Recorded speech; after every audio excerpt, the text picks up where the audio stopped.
Hello, everyone, and welcome to this week's edition of Victory Never Sleeps. Uh, so, I mentioned a couple of times, this is an episode that we wanted to do with you guys a month ago, but for the very best of reasons, we were not able to due to the Savage's family's increase by their first child. So, I'm joined today by folk builder Chris Savich. He is our folk builder for Michigan, and he is also our research extraordinaire and all around great sources to talk about on this topic and a lot of our historical topics. As mentioned, earlier in the lead up to tonight's episode. And I was thinking about this. Our audience and other Ásatrú in general are very often most familiar with the Viking Age. And you'll notice that the Viking period and the conversion of Scandinavian countries is where many of our celebrated heroes come from. And I'd say, and so a point about Ásatrú that I mention a lot, I think a lot of people maybe just joining us associated with the Vikings. And that's when the sagas and much of our lore came to us. It's the language and the imagery that a lot of that lore is presented in. And so I think it makes sense that that's a starting point and something that a lot of folks are familiar with. But our faith is as old as our race is, and which makes it, thousands of years older than the Viking period. And it encompasses a lot more than just that. So I would say followed by the Viking Age, practitioners of Ásatrú are most familiar with somewhere in the second or third position, Anglo-Saxon England and continental Germanic tribes. A era in our history that I think our people are woefully unfamiliar with is the lifetime expansion of the Goths. And the Goths are a fascinating group of people.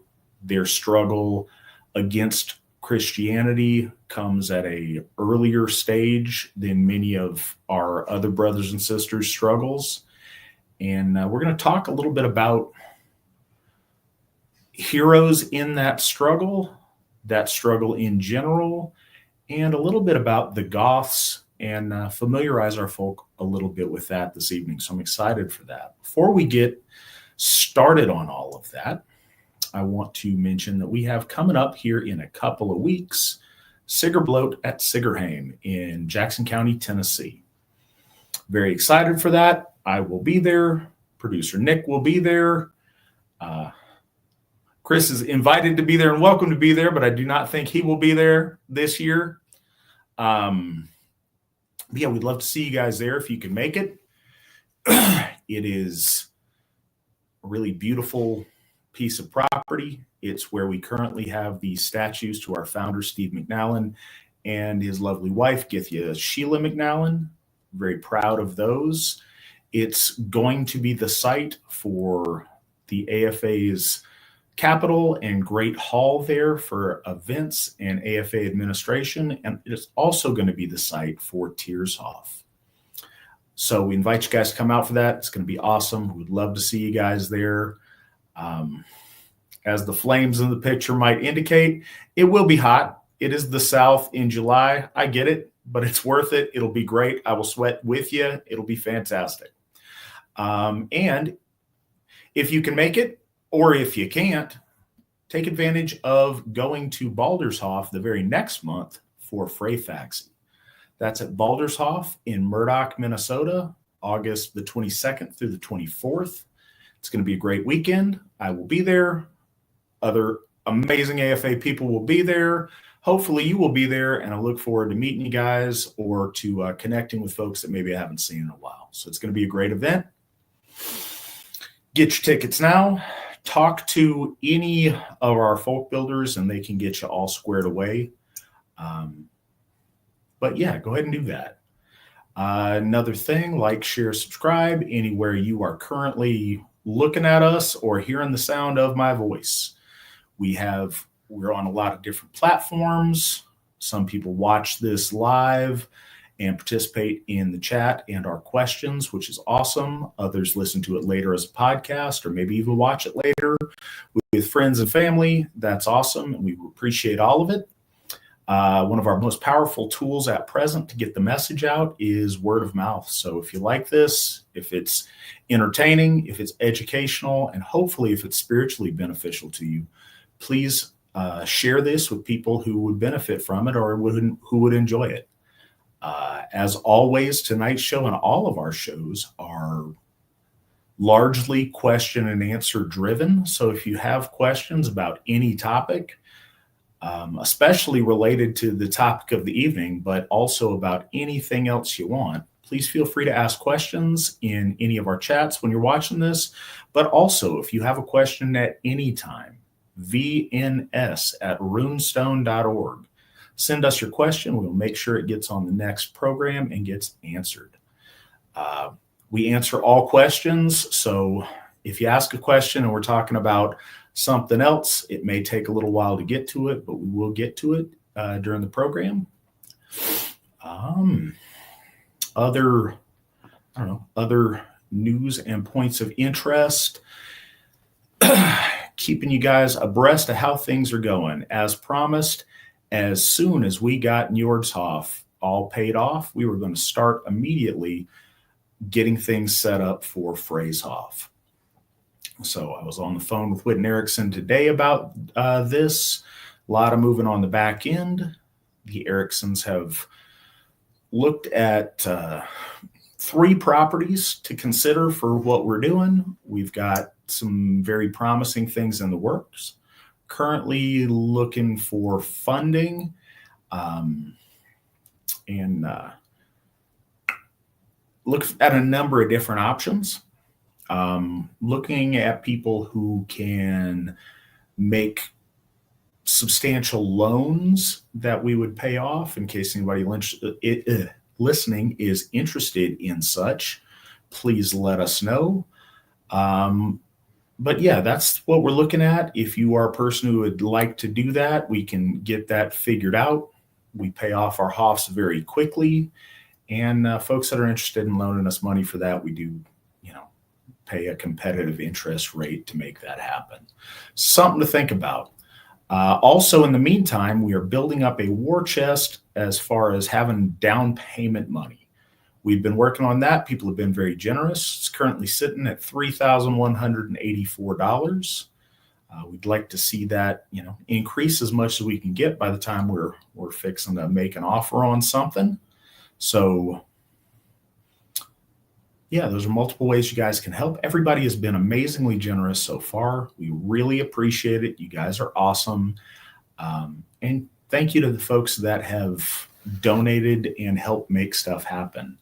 But I'm very excited. We got some really cool things in the works, and we are moving at a quick and very nice pace. Also, Angela in New Hampshire donated $50 to Folk Services. Thank you very much for that. We appreciate you.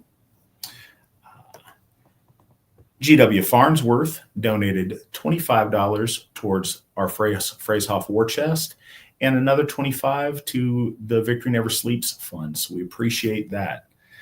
We've got awesome donors. We appreciate you guys. Everyone has been very, very generous to us. All right. With that,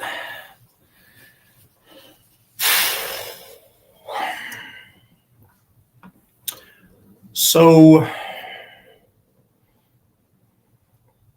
Chris, if assuming that our audience has never heard of the Goths before, can you tell them a little bit about who the Goths are, where the Goths come from, what the Goths are in a historic sense, not a hot topic sense?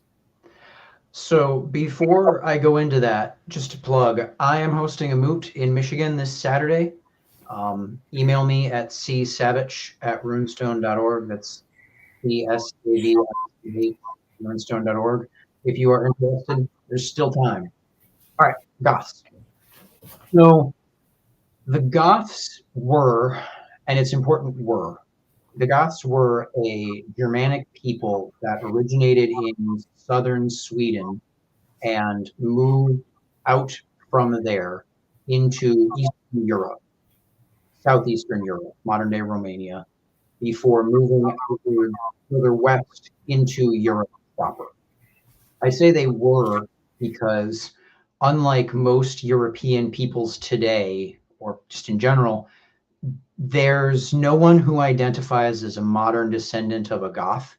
Like if you are a German, you can probably trace your ancestry back to the Cherusci or the Heruli or any number of Germanic tribes. Not really so with the Goths. So their name, Goth, is cognate with the words God, Gothi, Gothar. It ultimately comes from a Proto-Indo-European word, glel, to invoke, from gale. I'm not making this up, meaning to pour, like to pour out. You can find a lot of academic nonsense about what that means. It means that they are the people who pour things out. More properly, they are the people who pour out libations. When we perform bloat with a horn, when we pour out the horn at the tree, we are performing a libation. So they were a people who named themselves in terms of their piety and religiosity, which is an important place to start. If you look up what they were referred to as in the past, you get Geats, Gutones, Goots, Goths, Goths, a whole bunch of terms that might have had small scale meaning, but they're referring to one people, right? In modern Sweden, off the coast, the east coast, there is an island of Gotland. It is named after these people, right? So there's an interesting question of why they called themselves the people who pour libations. If you look at a lot of other Germanic tribes or groups, they tend to call themselves things like the sword people or the fierce one. Saxon comes from a term meaning the people with the saxes, sax being a kind of short sword. Frank probably ultimately comes from a term meaning the fierce one, right? So like the tough guys, the sword guys. So why are these people calling themselves the ones who perform religion? That's a good question. There isn't a good answer to it. The Goths held a place of prestige among other early Germanic peoples. My theory is that perhaps they were, and this is just my personal theory, perhaps they held some kind of position akin to like the Levites with the Jews, like a subgroup that is just kind of priestly in the eyes of other people. In any event, they were not unfond of war, despite any kind of priestly disposition that they may have had. So around 100 AD, they start moving out of southern Sweden, heading southeast. They presumably, go through Gotland, although Gotland had been continuously inhabited for 7,000 years by that point. More like 5 by that point. Anyways, so they move out of southern Sweden, going across the ocean there, the sea, into the Baltic states, what is today Latvia, Lithuania, Kaliningrad Oblast. And there's a lot of road and causeway that is archaeologically found dating to this time, around 100 AD. A causeway is a kind of lifted up wooden road. They kind of like on like wooden beams like this, and then in the little cross, there's like wood to walk on. It's how the Celts moved through swampy areas in Britain, for example. They made these raised roads. So these Goths come from southern Sweden and they land in the Baltic states and they immediately start developing. So I'm gonna run through Gothic history really quick because, as the Allsherjargoði said, they're not really a commonly known about people. Before you do, I want to make a note a little bit about the naming. So the same language tree that brings us Goths from the Proto-Indo-European to pour out libation in worship is the same root as our Gothar use. It's the same root as the word God. A lot of people, just because maybe they hadn't, given it much thought, the Jewish God, whatever, and I'm not sure what Jews call, like, I don't know the Hebrew word for a god or gods generally, but it's not God. And their particular deity in specific is not named God. It's always funny when you say, like, oh my God, and someone, chastises you, don't take the Lord's name in vain. That's not a thing. His name is Yahweh. Some folks would pronounce it Jehovah, but that's a Hebrew thing. The word God itself is a Germanic and ultimately an Aryan word.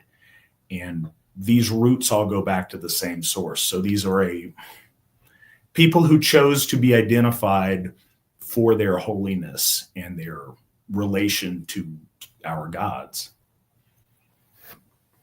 So, yes, the word God itself actually means the one who is libated to. And it's sort of a very general term in that sense, because you can libate to an ancestor. So I want to point this out too, and this is the consequence of this show. We go on these little rabbit trails, but I think they're really interesting. In some of you may be familiar. I have been really trying to learn Old Norse and work towards that through the lens of learning Icelandic. But in the process, a lot of little seemingly very subtle things make a big difference. When I was reading, I don't know, just early on in Ásatrú, there is the assumption that bloat comes from the word blood, and it means like the blood of sacrifice. And I can't say there's no etymological relation, but the more direct root of bloat, and it all depends on the whatever you call it, the little apostrophe over top of the O. Bloat without that does come from blood, and that's what it means. That's literally blood. But bloat with the apostrophe on it comes from that idea of a poured out libation. So the archaic, the most fundamental of a bloat wasn't the taking of life. It was the pouring out of libation in worship of a deity. A lot of people, thought that if someone wasn't performing an animal sacrifice, like it wasn't a real bloat. And the research shows different, which is really interesting, that the act of bloat is much more similar to our modern pouring out of mead than we had originally thought it was. And it goes back to that making a libatory, if you will, offering to the gods. Yes. So then God means the one who is libated to. Gothar, Gothi, Githya means the one who performs the libation in a certain sense. But that word very quickly became to mean something like priest. It is actually attested, a cognate is attested in Gothic. It's not just an Old Norse word, right? So there's a question of how can we tell when these people were leaving Scandinavia, and the one answer is archaeology. We can just look at when Germanic culture starts showing up in the Baltic states, or what becomes the Baltic states. But we can also look at the linguistics.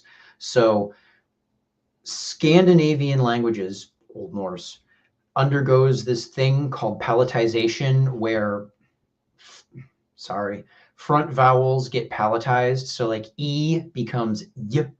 So as an example, there's a word that I'm going to use quite a bit coming up here.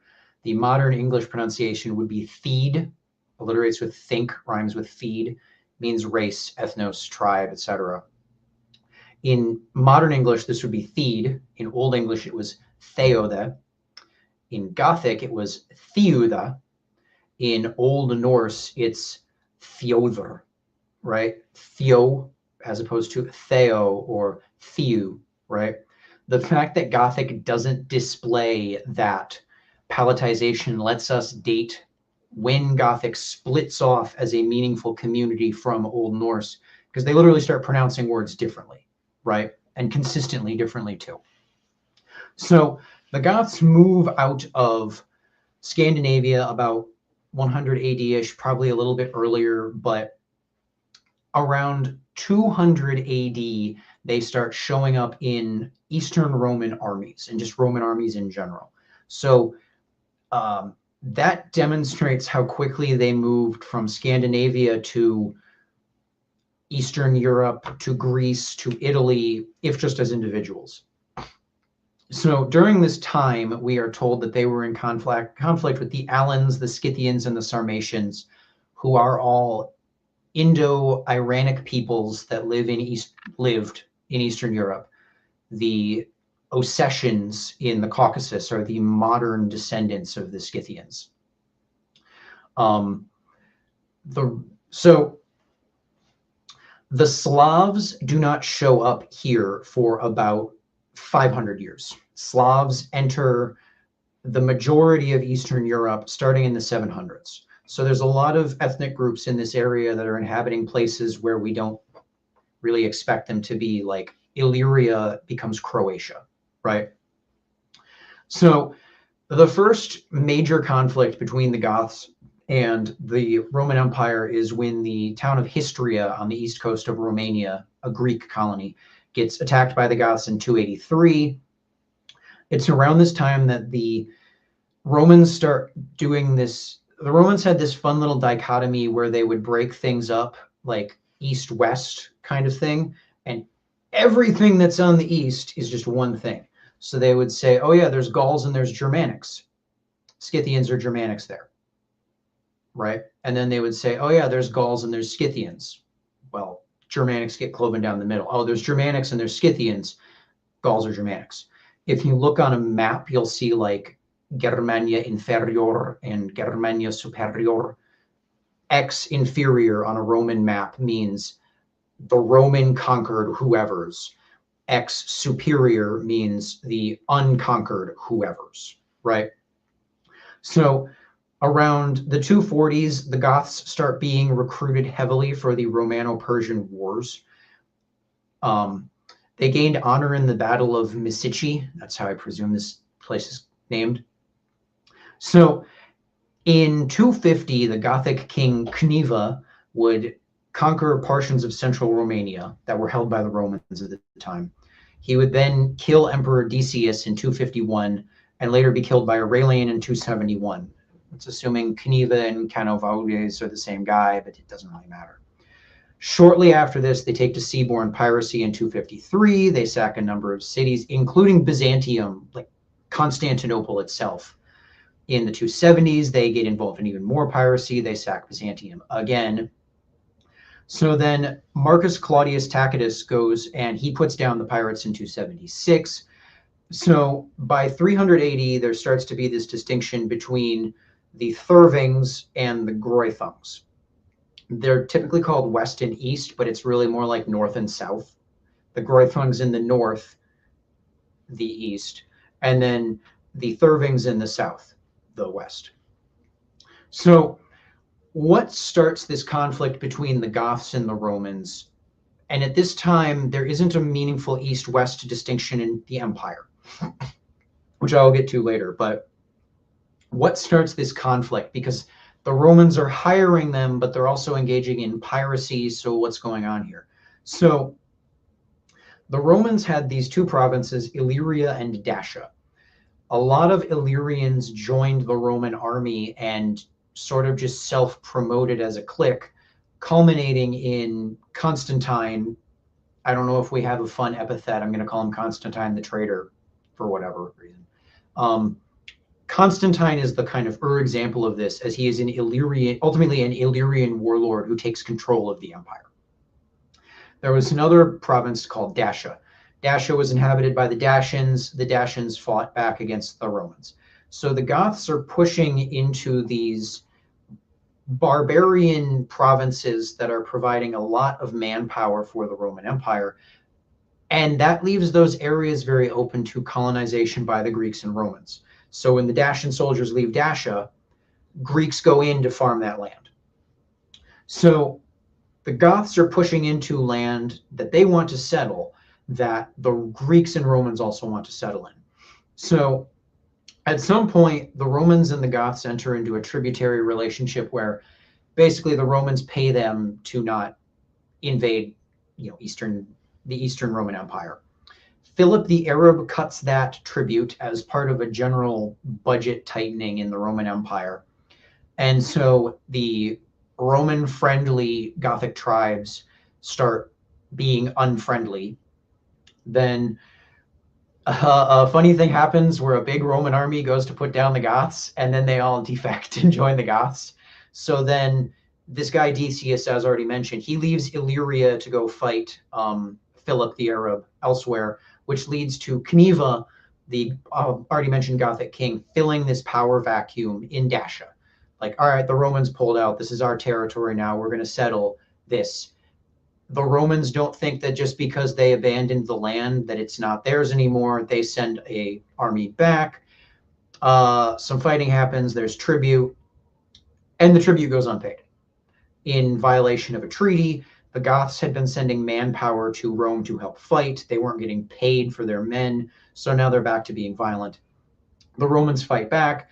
It's after that that we start seeing seaborne piracy, presumably because the Gothic leaders at this point just say, all right, we're done. We're not playing friendly anymore. This is a hostile state. So it's here where the tale of the night kind of begins. So in 306, Constantine takes over. He has a bridge built across the Danube in 328. And for clarity, at a lot of it, the Danube is a mile wide. So he builds a bridge at like the one spot that's easy to cross. Constantine dies in 337, a year after his bridge, or a year before his bridge was completed. In 332, he has his son, Constantine II, march into Gothia. Gothia is a term used for this general Gothic state in Eastern Europe. And Constantine II kills 100,000 Gothic civilians in, I guess you could technically call it genocide. He's attacking civilians to destroy a population. So the Goths end up swearing a treaty of loyalty to the Romans, which becomes important in a little bit, but we're still going through just a rundown of the Goths. So in 361, I'm just going to call him Julian the Pious because I don't think we have a better epithet. Julian the Pious takes over. In 363, he marches for Persia, with a large contingent of Gothic soldiers. On June 26th of that year, he is betrayed by Christians in his army and assassinated. And a guy by the name of Valens ends up taking power in the east. The Huns show up in 375. If you tuned in for the Volsunga Saga episode, the Huns show up there. The Huns had actually been kind of moving into Eastern Europe for a while now, but 375 is when they start showing up as like a military force. In 395, Alaric leads a horde from Byzantium to Italy to gain fame and power by sacking Rome and then bringing all of the loot with him back to the Eastern Empire. In 406, Attila the Hun is born. He takes power in 434. So there's a big 30, 50-year gap between the introduction of the Huns to Europe and Attila himself. Attila dies in 453 of a nosebleed, which might have been a head wound. It might have been a misunderstanding of internal bleeding of the throat caused by consuming huge quantities of alcohol, like vomit-inducing alcohol. In 476, Odoacer deposes Romulus Augustulus, which is a fun name that means like the little Romulus Augustus, or like the little August one from Rome. This officially ends any kind of Western Roman Empire that was left at that point. Within a century from this, all Goths, with the exception of the Visigoths in North Africa, would be subsumed into a broader Germanic identity like Lombard or Frank, right? So by 900, the Goths are referred to as they used to be here people by Western Europeans. They apparently continued to exist in the Crimea Peninsula for quite a while afterwards. There is actually Crimean Gothic attested. It's very poorly attested, but it apparently existed. In the 1700s, the Russian nobility were noting that the Goths used to live in Crimea, but when they went on vacation to Crimea, they could find no more Goths, which is kind of like, that's one of those like very cute Russian things. Like the nobles are like trying to find this lost ethnicity while on vacation. How do you lose an ethnicity? It's your empire, right? But so by 900, these people are gone, right? So this is a tale that takes place over about 800 years. And, you know, when you make the cutoff of when the Goths become mostly Christian, it's only about 300 to 400 years that these people are kind of in Europe as historically active Asatru people. But while they are there, they had a number of very interesting individuals. Do you want to introduce these individuals, Allsherjargoði, sir, or do you want me to keep going? You're muted, sir. All right. So that's a good place to pause for a second. I want to acknowledge a couple of people here. Ronald Blake donated $100 to Folk Services. Thank you so much. We appreciate you. Ronald Blake also bought us 5 coffees. That's an additional $25 donation. Thank you for that. Austin in Wisconsin donated $15 to Freeshoff and $15 to the Baldershoff Steeple. So thank you for that, Austin. And hello, good to see you here. And that's what we've got on that. If you could, so the proceeding was to give you guys a understanding of who the Goths are, where in the world this took place, and when this took place. Before we get to the future, we did have a question about one of the people we've already mentioned, so it might be good to just clear that one up at the least. If this is Owl of Omens, I'll answer that after the Allsherjargoði's done. This is a good place to start, actually. So what I want to tighten up on is the specific period from the beginning of. So you guys may notice, and this is kind of Chris will get more into this later, but for a number of years now, we've celebrated as one of our heroes, King Athanoric. And he is, probably the biggest named celebrant in tonight's discussions. But there's a number of other people surrounding him that were important and instrumental in this struggle. And if we could kind of, go through, I guess, ending at the end of his life and starting at the beginning of his father, and I guess that ruling dynasty, and kind of how leadership structure worked in Gothia in the day. Can I answer Owl of Omen's question first before we get into the Aoric, Ariaric, Athanoric lineage? Absolutely not. No, of course you can. Help yourself. Go for it. Okay, so real quick here, it's important to, since we're doing history from a Germanic perspective, it's important to kind of back up and explain what the Roman Empire is, because a lot of this is taking place on the surface of the Roman Empire, right? So there was the city-state of Rome, and it would go out and bully other city-states and basically assume a position of superiority of them that would amount to placing Romans and Roman clients in positions of power, backing them up with money, but also the threat of Roman military invasion. And this was more or less how the ancient Mediterranean world worked. You can see this in Greece. Carthage also did this. The Celts, ironically, did this. The Celts had city-states with written constitutions circa 200 BC. So what eventually happens is the city of Rome and its economic power base gains so much power that it just balloons out of proportion, conquering Carthage, conquering Greece, these places that have their own economic client patron networks. And it gets this huge economic zone, and it's really unstable. So what ends up happening is a big man by the name of Gaius Julius Caesar. He ends up assuming power. His nephew, who's also his heir, Augustus, Octavian, he takes power, and this creates the position of the Roman emperor.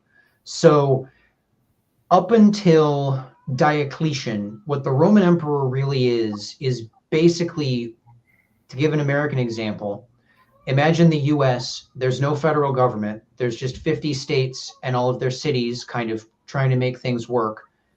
New York is the biggest city and the richest city, and we're going to pay a real estate magnate to go force Kentucky to pay taxes to New York by like threat of military might, personal military might.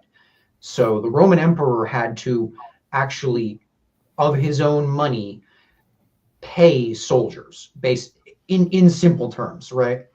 So there was never much of a bureaucratic apparatus behind the emperor. And if you look at the list of Roman emperors, you see a lot of these ones like Marcus Aurelius, Diocletian, Philip the Arab, Augustus, Tiberius, Nero, what's the crazy one? Claudius, that's not the crazy one. You get the idea here.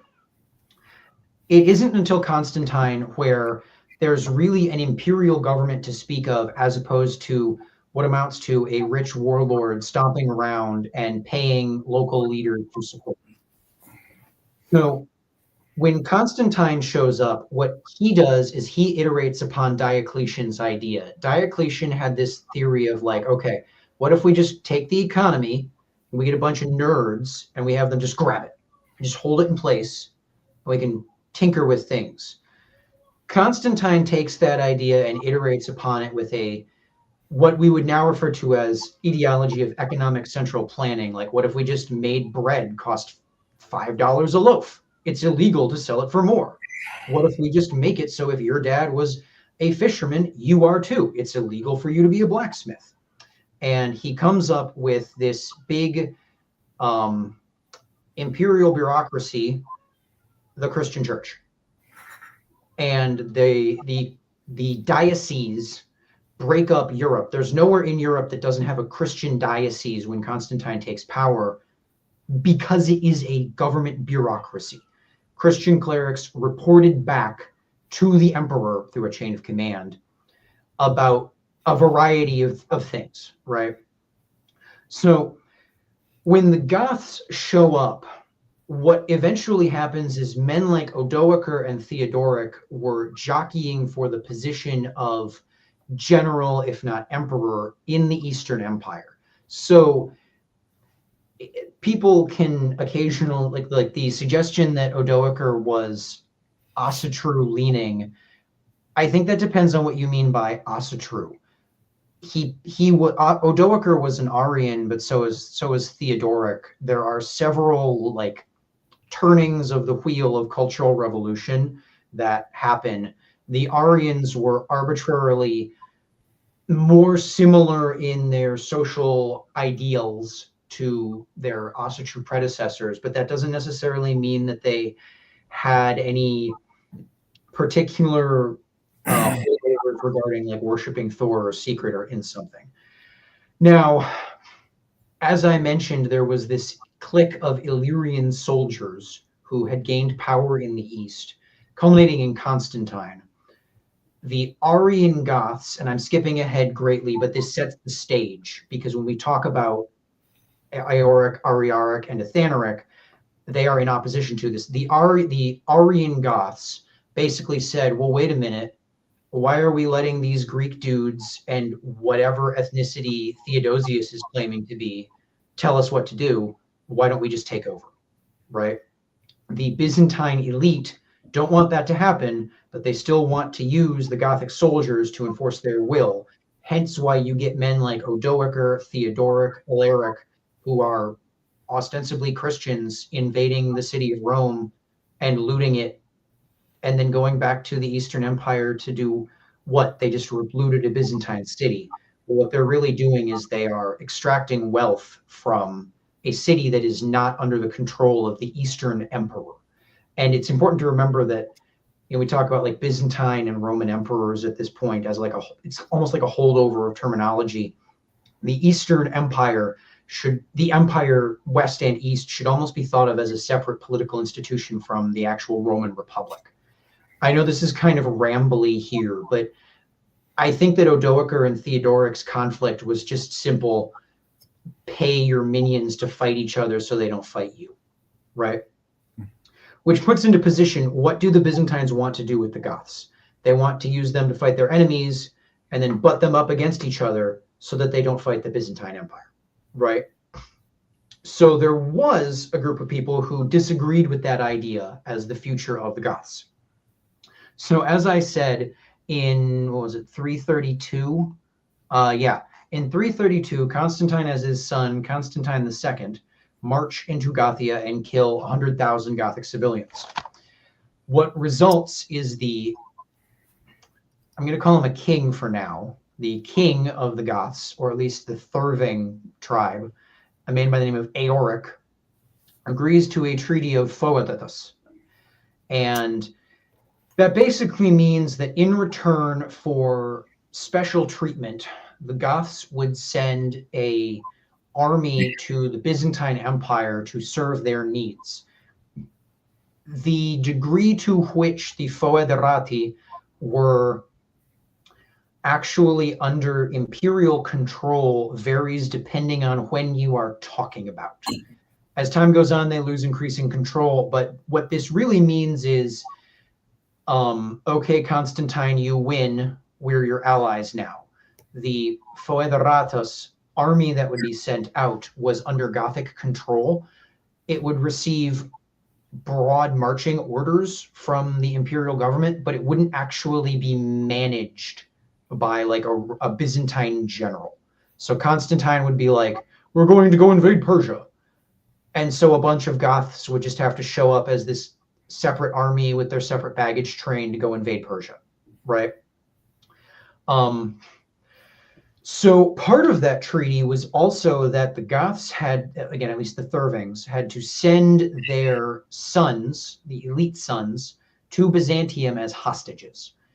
This is a very ancient practice. It's mentioned in the sagas. It's what Olaf Tryggvason, I don't know if we have a fun epithet for him. He did that a lot. The Romans did that a lot. You basically force your enemy to be your friend by kidnapping their children and then educating them in your ways, right? So just to be fair on that, that is amongst Europeans, the tradition of family relationship being the building blocks of lasting peace and of governmental alliance is a very ancient one. So you would often find leaders, find chieftains or kings making political marriages. They would marry the daughter of neighboring kings to cement alliance. Another way of doing that, and again, I'm giving you the best case, like the optimistic scenario. We'll bond by exchanging our children so that they can get raised in the noble court of a neighboring people and learn, the wonderful stories and traditions of that people, so that when they go home and rule their country, they will have a insider's perspective on their friendly neighbors. As you can see, and as is presented here, and as is probably more often than not the case, cool, I have your sons, so if you break the peace with us, I'm going to kill your children. And what was and this goes to a question in the chat too, but something else that was very important is up until the Napoleonic era, so much of government was basically the king's family writ large and his family's personal situations. You could very easily go to war or not go to war based on, positives or negatives towards the king's children or the king's relatives. The family structure was what bound society, not just in a theoretical sense, but in a very, very tangible sense. And so this is a part of that we certainly see in the empire is these hostages very often are raised very well with it's very much a gilded cage. They have servants, they have the best tutors, they have all the finer things. They can't come and go as they please, but they get to feel as close like they can. And often this can end up with them having, positions of authority in the neighboring nation that they're in or in the empire. And to be clear here, yes, this is a bit of a hostile friendship, if you will, given how big the power differential between Constantine and Eoric is. But this is a very old, very, very old, Proto-Indo-European steppe herder old tradition of when a boy comes of age, he either gets kicked out of the house or his dad sends him with his uncle to go learn the ways of being a man, because the uncle will beat the snot out of him if he gets uppity in a way that the father won't, right? And then in the Roman Republic, sending your child off to be raised by your brothers, if you are the father, right, was just a thing you did, right? It gets him meeting other people. It gets him out of the house. It gets him educated. It creates a relationship that is a bit he's now friends with his uncle who is helping him, as opposed to his father who has other rights and duties to his child. You get the idea here. So it's not as if this is entirely the word kidnapping I used. That's not correct. That has modern connotations. That's a little much, but this isn't necessarily something that the Goths themselves would have been unfamiliar with. It's just, we should be buddies, says the guy holding his sword to your throat, So Eoric is the leader of the Therving tribe. That word tribe has a lot of anthropological baggage attached to it. It comes from the Latin tribus, which is different from a tribus, very much so. The tribi were the three ethnic groups that made up the original city-state of Rome. So they were the Romans, the Latins, and the Sabines, or something like that. And Romulus is all right, y'all don't want to hang out with each other. Pick a guy from amongst your own number who's going to report on your ethnic group's issues, and then he's going to report back to me with them. So these institutions developed into sort of ethnic sub-states in the Roman Republic, the tribes, the tribi. And if you look at them, they actually had a lot of internal organization. The comparison to a sub-state is really quite apt. They had their own militaries and foreign policy. This term ends up at some point coming to mean primitive and inferior political institution, probably around the time of colonialism. And that's not really apt here. The Gothic state at this time, at least the Therving one, seems to have been a relatively sophisticated institution, simplistic compared to the Byzantine Empire. But it's not like these people were ooga booga savages living in the woods. Now, granted, they don't appear to have had a word for paved road, but at the same time, why do you need a paved road if you have a wood road, right? Or you have tracks cut through the forest, right? So there is a degree of technical lack of sophistication coming from the Goths at this time, but you also have to remember that at the same time that Aristotle was writing about how in accordance with their nature and demeanor as given to them by heavenly Zeus, the Germanics are too cold and as such are quite stupid.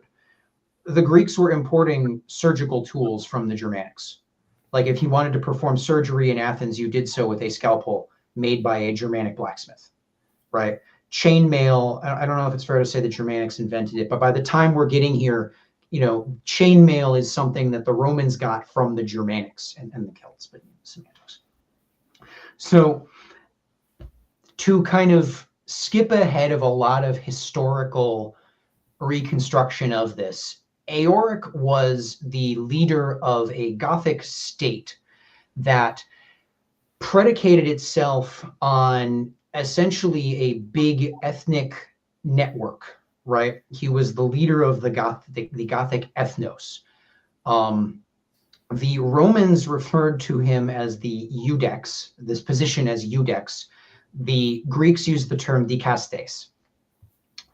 This is important because in Latin and Greek, those are not the terms that mean judge.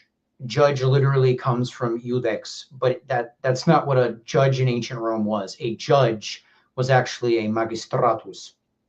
A iudex and a dikastes were private, elite, aristocratic individuals who were called in to act as mediators between disputes of among other important people.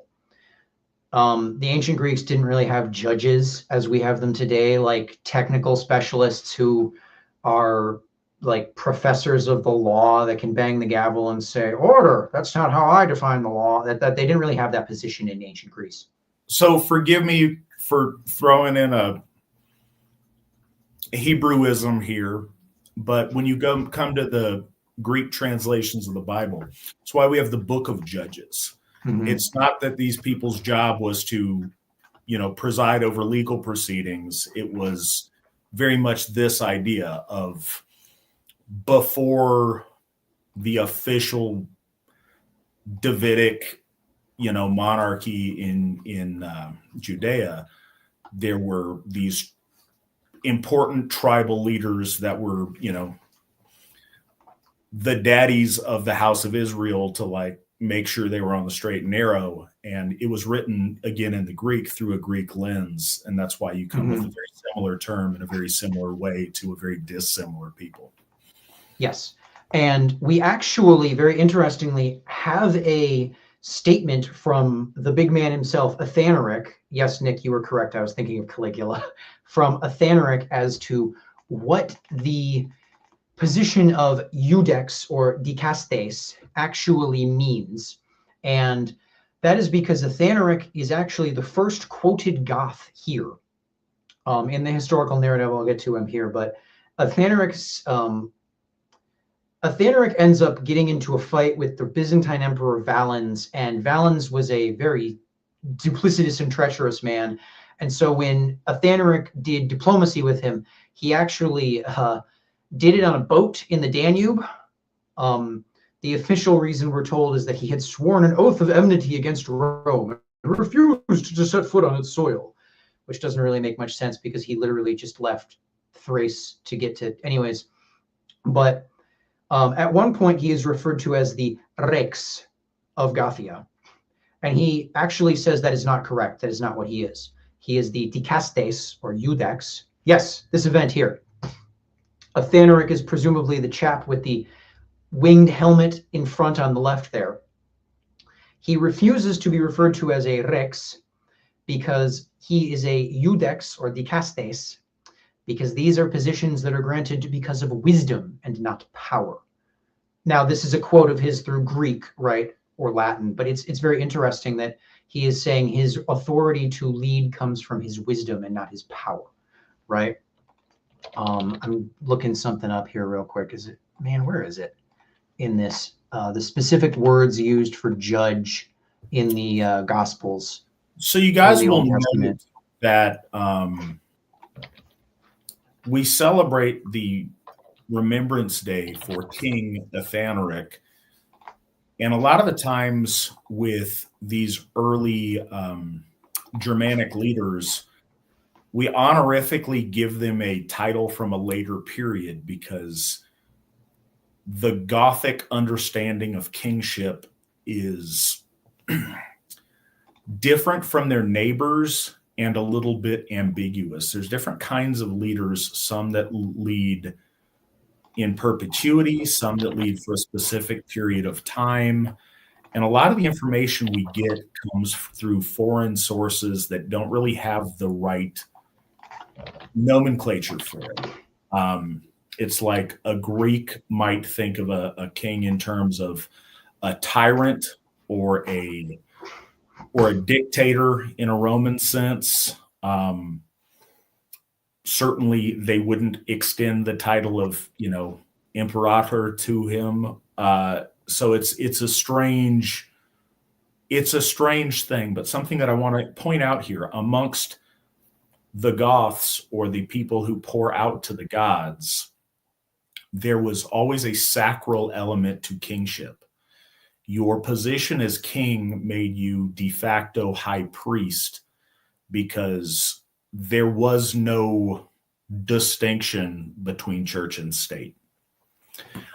In a authentic, the way it was supposed to be for our folk, the king and the high priest were always one thing, and the responsibility of that was doubly important. But sometimes the king was hereditary, sometimes the king was elective, depending on where it was at, but very often elective out of a choice of a very elite nobility of people that had held the position or been in that stratosphere.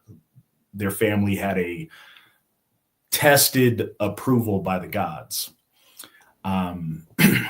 The importance is saying, I think, in a way, and I don't think there's a perfect answer to this question, but in my understanding, he's not a Rex in the sense of he's a strong man that took power because he is a military, a military strongman. He is in a more dignified position as being entrusted by his people with spiritual gravitas, that he has the right of divine blessing, of erudition, and of might to lead the nation, or to lead his people, his tribe, his folk. So the Allsherjargoði brings up a very good comparison there of the judges of ancient Israel.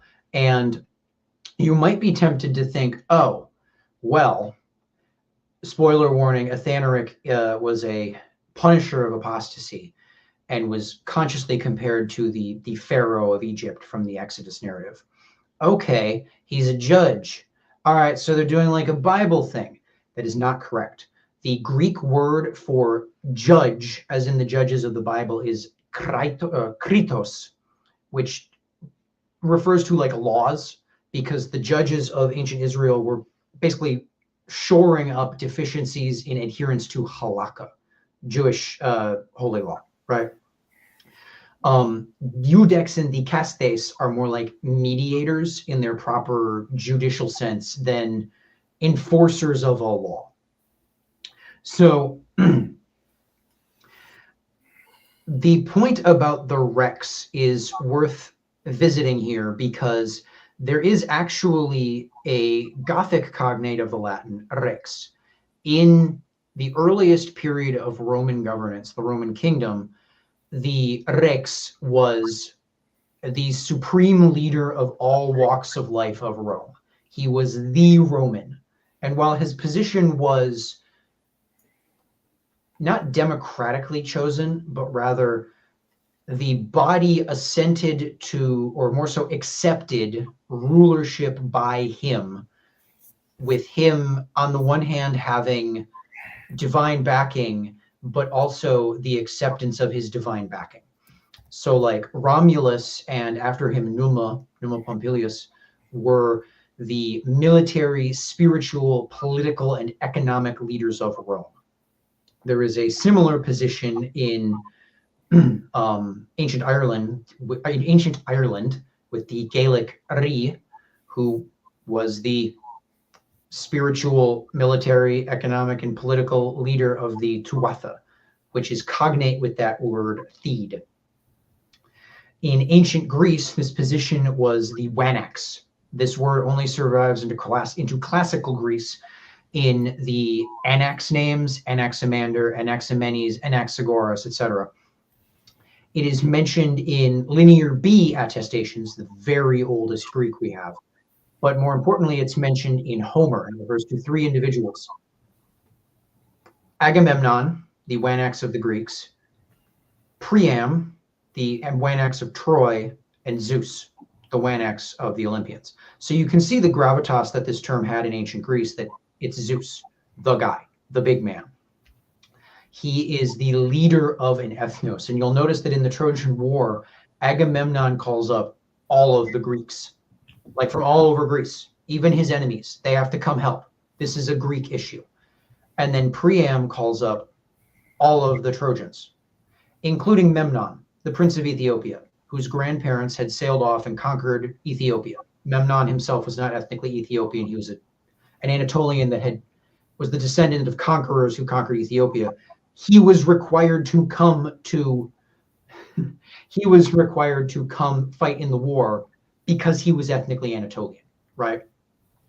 The Wanax, we are told from actual economic documents from this period, was the center of society. The only thing I can honestly compare this position to in modern political times would be Führer, like the center. This guy is chosen by the divine to lead and as the total backing of the people. So imagine, and again, we have to work with analogy and it's never going to be perfect, but the Pope could call all of Christendom to go on crusade. And if you're,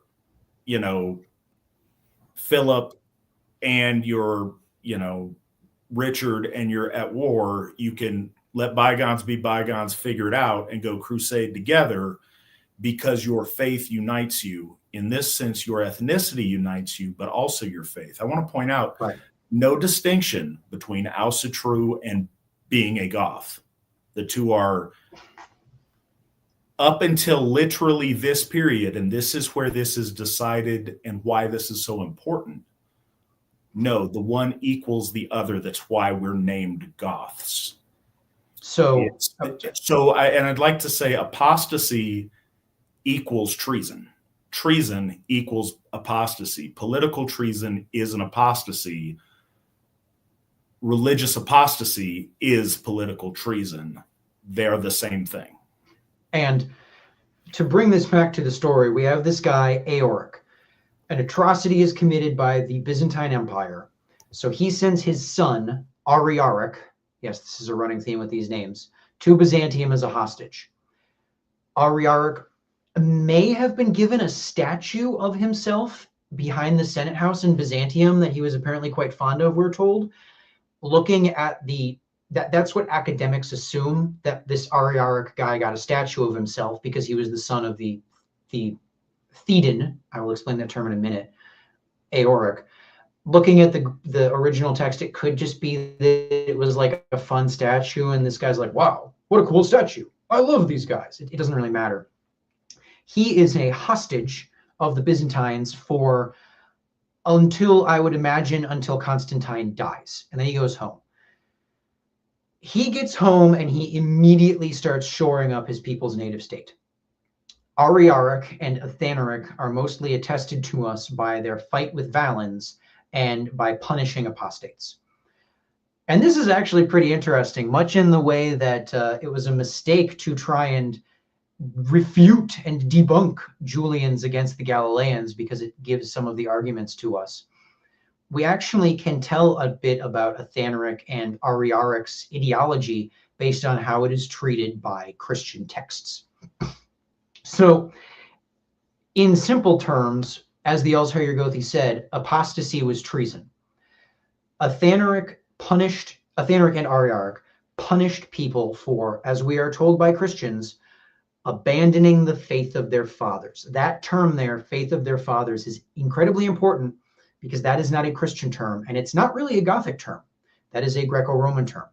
That is a term that the Greco-Romans used to refer to the traditional ethnic religion of the Greeks and the Romans. So Christian authors are directly comparing Asatru to the worship of Zeus and Jupiter. And they are directly setting it up as an ethno-religion. It is related to society because it's fathers, not just family, it's fathers. And it's also about abandoning it. We see in a number of these victim narratives that what Athanoric and his men, namely Wingeric and Atharid, two men who were Rexes, I do believe, these men put to death apostates. But it's worth noting that when they did this, we are told that they do this to people who refuse to participate in Asatru. Not necessarily. You're muted, sir. Go on. Okay, so you guys may know, I am trying a new thing tonight by muting myself when I'm not talking to make the back end a little bit cleaner and to spare you all my and whatever else. But I'm new to the habit, so bear with me. I'm doing that a little bit tonight. Anyways, what I was going to say is not people, Goths. And another point I want to make, the fundamentals, and we'll get to the details of this as we go on, aren't doctrinal. You're participating in the communion of all of your kin and all of your kin that have come before you, and your gods, or you're not. That's part of our bloat practice that's so very important. When we share a meal, which we do at all of our hofs, at all of our events, the idea of sharing in a sacred feast and a communion unites you when done ritually with our gods in Ausgarder, with our ancestors who have bloated in the past, and with our children who will bloat in the future. A lot of this, as you will see, revolves around removing yourself from that sacred bond that makes an ethnos or a nation. So we're talking a lot about Athanoric. Athanoric is in a lot of ways the protagonist or antagonist from the Christian perspective of this period, because he is the one who takes this idea of an Asatru Gothic state the farthest. We don't know much about Ariaric and Aoric, Athanoric's father and grandfather, respectively, but we are told a bit about Athanoric. So I believe that Athanoric's proper title in Gothic would have been Theudans, which in today's English would be Thedan. Thed means ethnos, Thedan, the leader of the ethnos. Athanoric came to blows with both the Byzantine Empire, but also the Huns. And he is noted for actually having done a number of military public works projects reinforcing the northern border with the Huns. There is a wall, Athanoric's wall, that appears to have actually been, I haven't done as much research on this as I'd like, but it appears to have been an originally Roman wall that was built by the Romans to keep out like Scythians. Then the Goths moved in and Athanoric took over, and he starts fixing up this wall because there's two strata of it. There's the original brick one, and then there's like earthworks, right? We're also told that Athanoric constructed a series of fortifications, like fortresses, fortified lodgings, along the northern border of his territory and housed soldiers, mounted cavalrymen there. And if you go looking for academics talking about this, they get kind of butthurt, like, how can horsemen? But the Goths aren't horse people. How are they allowed to ride horses? They're tribals. They can't do this. As if the fact that they've been defined as like living in tribes means they can't use the horses that they've been having since their ancestors literally rode into Europe from, I mean, they were always in Europe, but you know what I mean, rode further west into Europe from the steppe. So in a certain sense, Athanoric, as far as I'm aware, is kind of like the guy who invented the idea of a castle where you like stash your knights and they hide in the castle and then ride out to go fight. So Athanoric's title was Thedan, I do believe, right? And I'll use that in a little bit. So we have two other interesting guys by the names of Atharid and Wingeric. There's a lot of kind of silly names in this period. So Wingeric is best described to us by a victim narrative given to us by the Christians. He is described as an archon and a megistanes. A megistanes means mighty one. It's literally cognate with mighty. Archontes means ruler, but that's not really what it is. An archon, archontes in Greek, is really more like a bureaucrat. They have power because they occupy a position. So like when you become drain commissioner of a city, you have power because you basically sit in a cockpit and you can like pull the levers. That makes you an archon, right? As opposed to like Donald Trump has power because he's really rich. He does not have to pull levers. He pays people to do what he wants. I know it's more complicated than that, but you know what I mean? So what's interesting here is that we have this supreme leader of the Goths, Athanoric. Nick, can you go ahead and put up a picture of Athanoric and of Wingeric? So we have this supreme leader of the Goths, the Thetan, Athanoric, and then we have his, I want to use the term Thane, but that's not correct for reasons we'll see coming up. We have his employee, if you will, Wingeric. Wingeric was also one of the Thurvings, aka the Thurvingi, aka the Turvings, aka the Turvingi, which appears to be some kind of distinction in Gothic society that is continuously opposed with the Groithungs. The Groithungs probably mean like the people from the Pebbly area because they came from a pebbly beach. The Turvings probably mean like the people from the trees because they lived in a wooded area. We don't quite know what those terms mean. Interestingly, we are told that Ermanarikaz, aka Jormunrekkr, in the Norse tradition, aka Eormenrik, was a Groithung, as opposed to a Turving. Ermanaric has the distinction of being one of the longest-lived monarchs. He apparently lived to be 110 years old, ruling for 81 years, and dying in battle against the Huns, or as part of a seedy and tragic love affair, if you believe salacious sagas. It doesn't really matter. So there might have been a degree of internal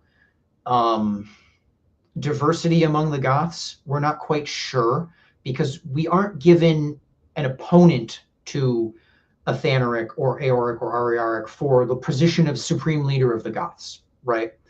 The Romans and Byzantines just continuously refer to these three as Iudex, Dicastes, and treat them as if they're the top Goth, right?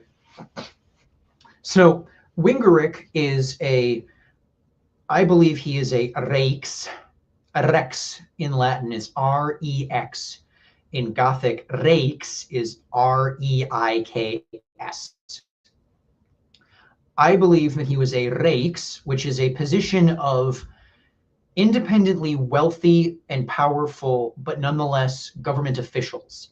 So he works for Athanoric, presumably because he is independently wealthy and powerful, but he's not challenging Athanoric for the position of leadership of Gothia in any way, right? He is a vassal of Athanoric, if you will.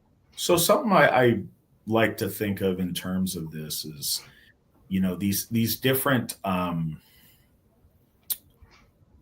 divisions of like kinds of Goths, especially their leadership seems to be like noble houses that are eligible for leading things. There's other Gothic supreme leaders that aren't of the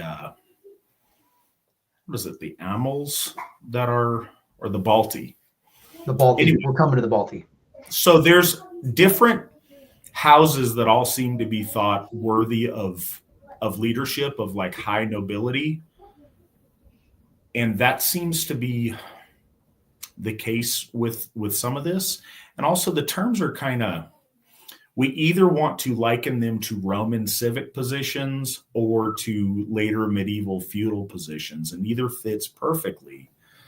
But understanding here, the way I understand it, is Wingeric and Athanoric are both of noble houses, but not really in contention for, the high seat. So it's like they're notable nobles that are of significance and respected houses, respected lineage, respected leadership amongst folk, and bear a certain amount of responsibility with that position. And they're, at the service of whoever is sitting in the leadership spot, or the supreme position, which at this time is Athanoric.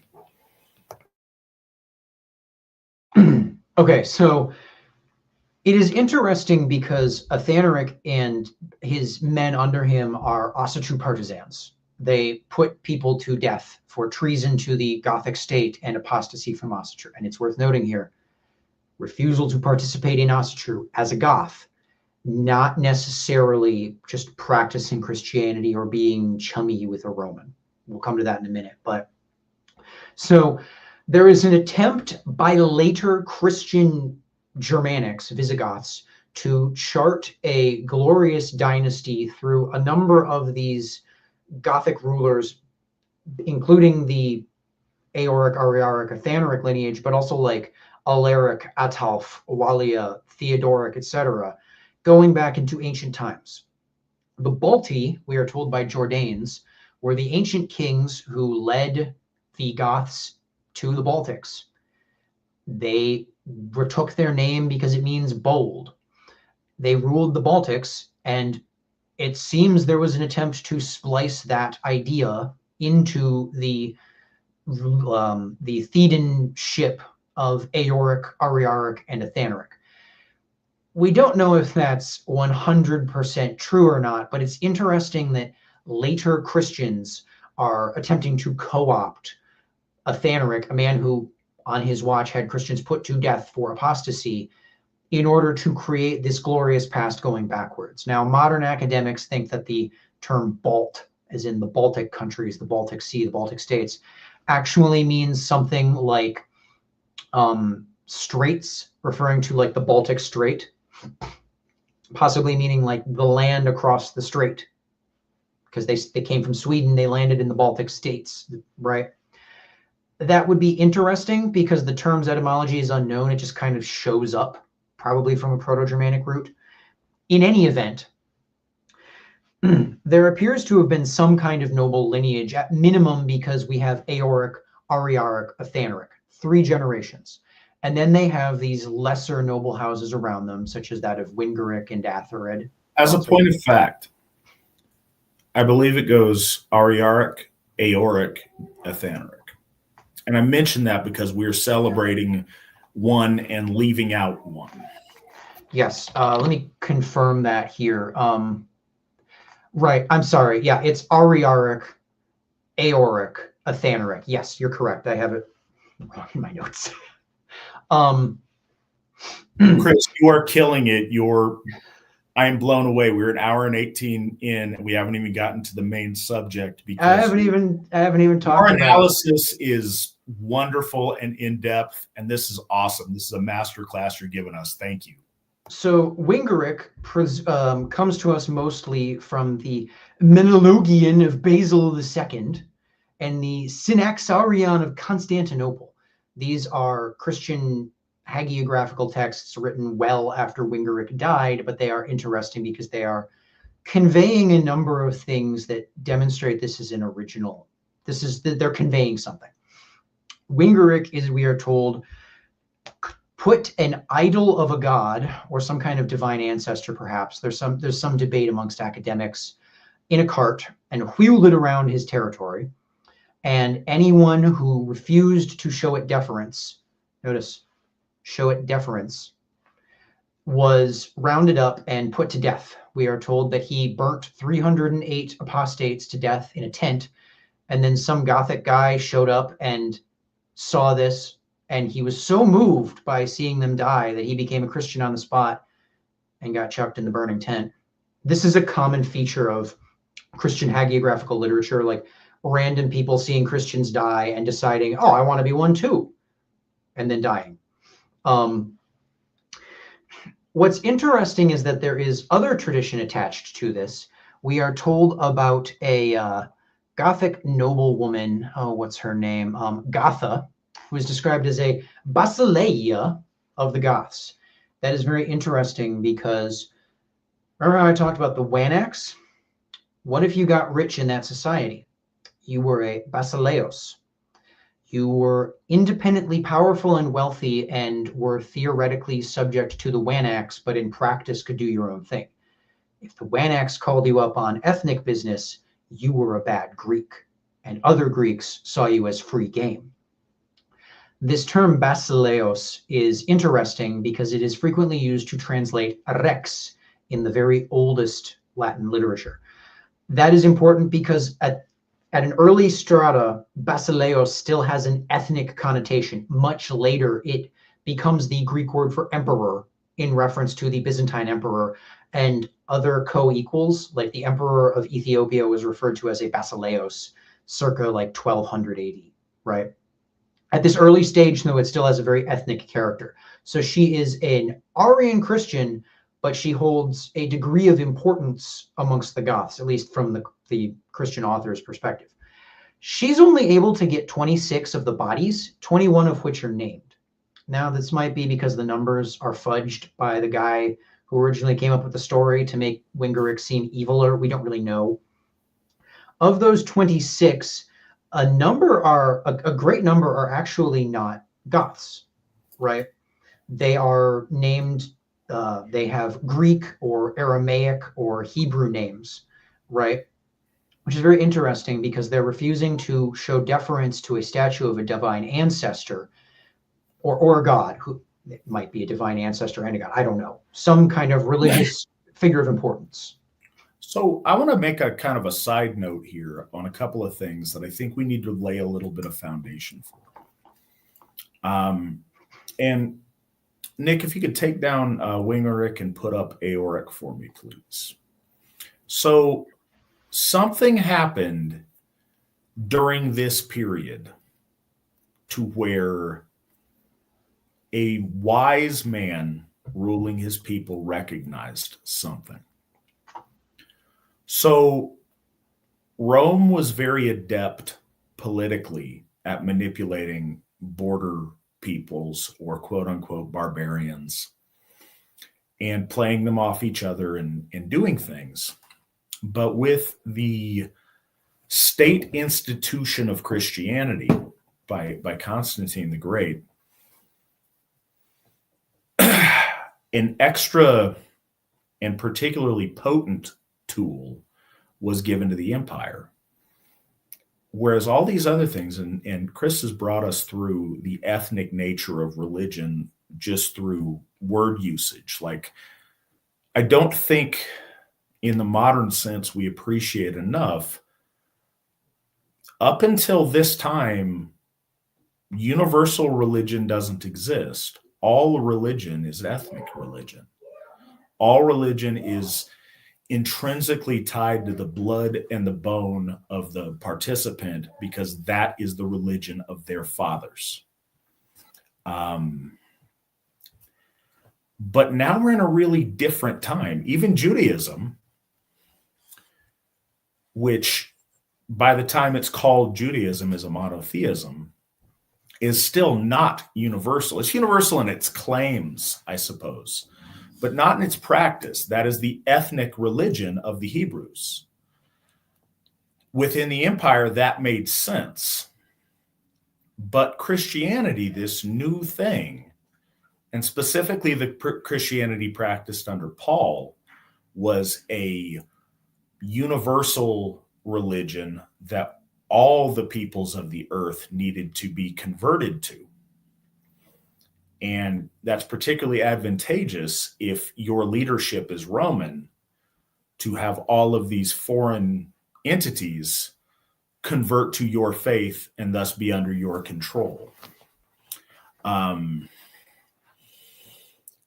So So what was starting to happen is our people's hospitality was taken advantage of. So we would let in Greeks, not in a military sense, but hey, we just want to come over and trade. Hey, we want to come over and, I don't know, hang out. All right.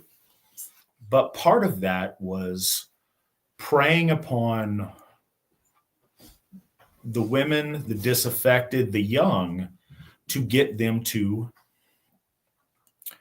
as how's the Gospel of Matthew put it?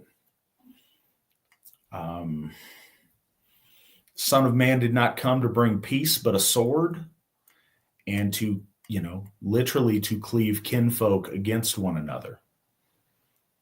True to their master's teaching, they started sowing the poison of dissent, the slaver of Fenrir amongst our folk, to turn children against their parents, to turn husbands and wives against one another, to turn, to turn brother and sister against one another, which, again, ripping apart the family, as I laid down earlier. The family was everything. That's what society was built on. And until communism, that's what society was built on, was family. And this was sought to tear that apart, and it was very effective, and it was taking root. And a generation previous, a wise king in our sense, a wise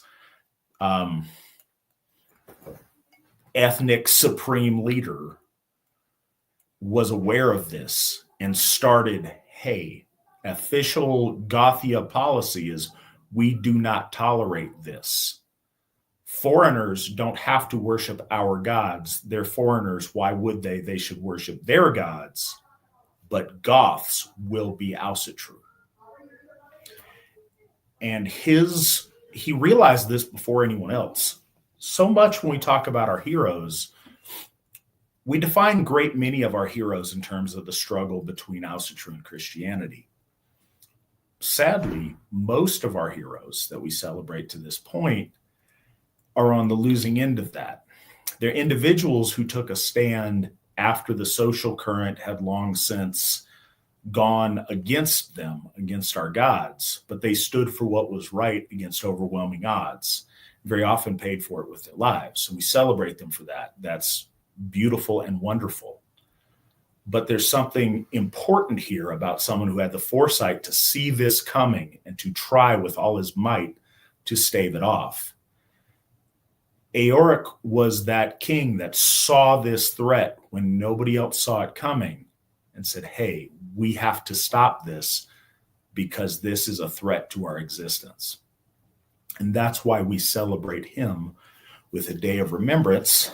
And because we are just doing that, right now I have to consult my notes on what his day of remembrance is going forward. Give me one sec. So October the 23rd, we recognize King Éoric with his day of remembrance, and Ásatrú will celebrate that with remembrance, with feasting, and with toasts to his name and to his reputation from here on out. Hail King Éoric. Hail. Now we can move back into the present, but I want to make this other kind of personal note of connection. When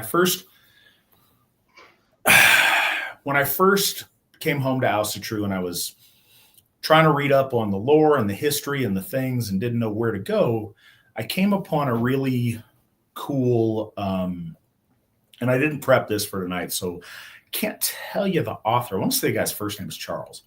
But there was I believe late 1800s, early 1900s professor that did a series of lectures called The Roman and the Teuton. And he talked about the struggle of the empire versus the various Germanics they came in contact with.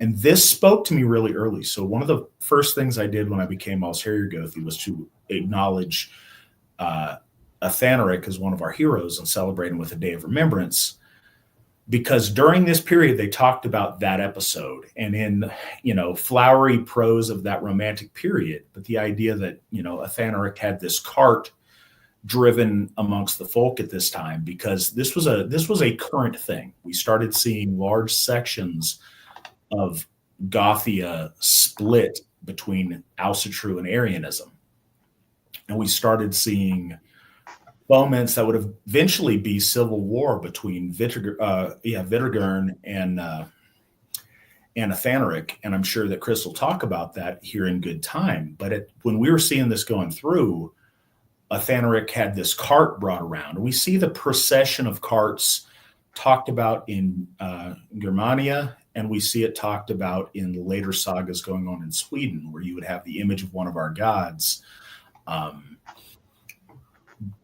processed through the people for the people to give worship and celebrate as they went through and renewed the fertility of the land, and was a big part of their thing, was the procession of our gods in carts. And that's what we see going on here. And the way it was presented in this lecture, which was a wonderful lecture, but it's as if like Athanoric was walking around this cart, and he wasn't. He is a high king. So what was really cool about these other gentlemen we're talking about, somebody had to go through and get their hands dirty and do the heavy lifting for this. And those people that were putting in the work and going through the difficulties and the turmoil of acting in the name of our gods and our folk deserve to have their place in the sun in the celebration. And that brings us back to Wingeric. If you could put him back up on the screen, and Chris, carry on. Oh, I didn't realize I wasn't muted. Okay, so so one might be tempted to say, okay, that's all well and good, but how do we know that these people weren't named whatever Aramaic nonsense they were named because they were actually like Semites who happened to live in Gothia, right? And that is the interesting thing, because we are actually told that they weren't by other Christian victim tale narratives. So one example of this is Atharids. I know you told me to keep talking about Wingeric, and I'll kind of move back to him, but Atharid real quick. Atharid is mostly, as we are told,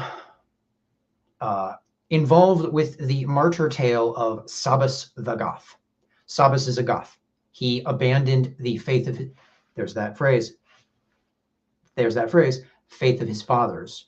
Christians tell us that he abandoned the faith of his fathers. We are told that Athanoric punished those who abandoned the faith of their fathers. That phrase is actually used by a Roman emperor, I can't remember which one, it's before Diocletian, when he is rescinding the orders to persecute Christians. He says, well, this religion is false, talking about Christianity, and they have abandoned the faith of their fathers, which is foolish, but we're going to stop bullying them.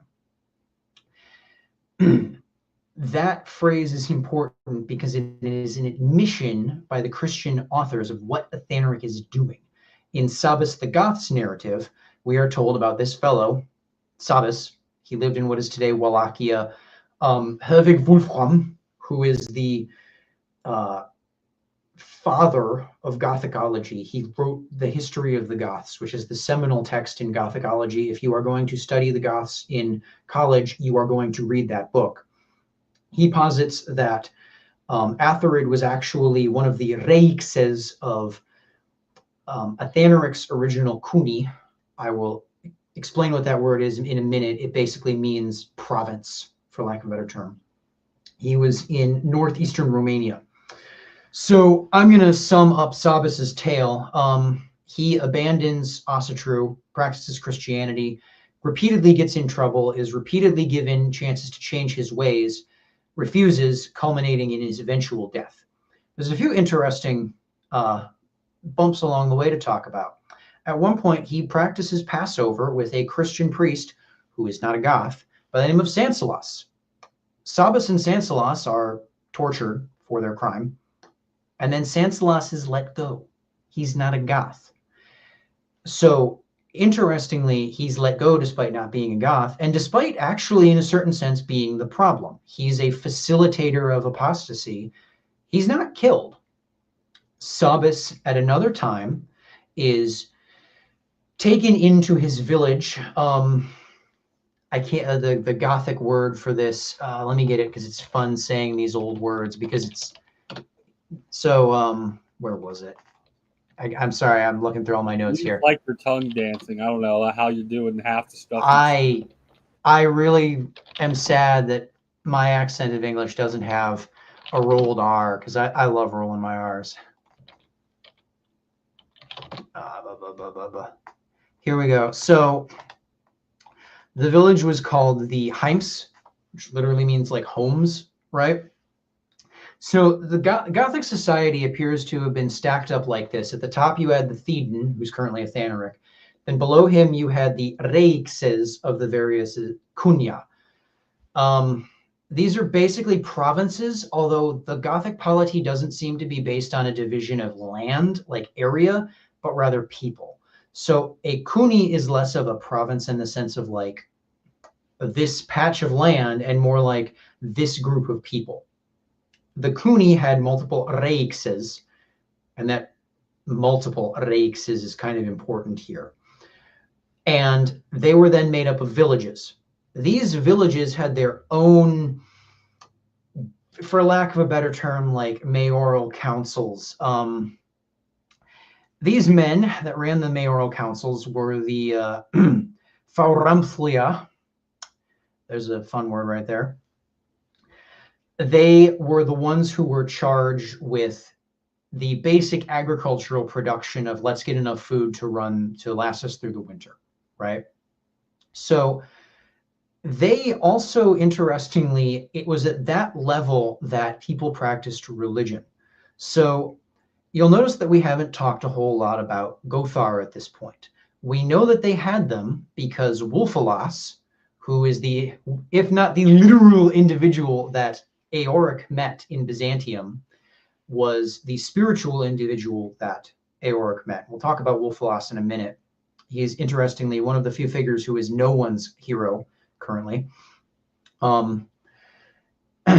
He actually uses that term in a few interesting positions, and we'll get to there in a minute. So Sabas went to his village and was sheltered by his family, who cared for him, despite his apostasy. And Atharid came to the village, we are told.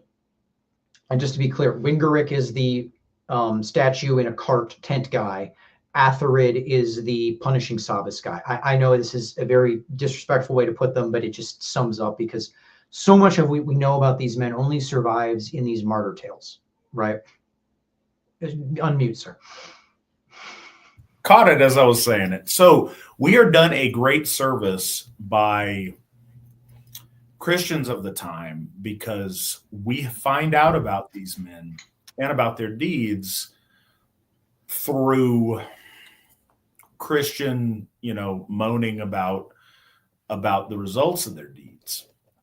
But that's how we how we know about their existence. Again, it's really important, and one of the reasons, and this is again a kind of a random aside, but I think it's important to note.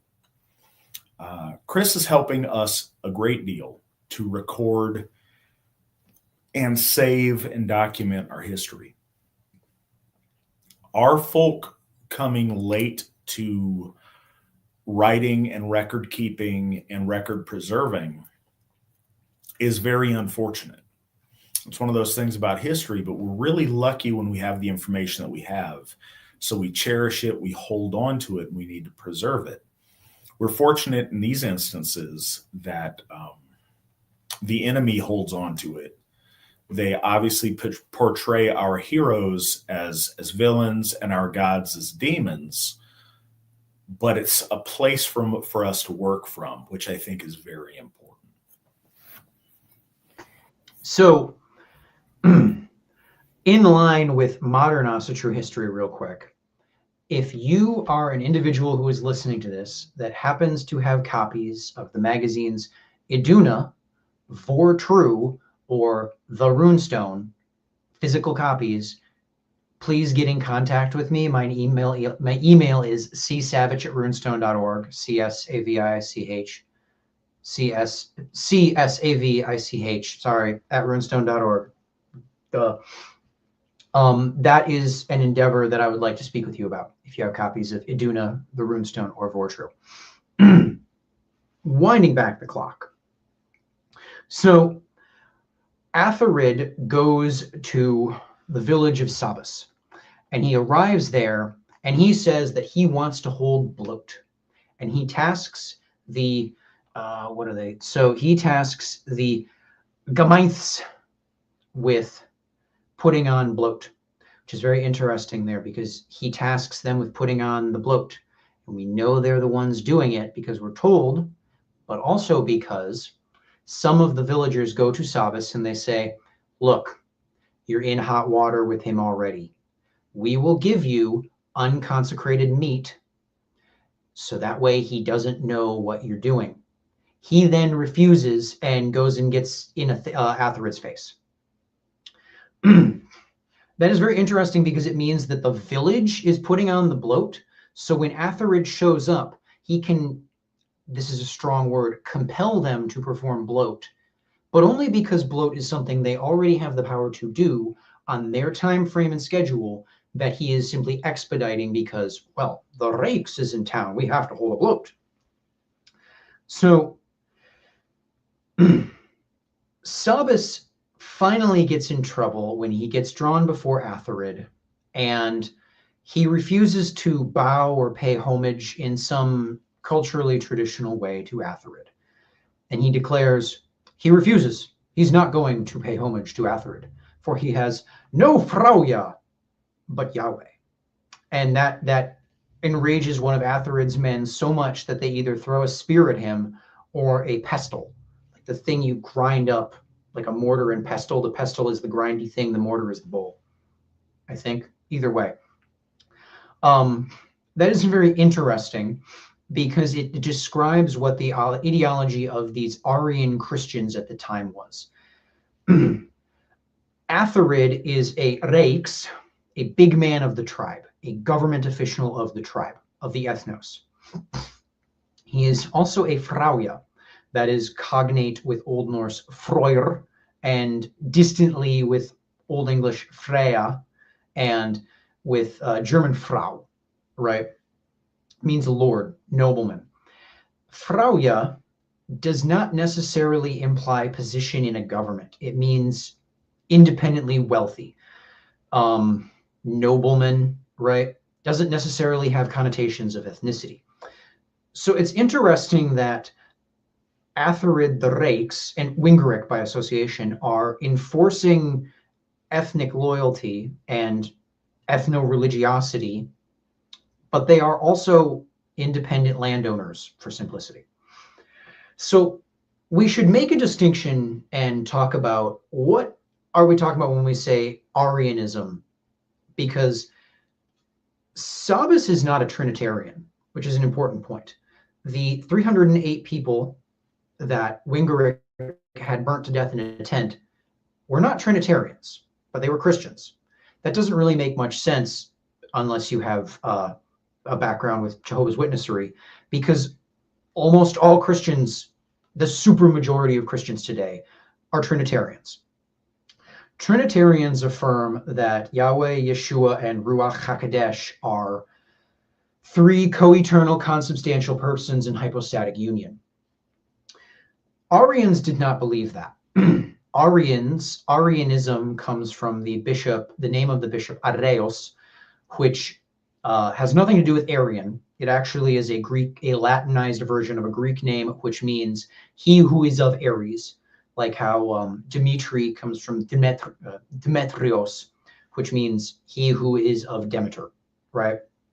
These theophoric names, it's kind of hard to tell given that we don't speak like Greek and Latin natively, but these theophoric names do not actually mean the God's name. They mean he who is of. There is a suffix added that means of, right? Or it's part of a compound like Hercules from Herakleos actually means something like Hera's glory, right? Or Hera's fame. So Arians basically believed that there was one deity, Yahweh, and his son, Yeshua, was some kind of demigod, but was nonetheless separate from Yahweh. Winding this forward a little bit, Gothic, Arian Goths, not Arian Goths, Arian Goths, basically believed that there was one deity, Yahweh. Christians were atomized individuals in a personal relationship with that one deity, who viewed Yeshua as a religious prophetic figure that they held some degree of loyalty to because he was their Lord's son. We are told by Wolf-Lass that Yeshua was the Theodance of the Jews. We are told by, was it Jerome who wrote the Vulgate, that Yeshua was the Rex of the Jews. We are told by the gospel authors, whoever they may be, that Yeshua was the Basileos of the Jews. These terms in their context mean ethnic leader. So when we are told that Jesus's cross had INRI on it, which is like Jesus Nazarenos Rex Judaeorum or something, which means Jesus of Nazareth, supreme ethnic leader of the Jews. And in the context of the Gospels, this is on the one hand mockery from the Romans, as the Apostles' Creed tells us. Jesus was crucified by the Romans, not the Jews. But it's also a kind of middle finger thrown at the Pharisees, who refute. These Romans recognized the Messiah's position, but the Pharisees refused to, right? You see the bit there. So the Arian Goths see Jesus as this kind of like betrayed son of their Lord, right? So when Sabas says he has no Frauya but Yahweh, and as such is not subject to Atharid's rule, he is saying he is an atomized individual who has no need to follow the laws of Gothia. So what Atharid and Wingeric were enforcers of was, go on, sir. Oh, no, I was letting you continue. I was just going to hit it if you don't. Go ahead. Atharid and Wingeric were enforcers of Sibya. Sib in Sibya in Gothic is directly cognate with Sib in sibling, it's a fossilized word, and with Sif in Old Norse and Sip in German. This is a concept that basically means familial relationships. In German specifically culture, there is an idea of Sippenhaft, which basically means the punishment of relatives for the bad actions of a criminal.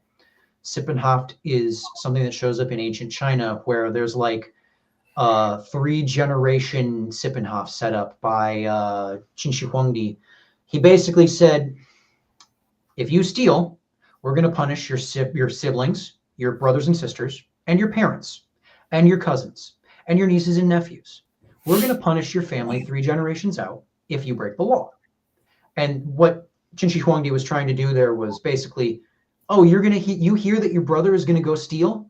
You're going to beat the snot out of him so you don't get in trouble too. Right? That was what Qin Shi Huangdi was trying to do there.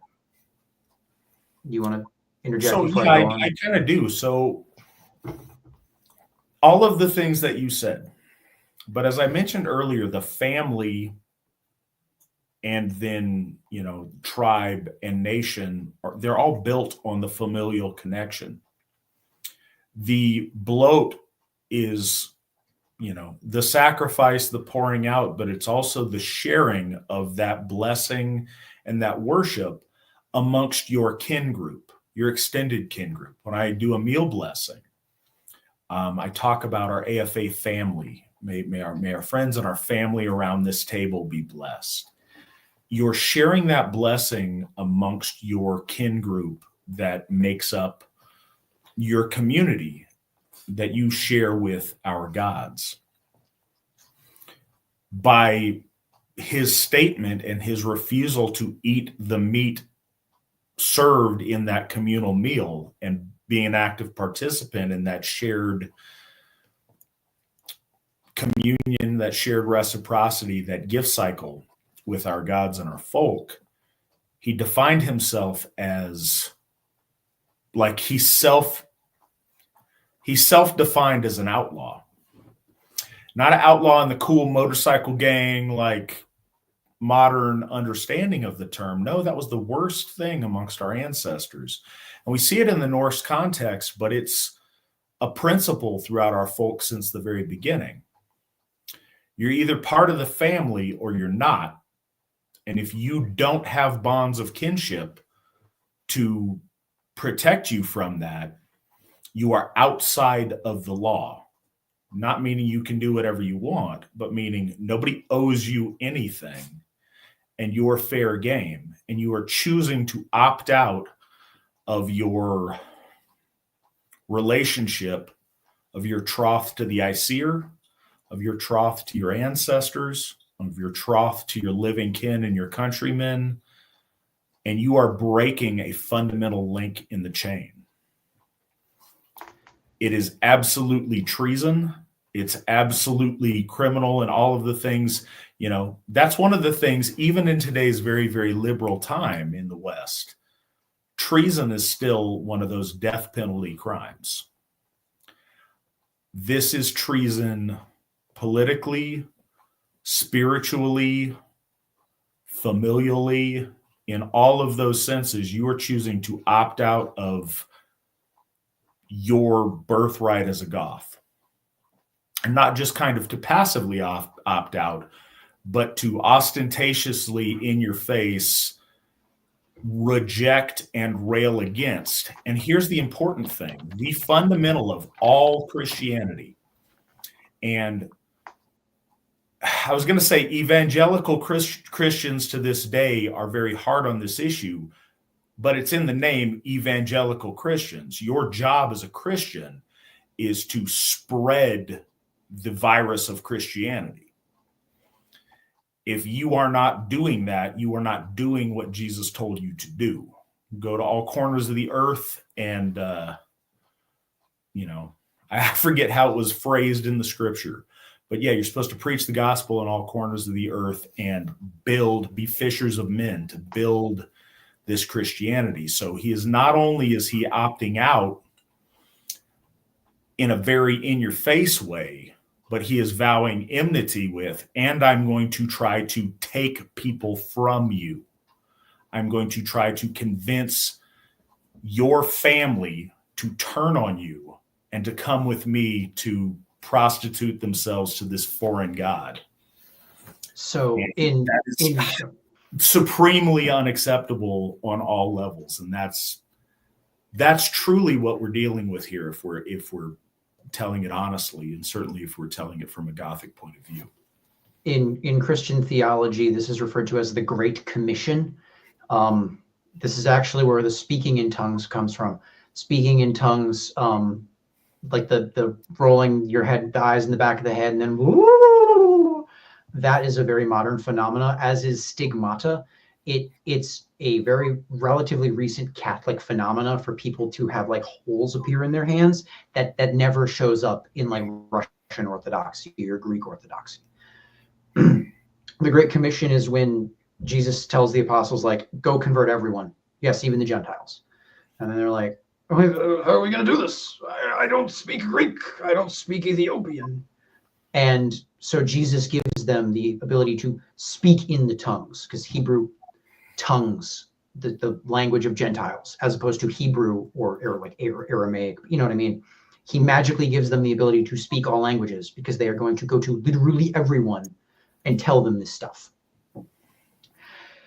Now, it's worth keeping in mind, we modern people are very squeamish about violence. Violence against humans is something that we generally don't like these days. Our ancestors did not have nearly as much of a problem with violence as we did. There's an anecdote we're told about a Gothic man living in Byzantium, and he had a wife who was a Goth, and he had a mistress who was Syrian, which probably means some kind of Semite, but whatever. And he didn't want his wife to find that out.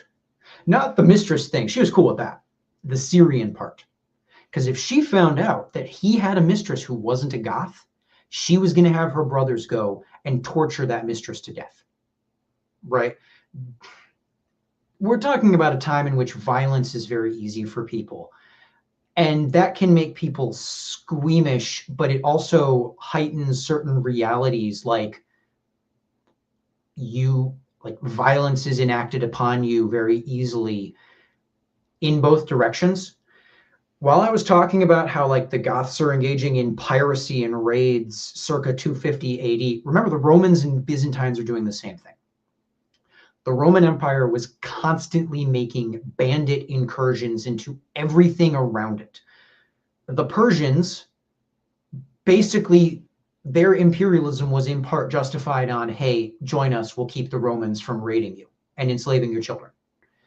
The Illyrians and Dacians were basically stripped clean of their populace because they all went off to Rome to either be sold as slaves or soldiers or literal prostitutes. Of both men and women, remember. So this is a time where life was simultaneously extremely dear and extremely cheap because they were very close to death all of the time. You had death from banditry and lawlessness. You had death from the march of either foreign or your own army on whether or not you're going to be involved in the battlefield situation if you're a man, or if people were marching on your territory if you're a woman or a child. And also, you're at the whim of the seasons. Now, in the empire, they had granaries and things figured out for, hard times. Gothia, not so much. A lot of their struggle on the borders of the empire was you're having a population that, if a bad season happens, is starving to death, while across the river you have a population that's well fed and protected. And you're dealing with survival a lot. It's one of the principles behind outlawry.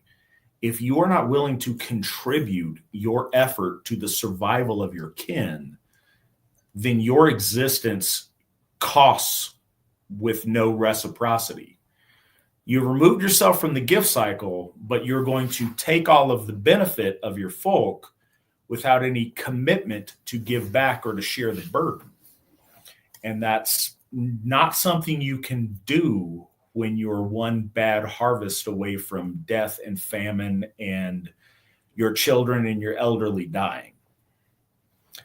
Life was not the same, and we, rightly or wrongly, and I think this is something worth contemplation, we celebrate warriors in a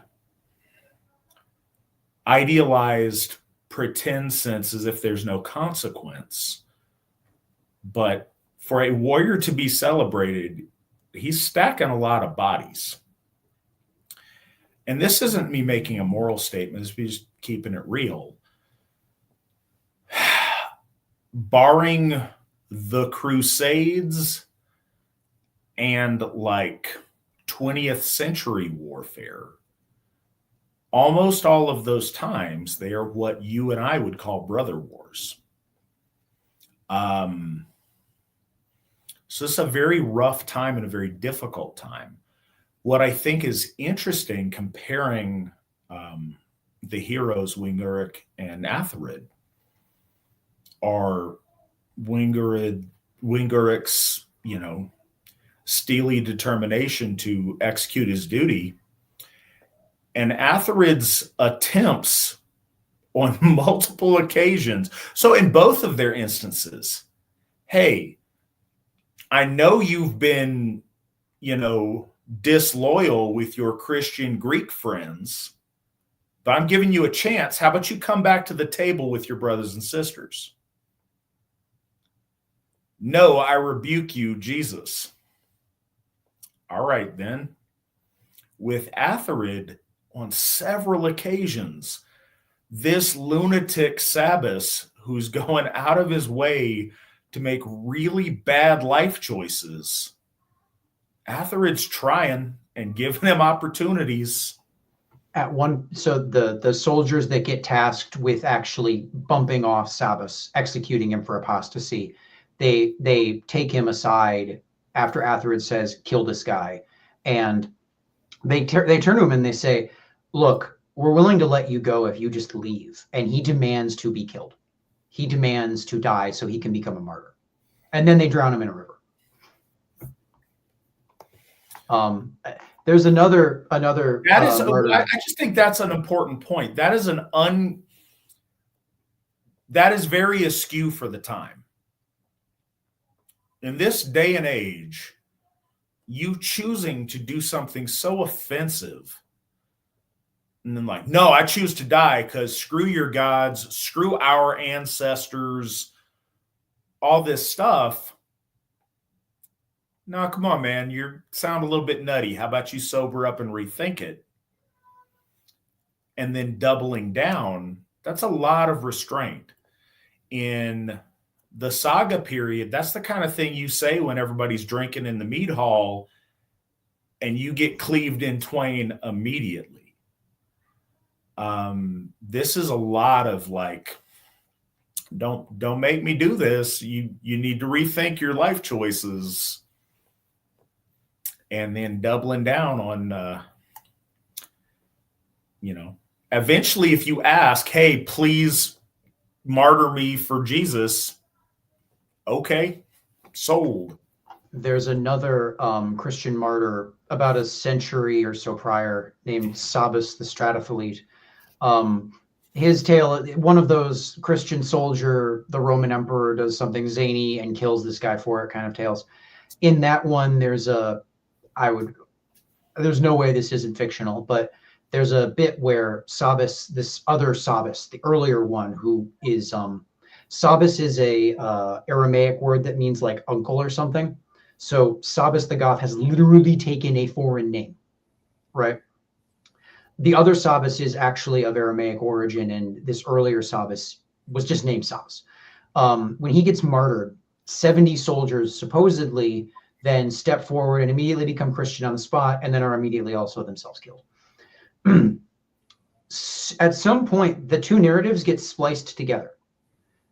So like these two guys drown Sabas the Goth, and then 70 of Athanorics or Atharids, whoever's soldiers become Christian and get drowned on the spot. Like, just back it up for a minute about what is like, assume, okay, let's take this literally. What just happened here? Some guy broke the law, was given multiple attempts to back out of it.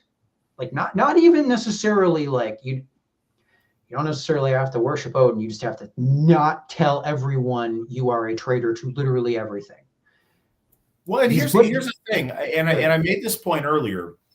It's not a doctrinal thing. You see at the same time Christians killing one another in the thousands over, do you think that Jesus is really three people, or is he the Son of God?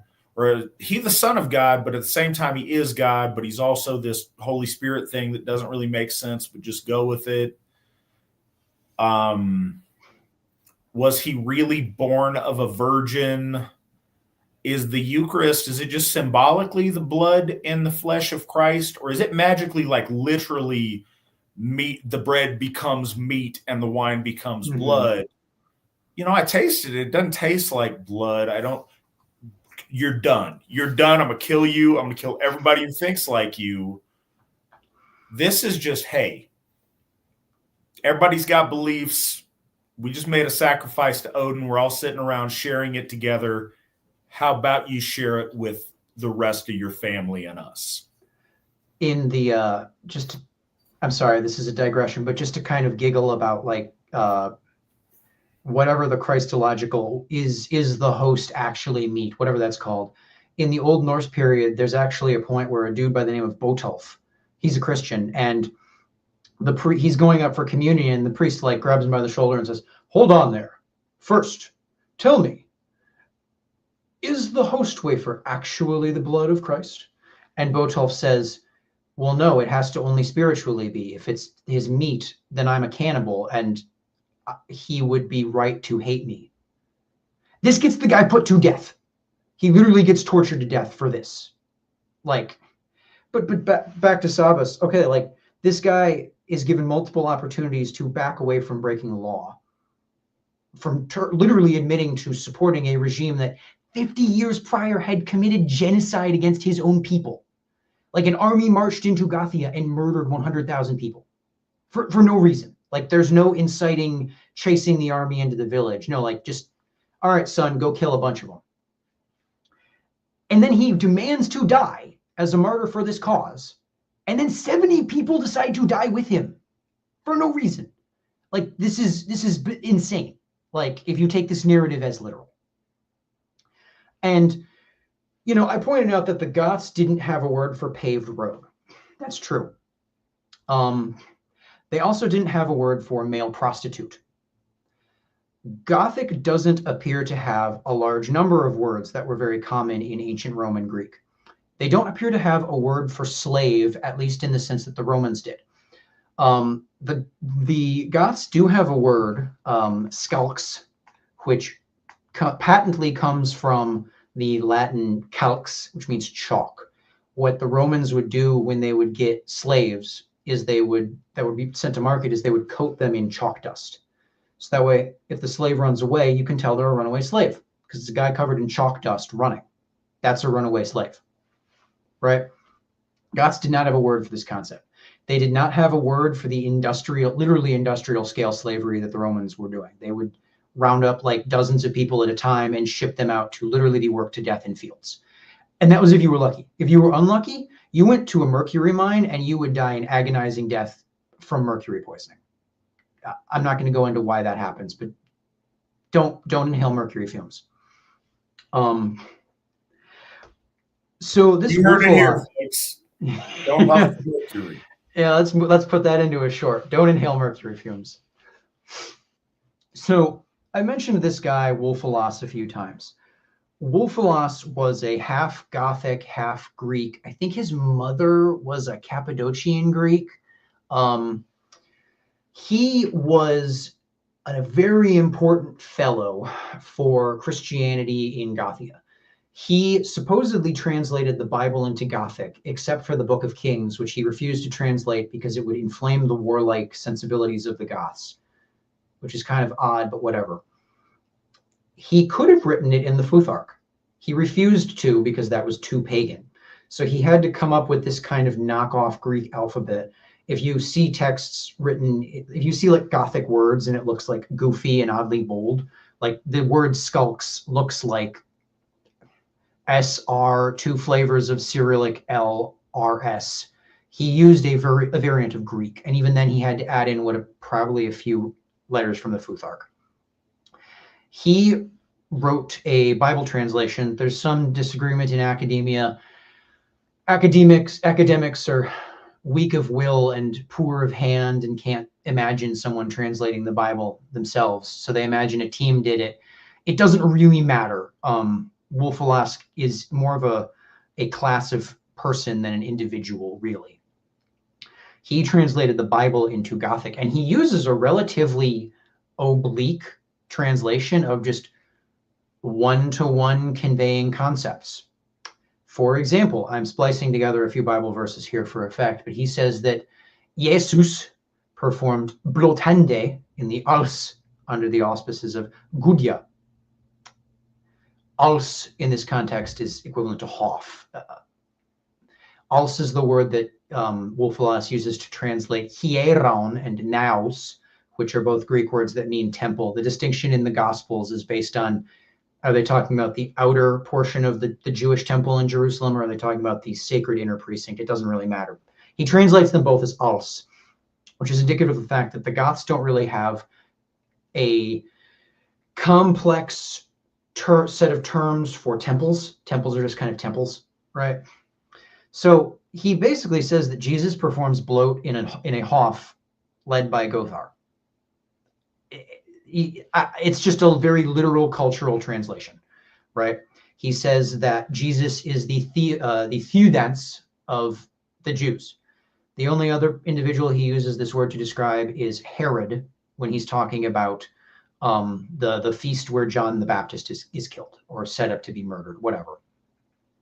Wulfhelas's gospel is the biggest source of Gothic, and the fact that he so one-to-one translates Greek terms into Gothic with a Gothic nuance is very important to us.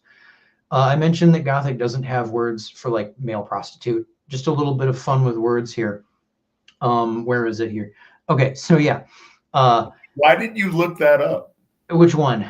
The Gothic word for male prostitute. I was curious about, because, okay. I was curious because it's like, okay, our ancestors stamped homosexuals into the bog because they didn't want to address that, like, at all. They didn't even want to have these people to have graves. So how is this treated in the Bible, where they do, like Timothy and Paul and stuff mentions homosexuality? How is this treated by Wulfhelas? How does he translate this to a Gothic audience? If these people are really so averse to homosexuality, how do they refer to it? I'm like a linguistics nerd. So how do they refer to it? So unfortunately, most of the passages that talk about it are not surviving. Wulfhelas's gospel only survives to us in very large pieces. But fortunately, 1 Timothy 1 through 9:10 does. In it, the writer uses the terms arsenokoites, which basically means man layer, and pornoes, which basically means homosexual male. Man layer. And Wulfhelas translates arsenokoites as mananskathwindom, which literally means like men who are enthralled to other men. And then he translates pornois as horum, which actually means adulterer. It doesn't mean male prostitute. It means like cheater. So we've settled on man whore. Got it. Basically, which is it's interesting because like Greek has had a very complex set of terms to relay homosexuality and prostitution. And Wulfhelas is not above just calquing words into Gothic. Like he translates tetrarch as basically four-ruler. Another term, the other thing he does is he just transliterates. Like his term for Caesar is Caesaris. His word for apostle is apostolaus, right? So like, why not just convey these concepts? Well, because his audience will get upset if he puts such foul language in the mouth of the apostles. Like they won't want to be associated with this religion if there's homos in the holy book. I'm sorry, that's just the blunt reality. So you can see why Eoric comes back from Byzantium and he's like, wow, they have a really powerful government and a very dangerous religion and a society that's going to destroy us. Because remember, the Goths would have been aware of the Celts. Their word for them, in English, we call the Welsh, because that word Welsh is the well-ish, coming from the Proto-Germanic Walhaz, which actually comes from a Celtic tribe's name, but it means Celt, foreigner to the southwest. Gaul does not come from Gallia, meaning chicken, but also referring to the Gauls. It actually comes from Walhaz. Gaul is the land of the Welsh, not like the Welsh, but the Celtic Roman civilizational strata to the southwest. What does Welsh mean? I think it ultimately means something like eagle people. But then it became a word just meaning Celts in general in Proto-Germanic. And it kind of got, because you have to remember, when we start with the Greco-Roman view of history, we start from this idea that the Romans are something very separate from the Celts. But like Caesar had to have messages written in like Greek because a Celt could read Latin and understand it, right? Like Vercingetorix, a Latin speaker would hear that word and think like, oh, like over leader king, because the Celts and the Romans were actually not that far apart, right? So from the Germanic perspective, it's kind of just like there's this civilization to the southwest that just keeps going into the boot of the peninsula. And then one of these city-states, because remember, the Celtic world was full of city-states with very complex political institutions. When Caesar invaded some of these city-states, the neighbors had democratic assemblies to figure out what the heck they were going to do about this massive bandit invasion. So from the Germanic perspective, like, this civilization gets taken over by this one polity that like uses its power to enslave everyone and literally work them to death in fields so that the Romans can throw parties. So Eoric would have come from like the height of decadence with this massively powerful but also very dangerous religion and like wacky stuff like male prostitutes and chariot races and all these other things that the Goths probably would have found to be very decadent and frankly disgusting. Yeah, there's a joke there, like chariot races are as gross as homosexuality. But anyways, so when Sabas says he has no Lord but Yahweh and is not subject to the laws that Atharid is enforcing, he's making a claim that is very hard to compare to the present era. The best way I can describe it is imagine being a New Yorker and someone tells you, I am a Muslim. I have no need to follow your laws. I hate your culture. After 9/11, right? Like they do that. Yeah, I know. But like, this is what Atharid was faced by. The fact that one of his men only threw a weapon at this guy.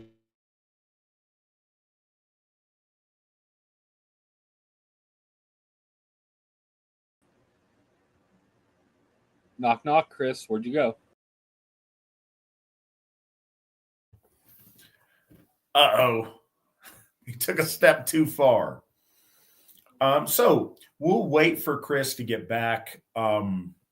This is awesome, and I'm really appreciative of Chris's breaking this down for us in such detail. I think it's really important, and I think this is a really good primer for people who don't know a lot about Goths to learn about Goths and get that figured.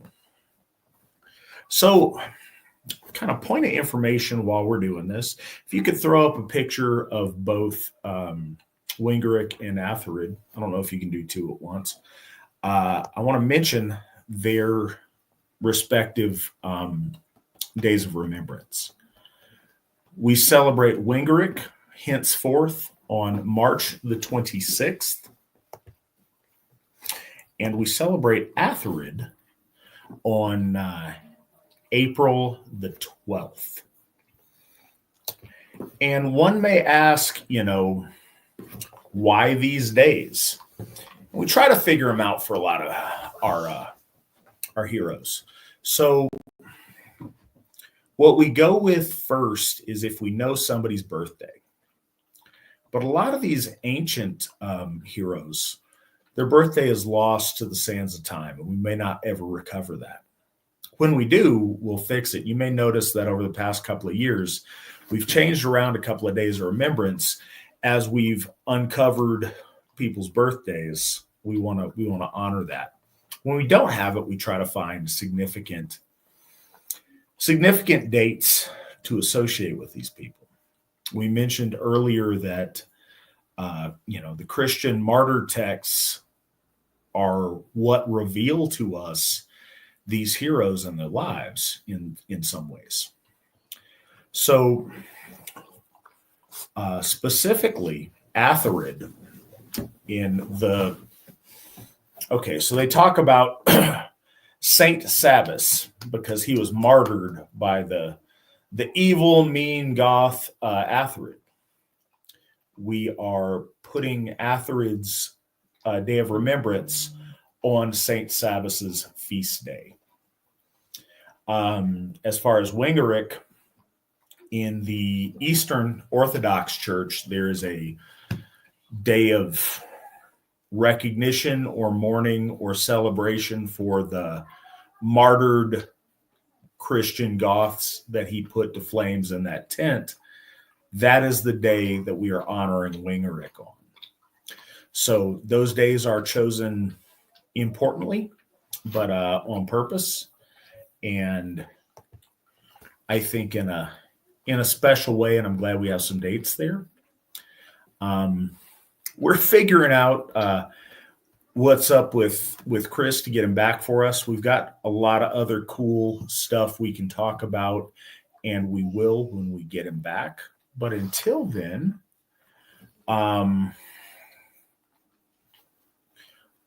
there's questions to ask or to answer, and I think it's something we can be doing in the meantime. I want to answer the most recent one I see in the chat first. Do you really think drowning homosexuals in bogs is noble? Yes, absolutely. I think that there is obviously you have to look at things in a historical context. If we started drowning homosexuals in bogs today, that would be shocking and appalling to our modern sensibilities, because it would be so out of the norm of what makes any sense in 2025. But at the time in which it was done, in a time where execution of criminals, of the cowardly, and of the perverse was a frequent thing to do because they were detrimental to society, absolutely. And if we look in the modern day and age, it is a very commonly held and easily understood position to have humane execution of convicted pedophiles. Often that is what homosexuality ends up becoming.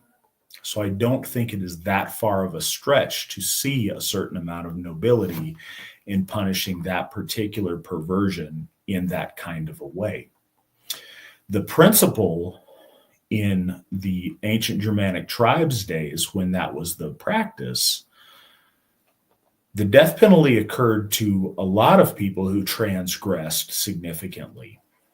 And there were a lot of crimes and things that we could wrap our heads around and publicly acknowledge in the execution of the death penalty by hanging at that time. But in particular, men who effeminized themselves to be so perverse as to be homosexuals, as well as cowards who fled their obligations on the battlefield, were so disgusting, and not in the sense of the sex act per se, but just the overall abdication of their manhood, that we didn't want to even be reminded of that stain upon our folk and our society. And yes, I think that was absolutely a noble and appropriate thing to do at the time. I think that trying to say, yeah, tomorrow we should pass that law is kind of absurd, because that's not the way the world works. But yes, at the time that was practiced, not only do I think that was noble, but Tacitus, who wrote about it, thought that it was a noble thing to do, as did all of the literal nobility of our folk at that time. Chris says he is back, yet I do not see him on my screen. There we go. Am I He back? has risen. All right. I am back.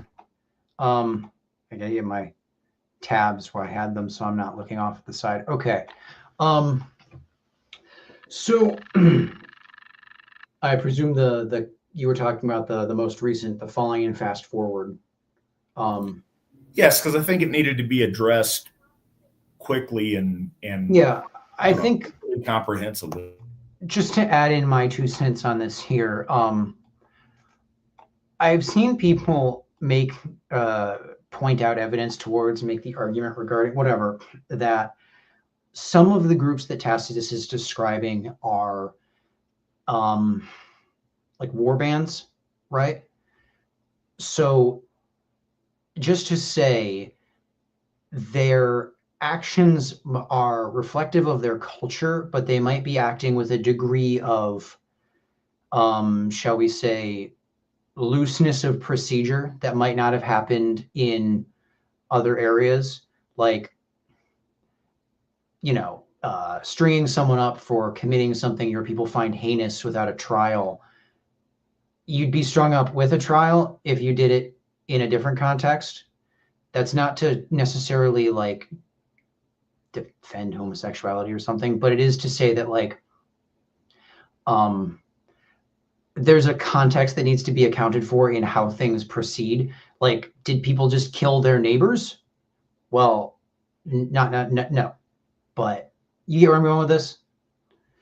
Well, yeah, and the thing that I want to kind of say is, again, in 2025, where almost no crime is ever you have a death penalty for, then yeah, just all of a sudden tomorrow, that's the law, is we bog stomp gays. Yes, it's extremely jarring, and I see the great concern with that. But in a day and age where the death penalty was attributed to a number of points of criminality, and this being one of them, and the point here being that it was just disgusting to the general consciousness, I don't think that's an inappropriate thing for us to point out. Up until very recently in the historical record, up until, well into the 20th century, the hanging of a horse thief was a completely appropriate thing to do. So I don't know why that spares that. Yeah. And I think some of it comes with the assumption in today's world that we pretend or delude ourselves to think that it's some kind of legitimate lifestyle or legitimate sexual preference. No, it's a very dangerous mental illness that very, very disproportionately predates upon children. It is very destructive. It is,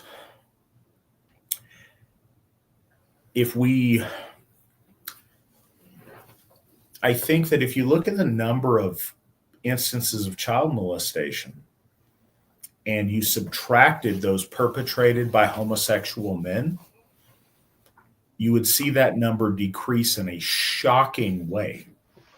It is a very, very dangerous thing.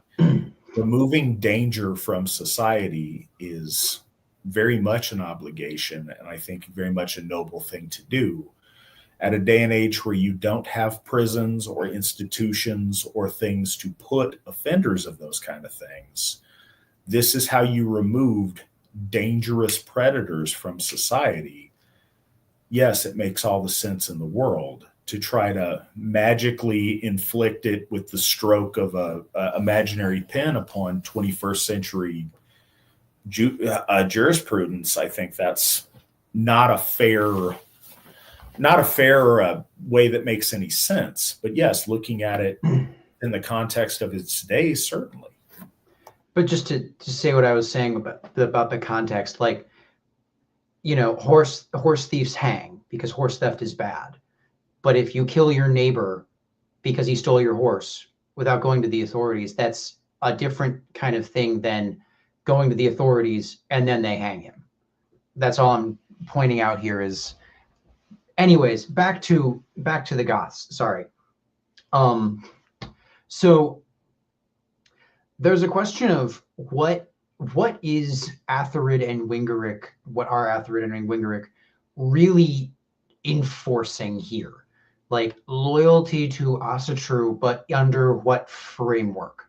So in Wulfalas's Bible, he translates a number of words using the sib root. This is, as I mentioned, related to English sibling, related to German Sippenhaft.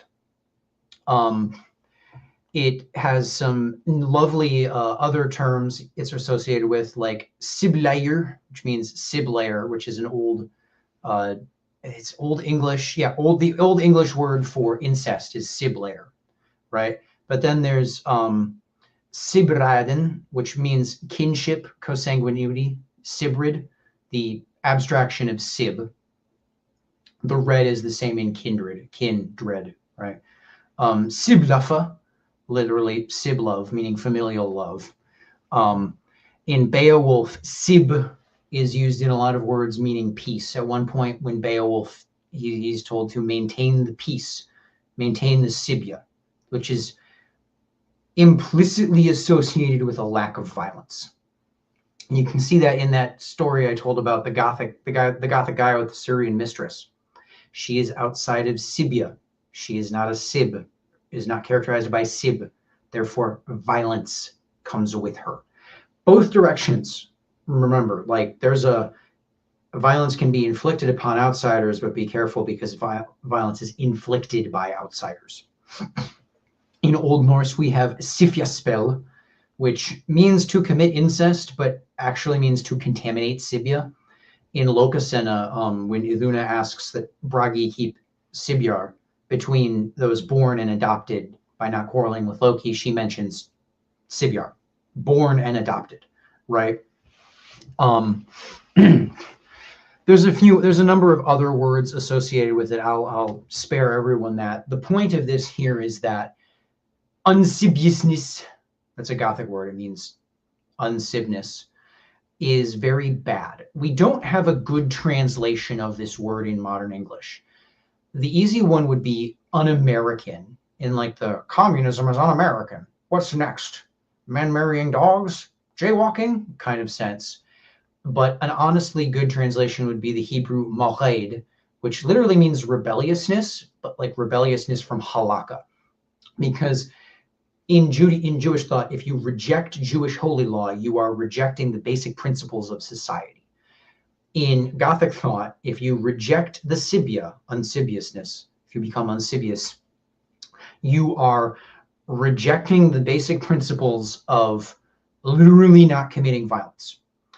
You can kind of see evangelical Christians try to do something similar where they'll be like, well, gee willikers, how can you be against theft if you don't believe that we should not wear mixed fabrics? Because they're trying to ground the Bible as this like bottom level thing that holds society and keeps it from just going, right? That was Sibya for the Goths. It was a holistic sense of relationships between individuals. And Sabas is actually saved by Sibya a number of times. He's saved from having to basically perform bloat in some manner by the mayor, let's just call him, who takes him aside and is like, look, we don't approve of what you're doing, but if you shut up and play along, we'll humor you. There's also a part of the story, I don't know how old it is, because these martyr tales get stuff tacked onto them over time, but there's an addition to the story at some point where he actually like is given shelter by a lady in his village, and he basically leaves her shelter to go do something, and he gets caught by Atharid's men. So it's kind of humorous that the Sibya, which is something that he explicitly rejects in front of Atharid, is actually the same thing saving his bacon from Atharid, because the village was made up of a non-institutional power base where like the elders of the village were trying to keep everyone working together through their own personal charisma rather than like institutional power of do what I say or I pull the lever that sends you to jail or six the soldiers on you or whatever. It was a situation of interpersonal relations at the bottom level, and as you went up, it became increasingly ideological until you get to Athanoric's position, where he is essentially mediating the relationship between men and the gods. Sorry. So to kind of explain the structure of the society, at the top you've got Athanoric, who is mediating between man and the divine. Then below him you've got the Reixes of presumably multiple Kunis, just given the size of some of the numbers, particularly soldiers that Athanoric is able to draw upon. Then within these Kunis you've got the multiple villages. And at the point of the villages, there's like a kind of gap between the lived reality of trying to survive and get enough food and interact with the divine for very utilitarian purposes. And above that, you've got these greater concerns of like, how are we ordering society? How are we keeping people in line isn't the right term, but like, how are we keeping people working together? Because remember, Sabas does say he is an atomized individual who is not beholden to the law. Saying that he outlaws himself is very apt it's a very good way of putting what he's doing. Now, there is a question of how can he do that in a Gothic context? Because Alaric and Theodoric and Odoacer were already mentioned. How can you just blow up your culture like this in light of the people trying to make Wolfilas out to be this actual leader of the Goths? As I said, there was a lot of effort to craft this amazing influence of Wolfilas by Byzantine Christians. He was compared to Jesus, David, Elijah, Moses, Abraham, every important Jew in the Bible. He was that guy for the Goths. He got kicked out of Gothia by Eoric, by the way. How does that work? How can you have a real Gothic identity with a religion that is predicated upon blowing up Gothic identity? So there's a book, Lady with a Mead Cup. It's really good. It's incredibly dry. Like you could start a fire with the stuff in there dry. And this book goes into what I would call the warlord sociality. So at this time in the Germanic world, there's these two social formats of the tribal sociality, which is this, as the Allsherjargoði has talked about, holistic relationship between individuals that encompasses the gods and links them all together in this big sort of family. And the reason why you should work together is because you are a Goth, you are family, you are working towards your mutual ends, right? The warlord sociality comes out of the Celtic world as this idea of basically, hey, you and your friends can go off and get a bunch of money by raiding each other and the Roman Empire.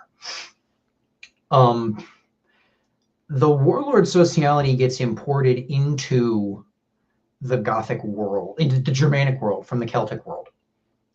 And the warlord sociality is what we see with the descendants of the warlord sociality are a lot of what we see in Anglo-Saxon and Old Norse stuff.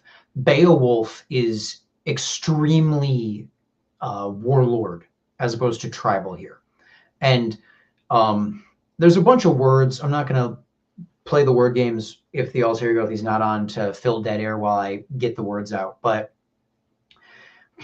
what Wolfilas and the Arian Goths were doing was leaning into that warlord sociality to craft an alternative Gothic identity. And this is where the idea of like loyalty to Yahweh as your Lord comes from. This is very apparent in the Heliand, which is a pretty cool. How much of what I've said have you heard, sir?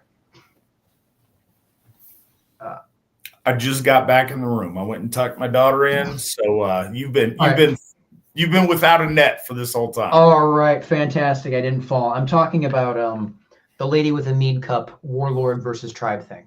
Cool. Okay, so as I said, Beowulf is very warlord in its society. The Heliand is this kind of famous poem about like retelling the gospel story with Jesus as like a Germanic warlord, and the apostles are his thanes and stuff. And that's a very interesting text because you know what word they never use to describe Jews? Theed or Theudens or Theuda or whatever the cognate is. The Heliand refers to Jews as Iudas Folke, but never as like Iudas Theda. The word Theed had a kind of stacked concentric rings set of definitions where the word Theed was deeply related to the Germanics themselves. Dutch and Deutsch both come from cognates of this word Theed. Deutschland means Theed land, the race's land, right? Wolfilas uses this word Theed or Theuda to translate ethnikoi, from which we get the modern ethnos, and Hellenos, Hellene, both of which basically mean non-Jew. Hellene, interestingly, is extended to encompass Europeans in like European ethno-religions and ethno-religiosity in general at this period. There's an interesting fellow by the name of Fravita who refers to him, despite being a Thor worshipping Goth, refers to himself as a Hellene. Interesting point. Thieskaland is Icelandic for Germany for this same reason. The Theed root in Icelandic, their equivalent, Thjóð, it is used everywhere in English that we use natio and nation, and ethno. So like ethno-nationalism in Icelandic, I looked it up earlier today. It's like Þjóðbúkath. It literally means like Theed mind, like ethno-nationalism, like race mind, right?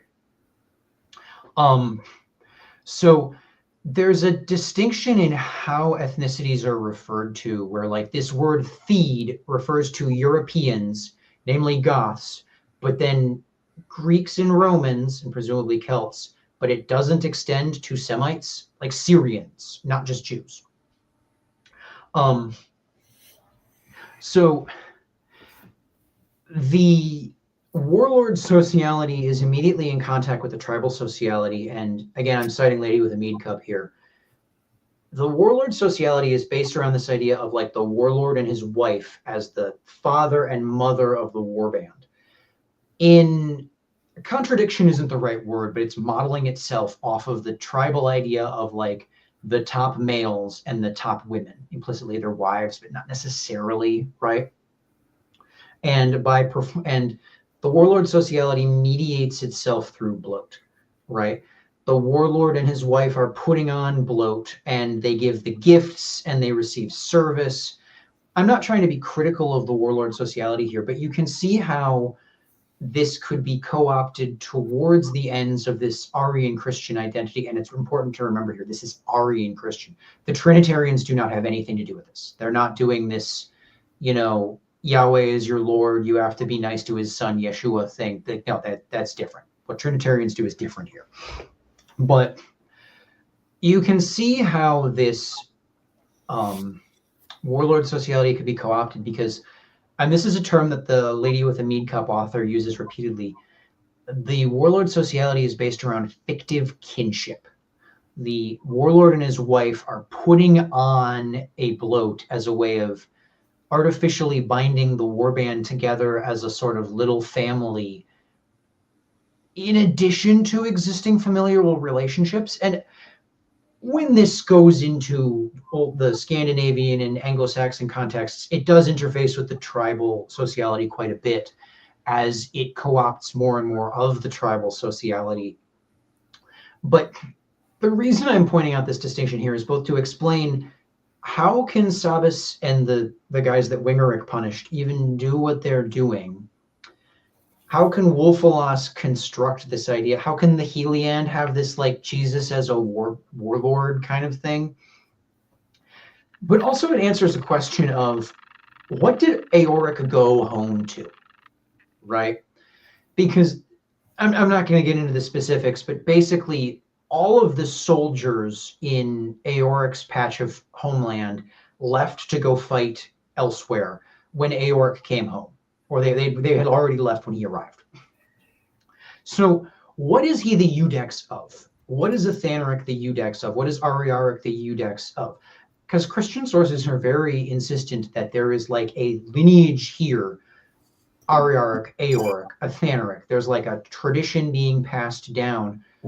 What is it a tradition of? Well, this is it. It is of a tribal sociality, an older, more archaic form of Germanic governance that Eoric comes home from Byzantium to and says, Thor's beard guys, we got to get to work. We have a very powerful enemy at our gates. And come the Athanoric's regime, he actually has two. He has the Byzantines and then the Huns. So he's got to get his poop in a group for two separate enemies on literally two fronts.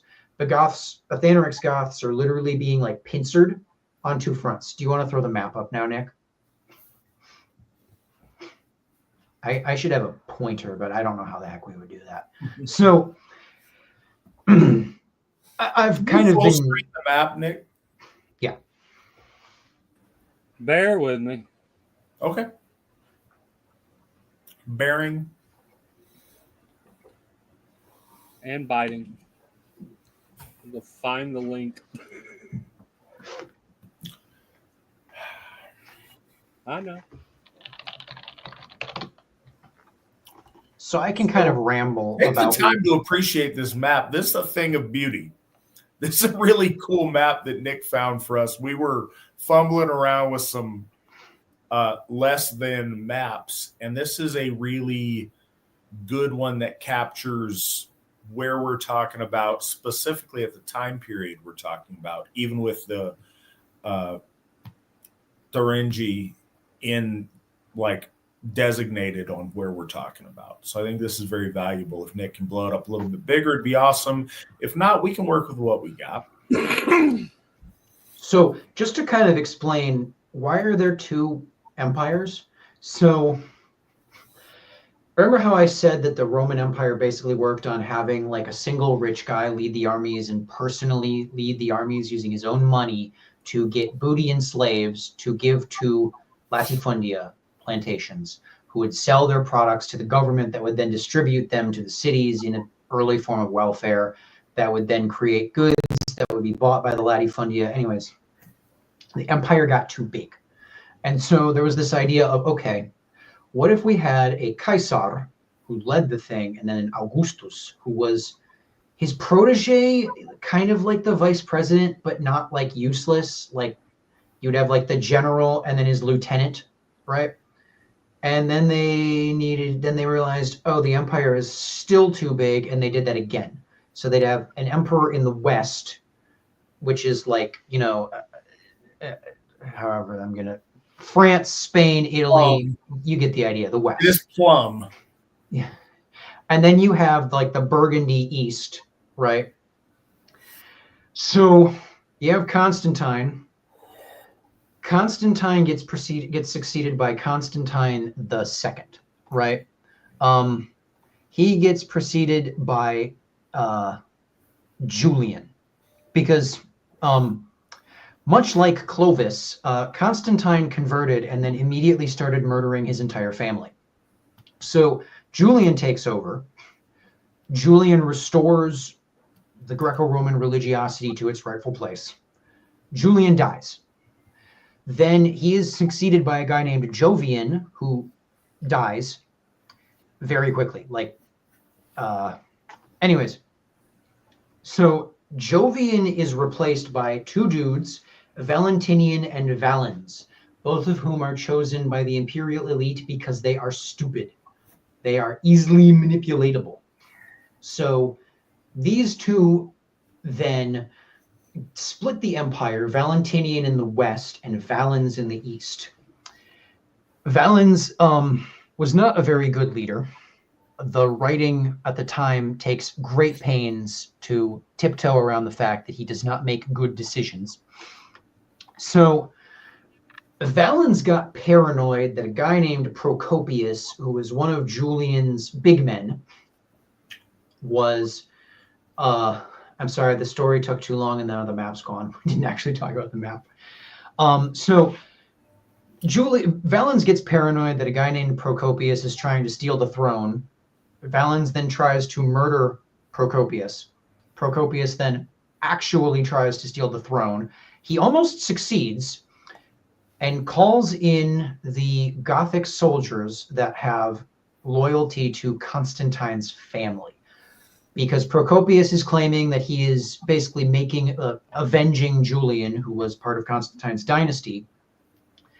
So Goths marched with Julian in his. Julian, are you talking about Julian the Pious? Yes. So, side note, we're calling him that. He's known as Julian the Apostate. He is the attempt in Rome of like, hey, go ahead and keep the map up there for a bit, if you would, Nick. I'm sorry, we keep jumping around. No, it's fine. Go ahead and keep it up until we say otherwise, if you would, please. And I appreciate you being on top of it, Nick. So Julian, known to history as Julian the Apostate, he was the example of a Roman emperor that's like, hey, wait, this is ridiculous. Our empire is founded on our loyalty to our gods. what is this Christianity nonsense? I get it's politically expedient, but no, this isn't the right way to go. And so he, in his reign, short though it was, tried to bring the Roman establishment back in troth with their gods. And, all respect in the world to him for doing that. His reign was really short, but it was very interesting in light of that. And I wish I had a good book recommendation. And I don't off the top of my head, but by all means, anyone who's interested in this kind of stuff, Julian the Apostate, research that as much as you can. It's fascinating, and I think it's really inspirational and informative to a lot of things. So I would encourage people to look deeper into him. Continue. Sorry about that. So Julian leads a contingent of Goths into Persia, which the area we're actually talking about is the kind of dotted line between the word Licinius and Sasanian Persian emperor or empire Shapur II, right? Julian had actually spent a lot of time in Gaul leading Gaulish and Germanic troops. I mean, against other Germans, sure, but he literally fought in a shield wall with Germanic and Celtic warriors.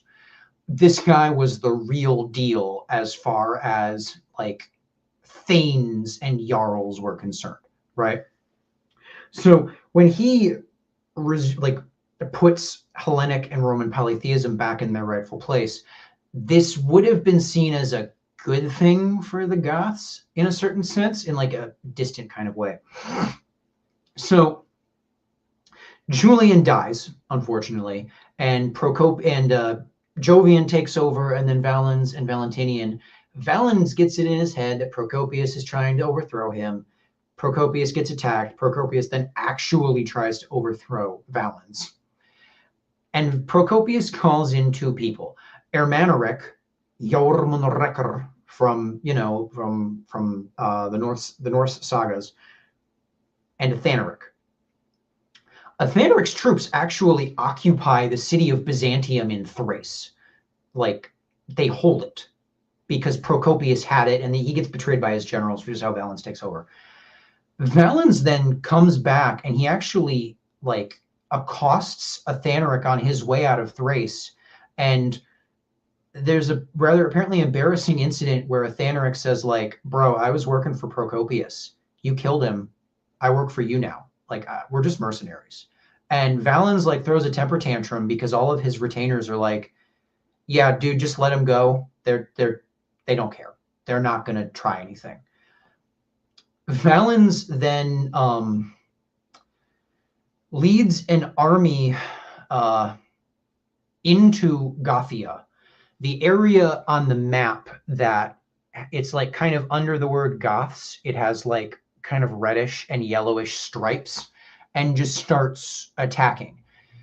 Now, I've seen sources that say he's trying to go after Ermanaric, but he actually seems to be going after Athanoric.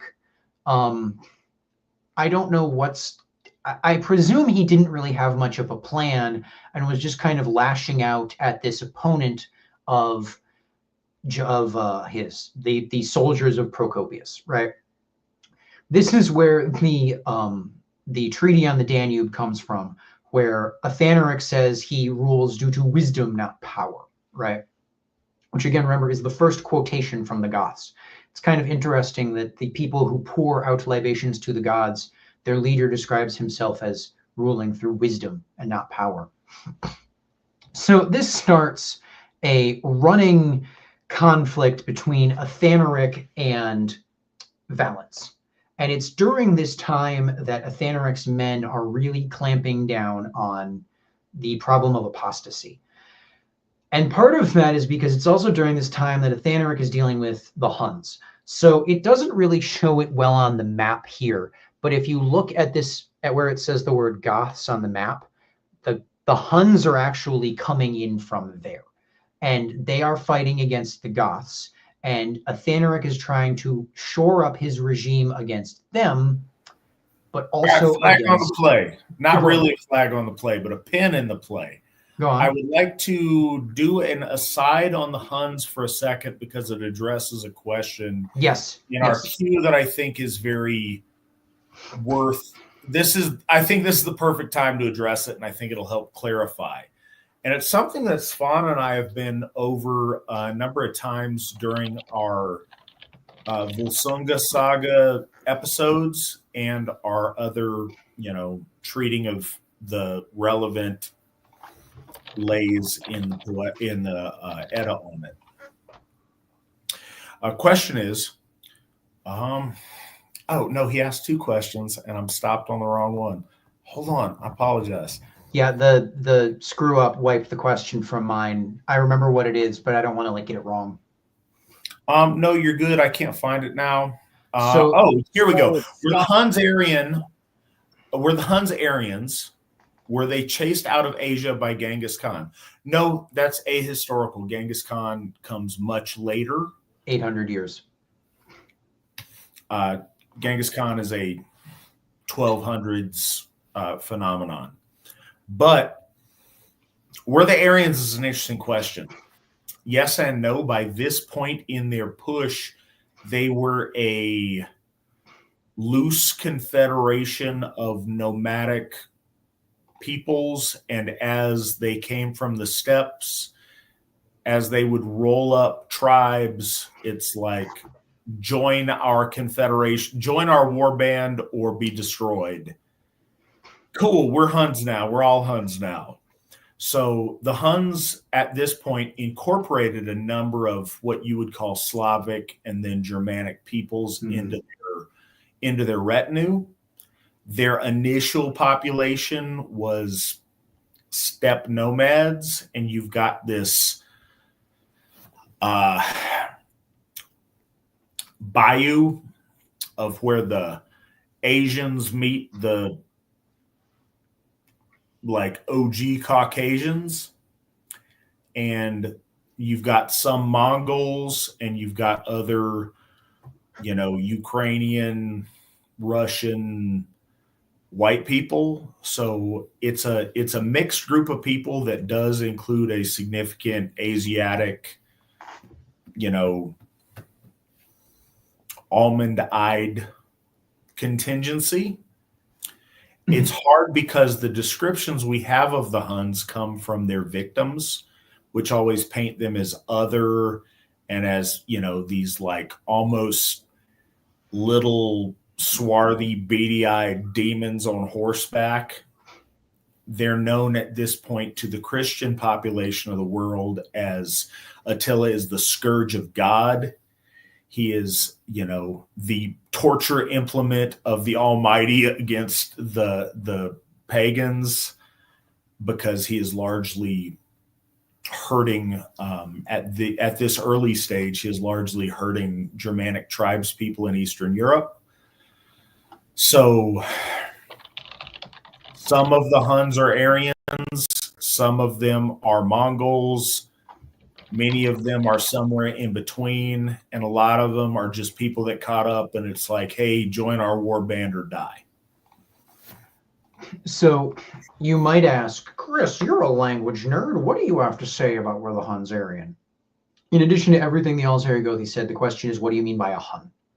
Because as he said, at this time, there's a number of Germanic heroes, little h heroes, cool dudes, not, who the Huns roll up and they're like, friendship ended with the Lombards. Now Attila is my best friend. And then the precise moment it's no longer useful, they're like, Huns, I always hated them, and immediately start fighting them.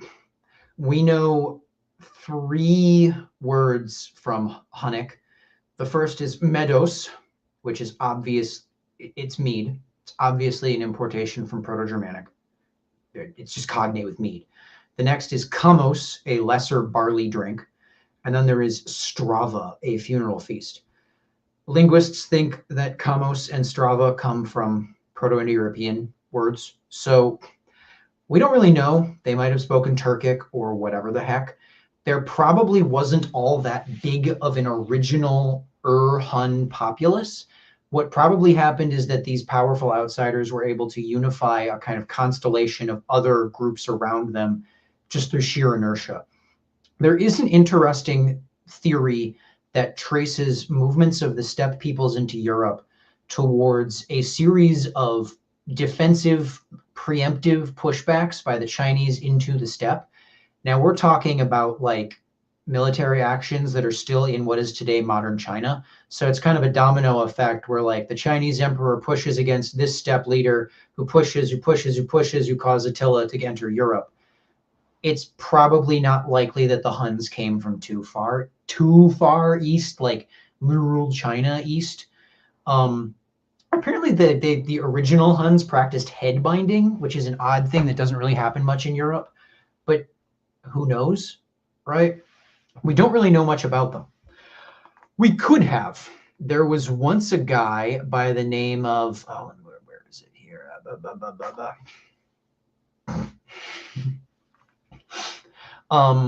There was a guy by the name of Priscus of Panium who lived roughly 410 to 472.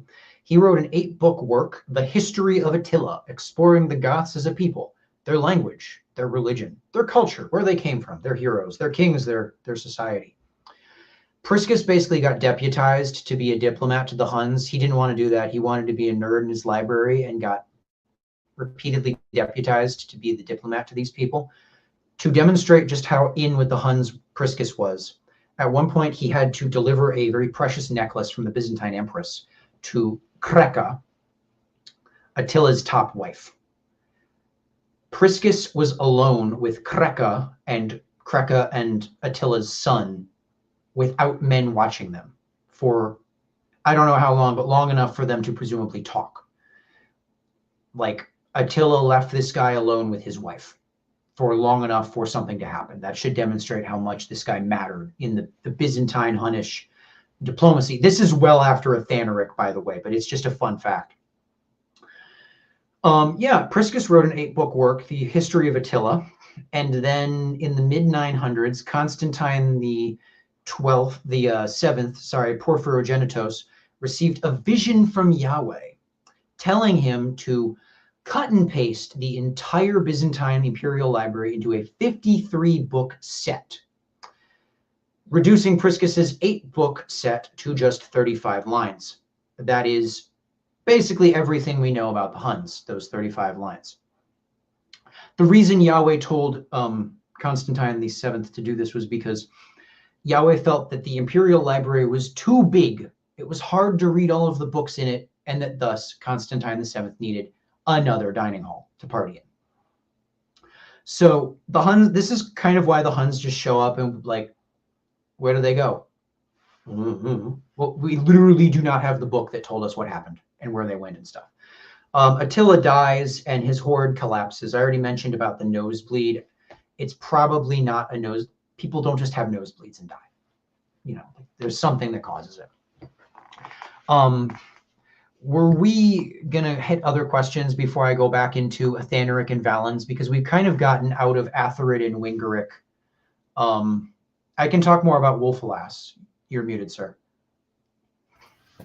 I catch it before you say it, but after I start talking. But I appreciate your reminders on it. So I think it's a decent intermission to kind of go through and catch a couple of maybe a couple of questions. We can see what we can do here. Yeah, so let's take an intermission. Let's catch a couple of questions. At the end of the broadcast, we'll, properly catch you up on all 4 of our Gothic heroes and their days of remembrance. When you were in your downtime, I don't know if you heard it, but I mentioned why we celebrate the days of remembrance on the days that we do for Wingeric and Atharid. Oh, yeah, I told everybody Atharid is on the feast day for St. Sabas, which I thought was cool flex. And then Wingeric, same thing. There is a Orthodox day of mourning or whatever on their calendar for the the martyrs burnt in the revival tent or whatever. And that's the day that we're honoring Wingeric. And then how did we get October 23rd for King Eoric? Why you gotta do me like that, Nick? So I'm trying to remember it, and there was a good reason. I'm trying to recapture what that reason was. I will find it. Put a pin in that. By the end of this broadcast, I will explain to you why. Nick, keeping me honest. I appreciate that. So, going back. But here's the thing. Chris, you are amazing. Thank you so much. You are really delivering on the information on this. So you guys know inside baseball, the reason this show's the way it is, most of us can't just drop 3 hours of expository speaking on you guys. So it needs to be fueled with question and answer and conversational tone. Certainly I need that. Chris being able to go and in granular detail lay out the known history of the Goths in this period and doing it for 3 hours now. This is a treat. And I know that some people zone out. Cool. We try to have a lot of different content on here that's going to appeal to different folks and different interests. But for those of us who love history and love learning new stuff, and I've already seen this in the comments, this is really a treat. So seriously, Chris, thank you very much for this. It is a good time to go back over some of the questions, might as well, while we've got a little bit of time, and then we can go into the next half here, because there is more to say about the struggle between Goth and Christian at this time. One might ask why I don't say Ásatrú and Christian. Well, I did. There's no difference between Goth and Ásatrú, and that's a beautiful thing for us to aspire to. Before we hit the questions, I just want to I completely forgot what I was going to say. It's okay. You'll get back to it. But go ahead. So the conflict between Christianity and paganism is immediately obvious for obvious reasons.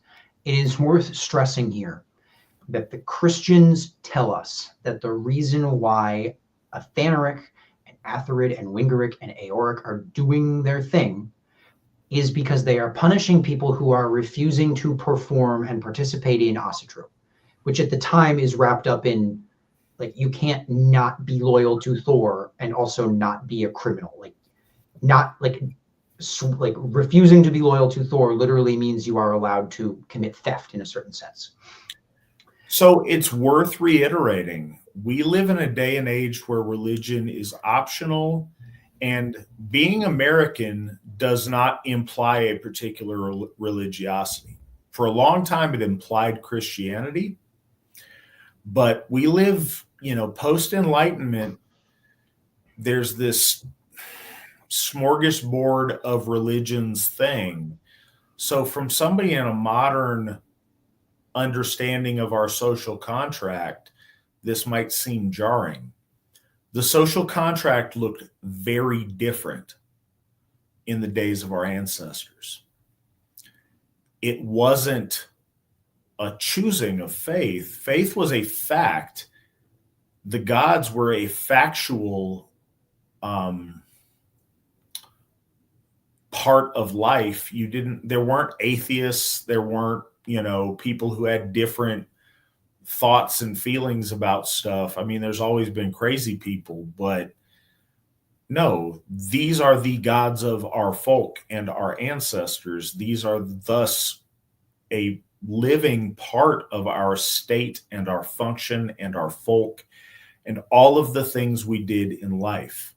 The closer you get back to the golden age, the more all of these things fit within the synergy that we talk about of being whole, being hale, being healthy, and living Ásatrú. There was no separation. Loyalty to the gods was loyalty to your nation, was loyalty to your king, was loyalty to your father, was loyalty to your war band, was loyalty, was all of that. Any piece of that that was incongruent was both criminal and sinful. in our modern understanding of it. So question, hey there, question for you guys this week. With the theme of victory never sleeps and a general trend towards finding ways to win, what are some of the best ways we can obtain victories, large or small, in our everyday lives? How does being a good member of the AFA contribute to your ability to win those victories? Thank you for all you do. Well, thank you, Tyler, for your questions. You consistently submit those, and we appreciate them. Chris has disappeared. Chris, you still with us? All right, he is not still with us. So nope, until he bounced, he'll be back. So when he can maybe hit this when he comes back, but from where I sit, it's hard because the opportunity for victory is so much and so many that we don't realize. And it all depends on who you are and where you're at in your life. If you are not in the physical condition you want to be in, every step of getting closer there is a victory. If you aren't happy in your marriage, fixing your marriage is a victory. If you're struggling with raising your children, finding a way to do that more effectively and better is a victory. If you want to advance in your career, getting a promotion is a victory. If you don't like your career and you want to do something else, finding a different job is a victory. If you're ignorant and you want to be wiser, every book you read, every new thing you learn is a victory. If you want to help the Asatru Folk Assembly and Ásatrú to flourish, getting involved, volunteering at your HOF, volunteering to do an AFA project, talking to the people that you meet that are heterosexual white folks that should be here, that bringing any one of those people home is a tremendous victory for us. If you struggle with things in your life, you're struggling with addiction, you can break free of that. That's a victory. If you're, having trouble being the son you want to be to your parents, repairing that relationship is a victory. If you're broke, getting financially successful is a victory. All of those things are victories. A key to all of those things is building successful habits and being consistent in the implementation of those habits. Consistency is the best, most sure path to victory over the long run. Consistency gets you there. While you are consistent in your steps towards victory, recognize opportunities to accelerate it. There's a lot of things you can do to accelerate it, but in the meantime, and this is, maybe a stupid analogy, but it's what comes to mind. Your mortgage. Every mortgage payment gets you literally a step closer to paying your mortgage. Be consistent. Make every single mortgage payment. But you can also make side payments towards your principal to get that happening quicker and faster and better. Ideally, do all of that. But if all you can do is be consistent on that mortgage payment, you will get where you're trying to go. So do the consistent thing. And while you develop a habit of being very consistent, then add little acceleration if you can.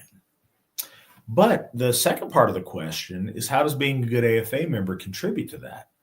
First and foremost, and the least tangible, but absolutely real, being a good AFA member aligns you with the ICER.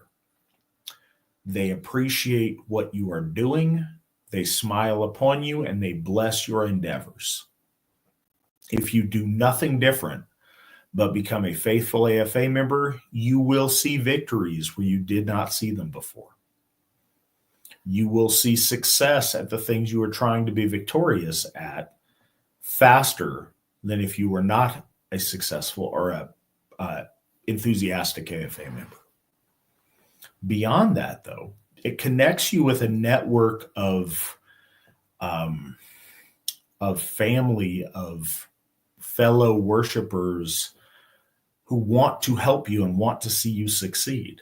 You have a wealth of knowledge of all of your fellow AFA brothers and sisters that have seen similar things, been through similar struggles, and want to help you succeed. You have people that have jobs and can help you get a job where they work. You have some people that own their own business or entrepreneurs that can help you have opportunities. You have people that can help you find a place to live near them. You have people that can help provide you a safety net to, hey, they will help take care of you if you fall on your face while you're trying to pursue victory. You have people that want to encourage you, be forces to keep you accountable, to hold your hand on each and every step that you need towards victory. We've got a whole group of people that do that when you're talking about like addiction recovery. We got a bunch of people enthusiastically trying to help with that if you want to get in better shape and fix yourself physically. We've got a lot of people, including a number of our Gothar, that want to help you if you want to get better spiritually or learn more or become, more knowledgeable about things you're weak on, that would love to help you with those things. There's people like Chris here that clearly nerd out on these obscure points of history. They'd love to help you. If there's something you don't get or you don't know about that you want to learn on, Chris would love to help you. Like, hey, here's some resources. Here's how I figured this out. Here's, let me explain the connective point between this thing you know and this thing you don't know. Any of us would love to help you with anything we've got. We've got people in the AFA that are accomplished in their field of countless different both professions and hobbies. And if you want to get better at any of those things, many of us, there's probably a few jerks that don't want to help, but there's a whole lot of people that would love to help. One of the things that's a funny phenomenon,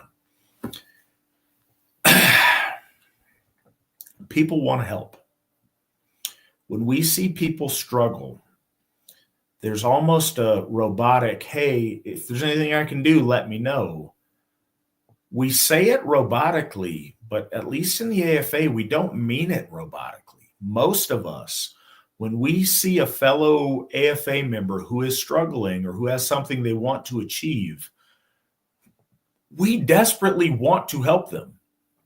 We want to find things we can do to be useful and helpful to get them to the next level.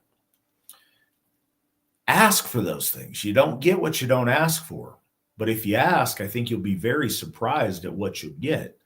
Because a lot of us just, it is, and maybe this is selfish and it's whatever, a lot of us want to help. We want to help for you who we're helping. But a lot of us, our soul is elevated through helping. It's elevated through other things too. But as noble people, we want that opportunity to help raise someone up and to help them be better in their lives. We become more by our experience helping others and getting them to level up. That's a victory for all of us too. So that's a big way that AFA membership helps you. Now that we've got Chris back, do you have any thoughts on the question of what are some of the best ways that we can obtain victories, large and small, in our everyday lives? And how does being a good member of the AFA contribute to our ability to win those victories? I think you pointed out that the virtue of perseverance is one that grants victory in a lot of cases. It's not fun to put your nose to the grindstone and do something consistently, but it does produce results. And you'll notice that people spend a lot of time thinking about how to achieve things in like one fell swoop that just fixes everything. They don't spend a lot of time thinking about how to do something small every day, little by little, to achieve a big goal, because it's hard, but they know it works. That's not to chastise anyone, but it is to say that, you know, you have to take things slow in some instances, and it's not fun to like pay off a mortgage.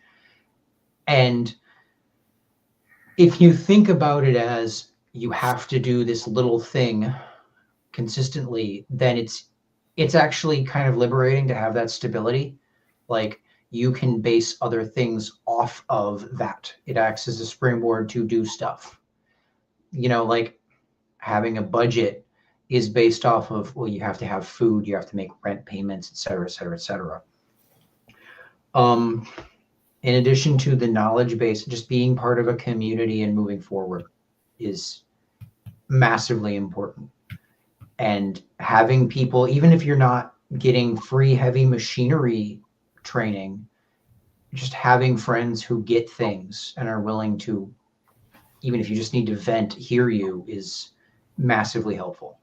Being part of a community is helpful, even if you're not at a given moment receiving some kind of specific benefit, like, oh yeah, I get free rides because I'm part of the AFA, or whatever. You know, we are social creatures. No man is an island.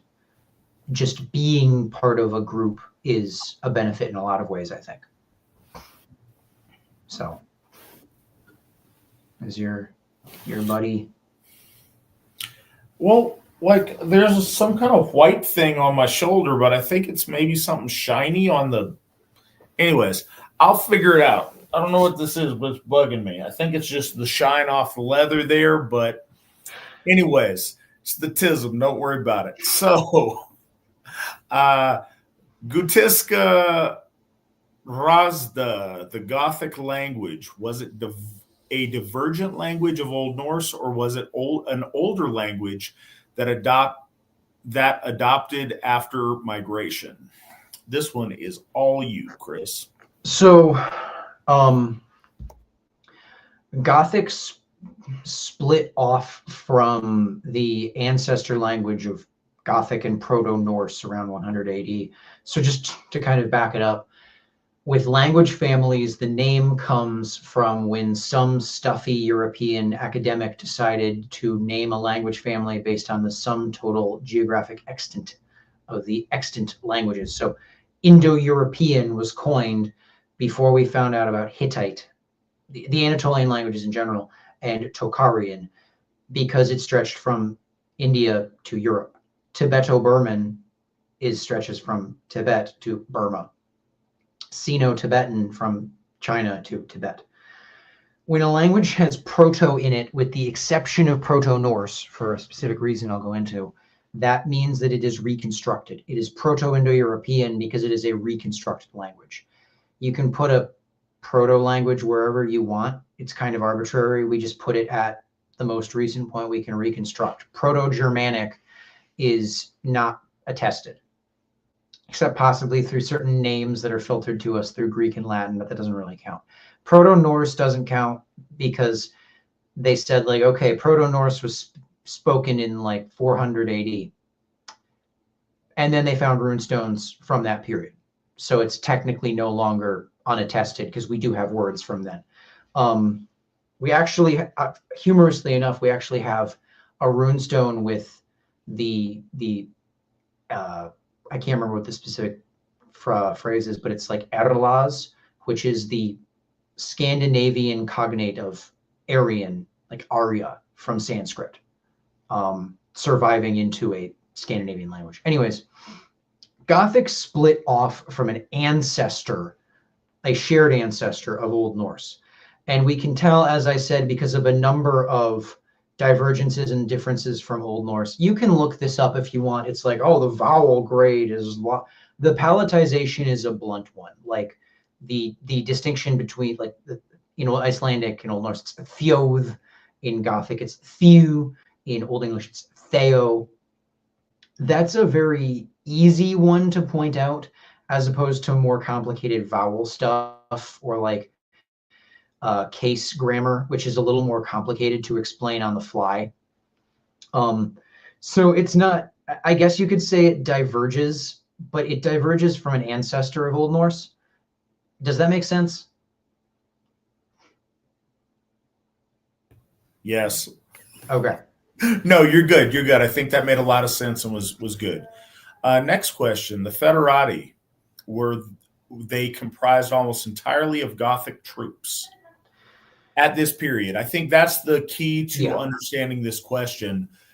Your question has a lot of different answers depending upon, the century or even the decade that you're talking about.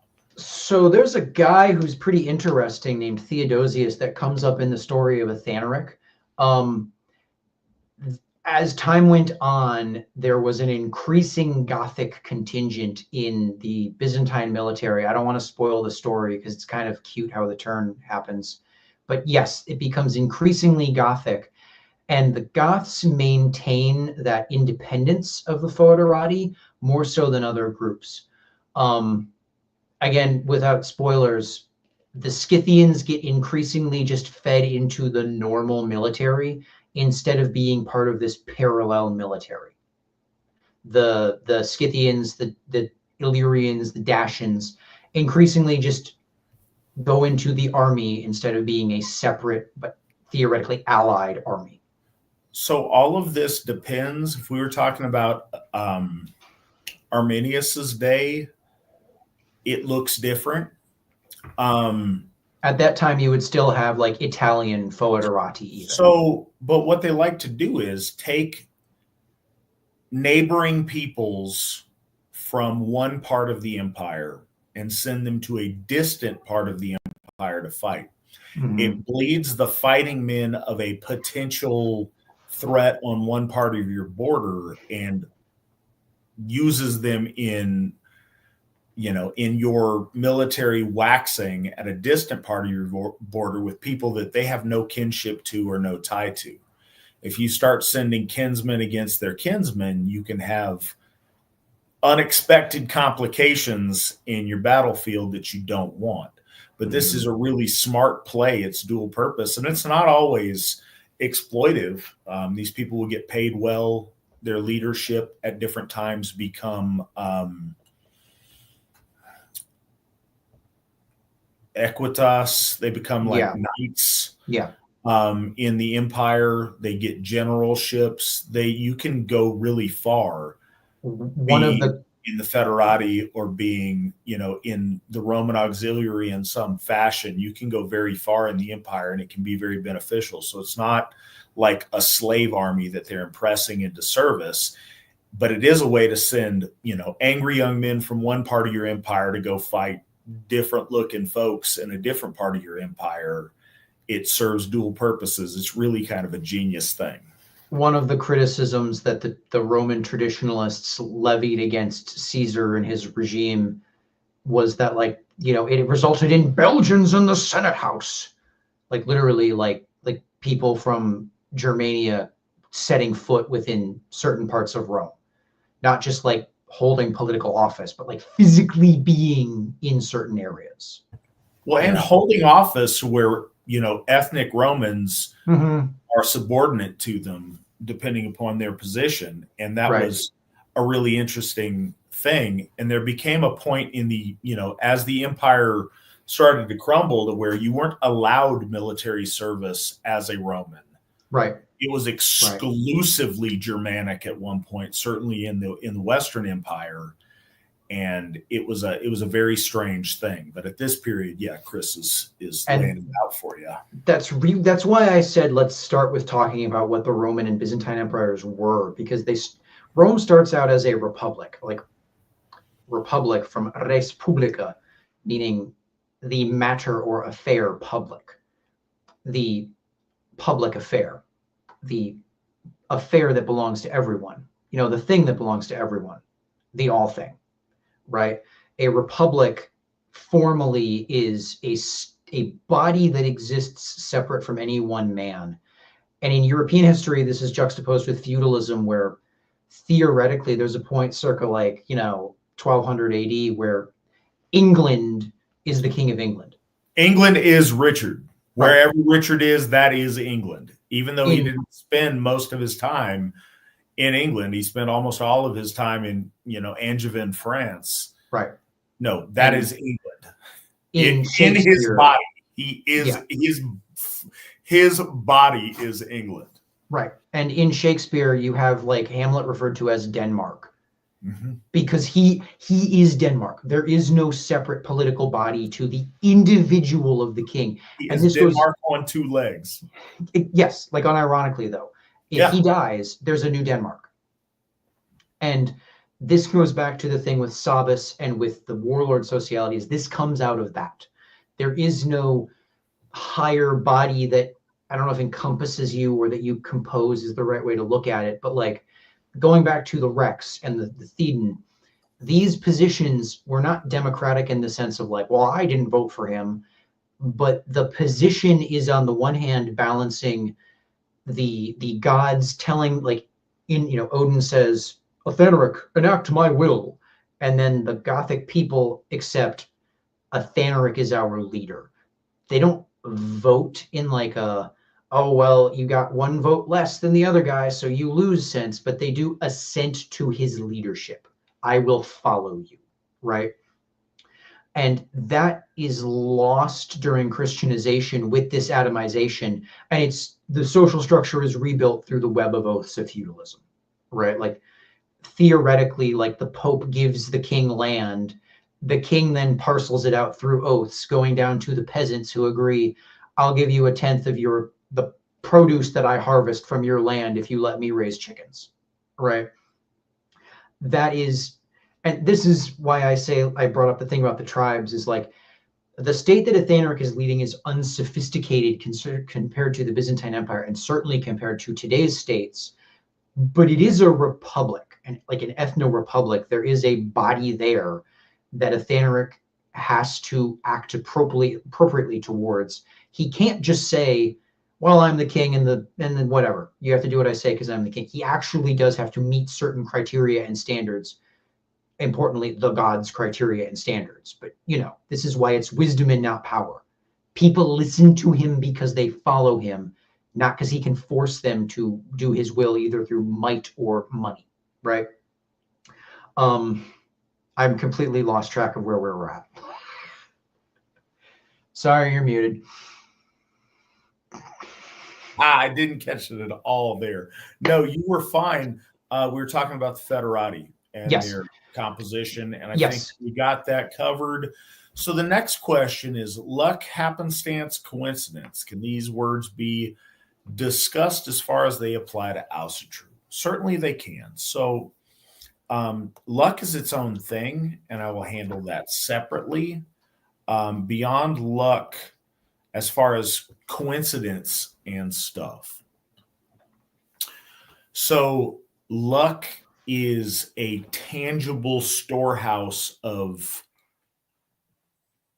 your, in a way, your spiritual might, your favor with the gods, and things of that nature. So through right action and consistent right action, you build a storehouse of luck that's drawn upon to be successful at things. The storehouse of like momentum you have in the right direction plays into each of the small decisions in your life. And where there's not an opposing force that's greater, it often, just plows through other things. You have certain people that skate through life on stuff because their luck is so much that it overwhelms things that would throw them off course. In a lot of ways, luck is momentum, but it's momentum built through a storehouse of right action. You inherit a certain amount of luck from your ancestors. We share collective luck in the form of hymenia with associations that we have. In the AFA, by being a member of the AFA, a certain amount of momentum from the luck built through 30 years of the Asatru Folk Assembly is applied to you in things in your life. Now, not the full share of it, but a portion of that helps speed you along your way and helps good things happen. When we talk about, wishing someone good luck, we have it as just this like turn of a phrase. it's not. In an Asatru concept, I wish you luck means here, I will break off a piece of my luck and give it to you in the hopes that it helps you be successful. It's finite and it's something you've accumulated. So when you spend it, you are spending something that's finite, but investing it wisely comes back to you and yields profit in that sense. As far as, coincidence, there is one of the fundamentals in Asatru and in the magical practice as it relates to Asatru is the ability to recognize and harness synchronicity or coincidence. When you function consistently within the right flow of earth, the right flow of fate, when you can see and understand the tapestry that the Norns weave, and you act within the right flow of action consistently, you draw synchronicity towards you. You create a current within earth, which translates to fate, that draws favorable things towards you. It's like you become a synchronicity magnet the closer you are to living right. And the more consistently you live right, you bring these things towards you.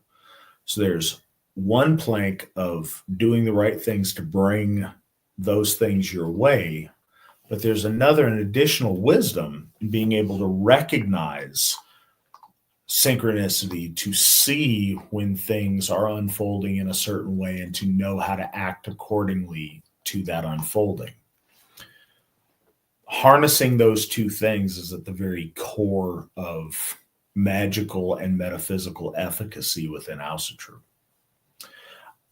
But one thing, even if you're not a Vitki and you don't practice, the more esoteric portion of our faith, doing the right thing at the right time consistently and over the course of years brings positive synchronicity to you and helps to build a momentum and draw fortuitous happenstance to you.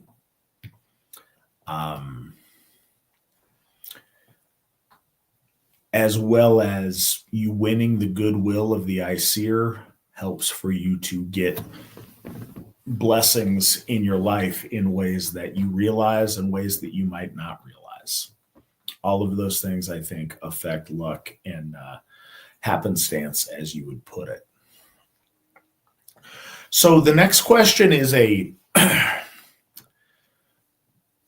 we could go on all night, and we won't because time is limited, but Chris, what's some good ideas you have on, would you have Gnostic information to talk about how fake Christianity is? Reasons Christianity is fake. Give me a few. I brought up the Trinity. I guess the thing about it is that I don't think the formula given allows for other like consubstantial persons and hypostatic union. Gnostic informant is a guy on Twitter, as I understand it, in like the kind of Adam Green sphere. I don't think we do that kind of internet blood sports stuff. I don't think he's a bad guy or anything. I'm not trying to counter signal him or whatever. I just, I think the problem would be if we were to bring him on this program, it would just kind of be to rail on Christianity rather than to talk about Asatru. Mm-hmm. I think you could make some good criticisms about who wrote the Gospels, but I care less about whether or not Christianity is fake and more about the truth of the Aesir and the ancestors, ultimately. Absolutely. And I think it's a better focus of our time. But you asked the question, and I'll try to throw a couple of just stuff. Actually, Chris has better insight into that question. The question originally was, would you have a Gnostic informant on to talk about how fake Christianity is? Oh, well, that's not the question. I changed it to information because that's why I thought it was a typo. Okay. Yeah, no, so Gnostic your informants are original God. question. No, because it's not what we're doing here. I think it's probably really useful information.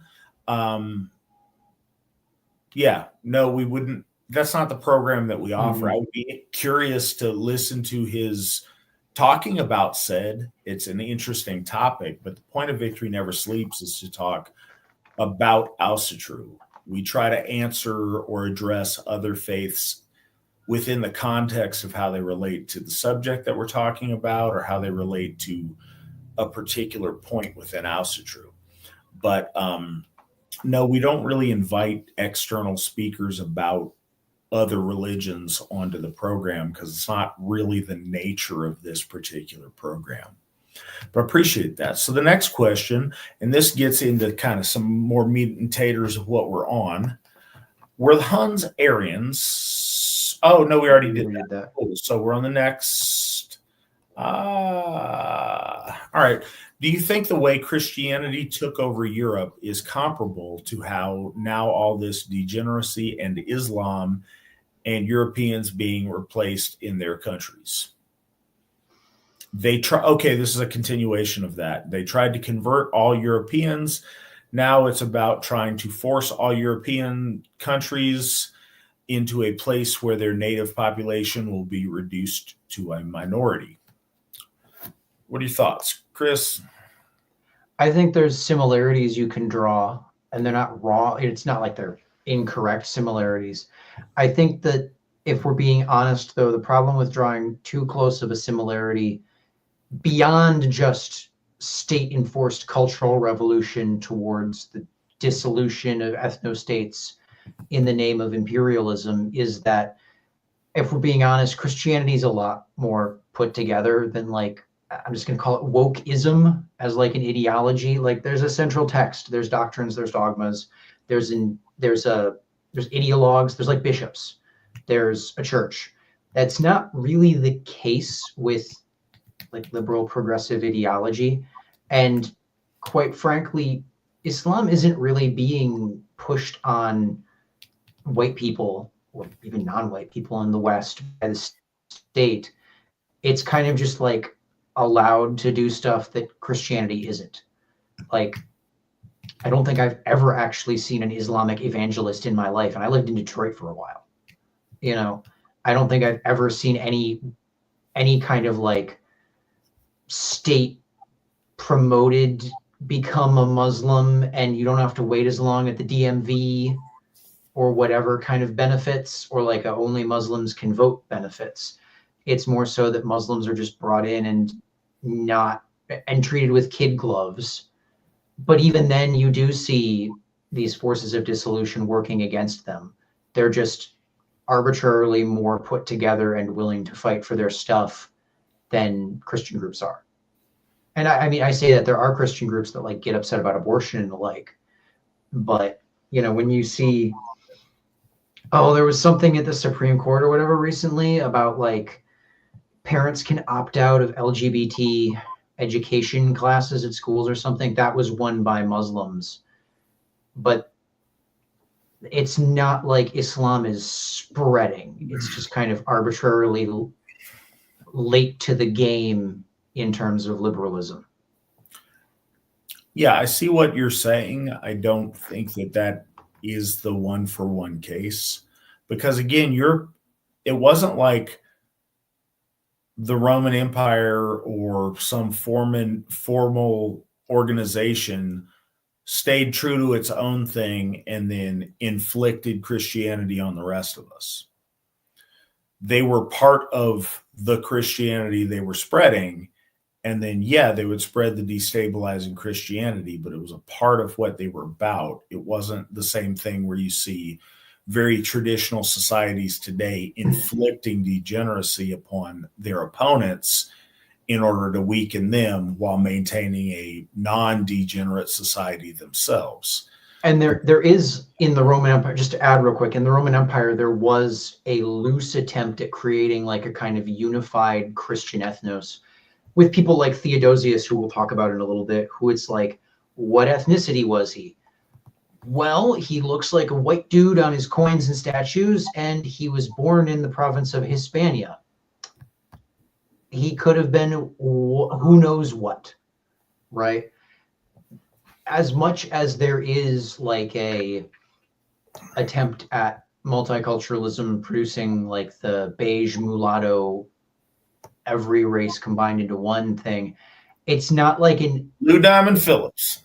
It's not like it's to produce like a like ethnos with, you know, rules and beliefs and stuff like the Christian homo globus, every man in one body, still has like limits, the ones Jesus put down, and there's a church and there's rules.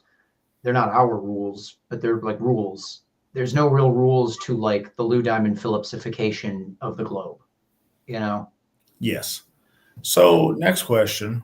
If Christians develop a wisdom to organize on the basis of race, church community, etc., and seek to buy land and establish Christian boroughs, moving in groups to effectively take over small towns outside of major American centers like Austin, Texas, or wherever, and of course, recognizing Talmudic Judaism / Zionism as a heresy to condemn, would you see this as a positive development for white folk? Yes, absolutely. It's not the right development or what I would like, but it is certainly better than atheistic reveling in degeneracy. I would gladly take 1950s America over 2025 America. But doesn't mean that's the optimal solution, but that would be a better situation than what we currently face. But again, it's not what we're trying to do here, but yeah, that would objectively be better than what we're currently sitting with. Does the AFA have an equivalent to Sunday school and Bible study? Sort of, but in informal ways. We've tried it more formally, and not enough people really want to participate. But we have various different lore studies conducted by Gothar and by folk builders across the country. If you inquire to your local folk builder, they will let you know. Specifically in your case, if you ask Cliff, he can get you squared away. I just to add my 2 cents real quick, I also don't know if we have our relationship with our sacred texts the same way that like Christians do. Like reading the Bible is like an actual important thing in a lot of forms of Christianity. I'm not saying we don't need to read the Eddas and sagas, but like our religion is about worshiping the gods, not reading the Bible or reading the Eddas and sagas. Yeah. So it's like absolutely. And I think that's a really important point.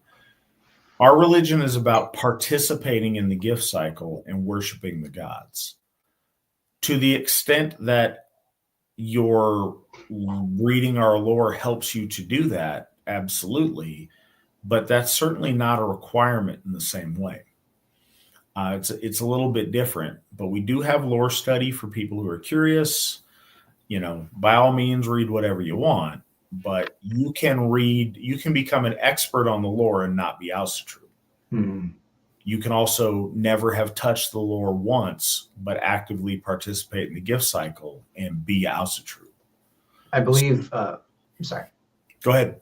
I believe Gothi John Rock once told me that there was a point where all of the world's wisest Gothar were literally illiterate. So there you go. What do you think about things like the modern Gothic subculture? I think that's not germane to tonight's subject because there's no point of similarity. So Goth equals, at some point in medieval times, the term Goth becomes cognate with German. And then in the Romantic period, German literature and things have a dark, macabre expression to them. So then the dark and the macabre becomes labeled as Gothic. Thus, daddy issues kids that want to wear all black and be emo and be silly goofs hearken to what the Romantic period would describe as Gothic, that is several steps removed from having anything to do with the Goths that we are referring to in this broadcast. Were you going to say something, Nick, before I chimed in? I was just going to say you just crushed every trip pants wearing, black fingernail painted face. And you learned me a thing or two with my crow tattoo and such. I don't know why I didn't even put that together. So the origination of Gothic in like Gothic cathedrals comes from like I can't remember when it was, but I'm going to say like the 1400s. There was some Italian snob who was butthurt that the French were making prettier churches than the Italians were. And he derided the glorious French cathedrals as like Gothic barbarism, like in reference to the Goths as opposed to Romanesque. Right, literally. Gothic as opposed to Romanesque. And the term just kind of merged into like dark and gloomy. And then the subculture itself was really influenced by like edgy, dark, gloomy music in a lot of ways.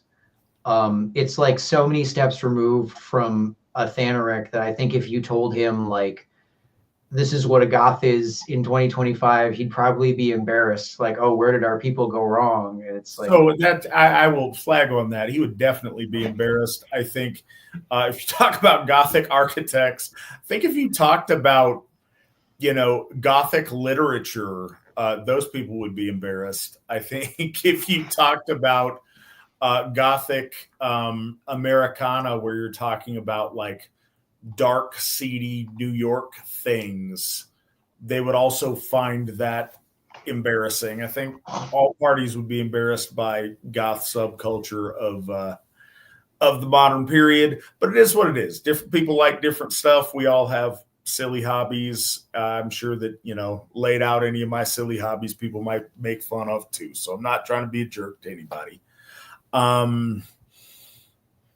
This one's interesting. Magyar versus Hun. We're both Hungarian.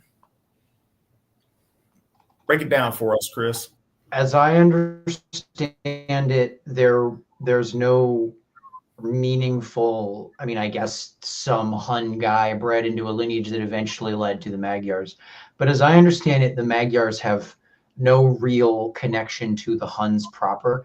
They did adopt like our glorious lineage going back to Attila, we're so tough kind of thing. But I don't think it's like Hungarian is like a Finno-Ugric language, right? Like it's related to like Finnish. It's not. It's Uralic. They're not the same people.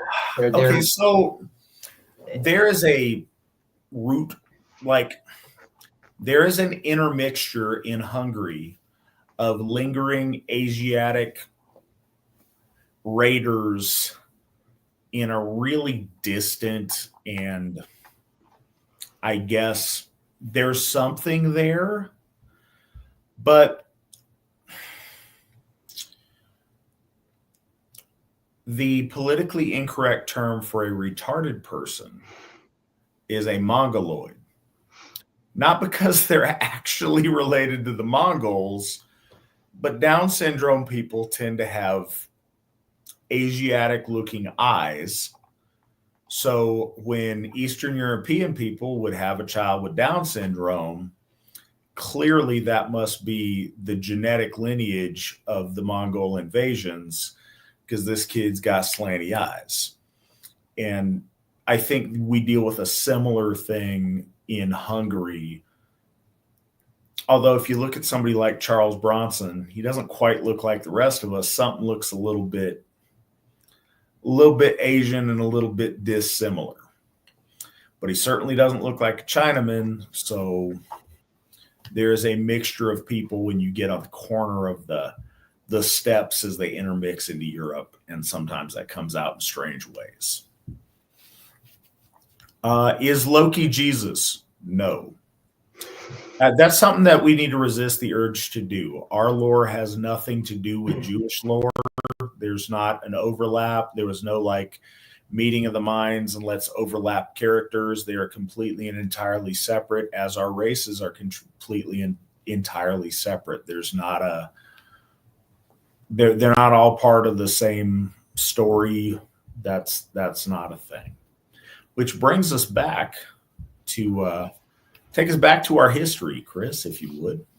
Okay, so where we left off, Valens had just got done defending his throne from a claimant, and he's now upset at some of the soldiers that participated in that. I guess I'll just call it a civil war for ease. He then leads an army into Gothia. If you want to bring that map back up, Nick, so we can just kind of, just for reference, because people are moving around here. Nah. So I mentioned that Athanoric apparently swore some kind of oath that he would, an oath of enmity to Rome, that he would never set foot on Roman soil, which really means Byzantine, like the Byzantine Empire's soil. That doesn't make much sense because he literally leads troops into Thrace. Thrace is that part of Europe that's like leads into Anatolia from Greece, right? So Valens leads an army through Thrace into the Therving territory, ostensibly trying to reach Ermanaric, but also trying to punish Athanoric. Everything involving what Valens is trying to do here is very spotty, presumably because all of the Roman and Byzantine writers are trying to save face for whatever Valens was trying to do. It seems like, and I don't know how the order of this necessarily happens, but it seems to some degree like there's a fight and Athanoric wins a battle and then loses a battle, maybe. He then does a kind of tactical retreat, and Valens then gives up and signs the Treaty of Noviodunum, the treaty on the Danube, right? This is kind of a running theme in that Ariaric, Aoric, Athanoric, this lineage doesn't necessarily seem to be all that good at winning wars, but they do seem to be pretty good at winning political victories out of the stuff happening around them. So in any event, there's a peace treaty signed, and Valens basically agrees, all right, I won't invade you, you won't invade me, I'll throw you some like token cash here and there to like prove I'm good for it. Okay. Athanoric then starts shoring up his state, and there seems to be an academic idea that he kicks up the persecutions of apostates into overdrive. I don't really know if that's the case. We don't have a lot of data on like how many of these things are actually happening, how often are they happening. You get the idea. So while there's peace with the Byzantines, Athanoric focuses on the Goths and domestic policy. I don't know if Nick said this, but again, there is a middle position that frankly no one likes, which is both worshiping Jesus and Thor, or at least, you know, keeping your Christian leanings private. In any event, I just wanted to get that out. So in around 370, an interesting thing happens. A guy by the name of Fritigern, a Goth, rises up in opposition to Athanoric. Why isn't entirely clear, but he gets in a fight with Athanoric, loses one battle, and then gets two guys, Aletheus and Saphrax, who, if you've watched The Venture Bros, are the first supervillain and henchman. Then Aletheus, Saphrax, and Fritigern appear to win this second battle. Or maybe it was the first battle and then they ditched Fritigern. It's not really clear. The timeline is spotty, but Athanoric retreats his forces into the mountains of Caucaland, which is the mountains of Romania. Presumably, this is also where Saemundr Froði learned the dark arts in the school run by Satan. In any event, Fritigern finds himself in a bit of trouble, and in the tale of Athanoric, Athanoric actually kind of takes a back step out of the limelight, and things focus on Fritigern here. So, to sum up a lot of historical speculation and quandary, why does Fritigern rise up against Valens?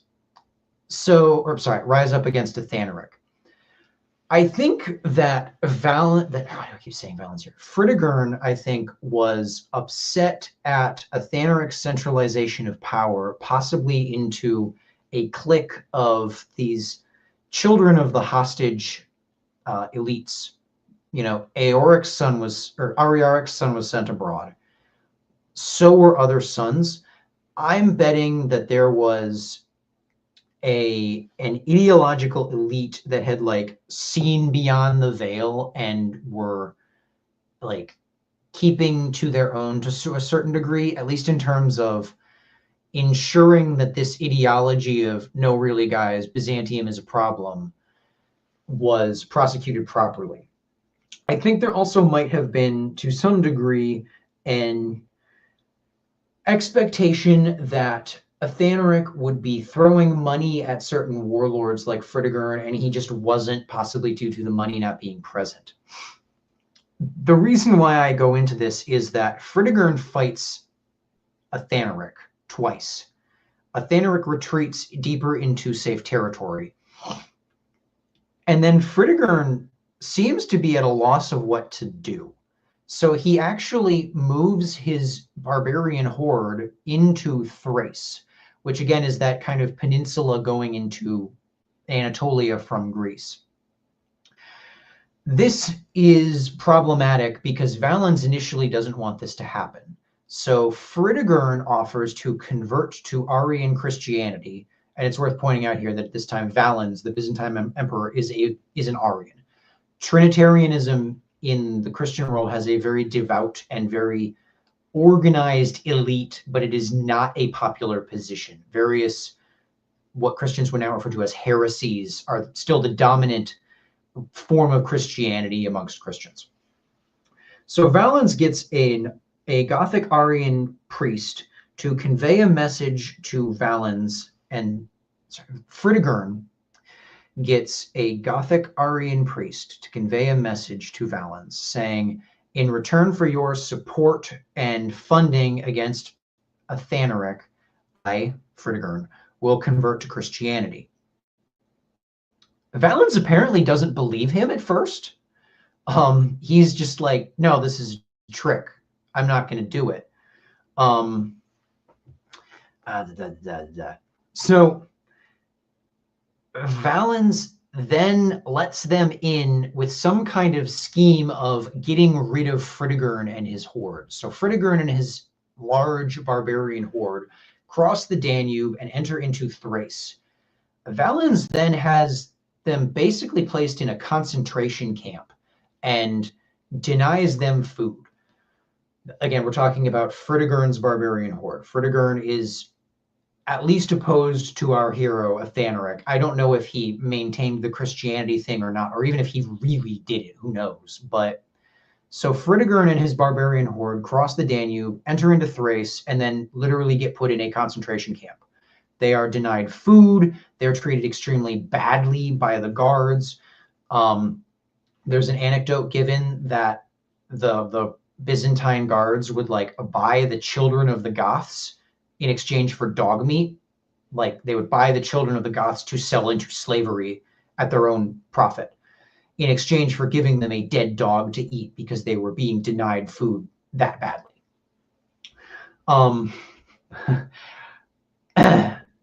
So apparently what had happened, I don't know how much of this is just cope as opposed to like an actual idea, but the governor of Thrace was actually supposed to supply the concentration camp with food, and he was just taking the food and selling it on the market instead of giving it to the Goths in the concentration camp.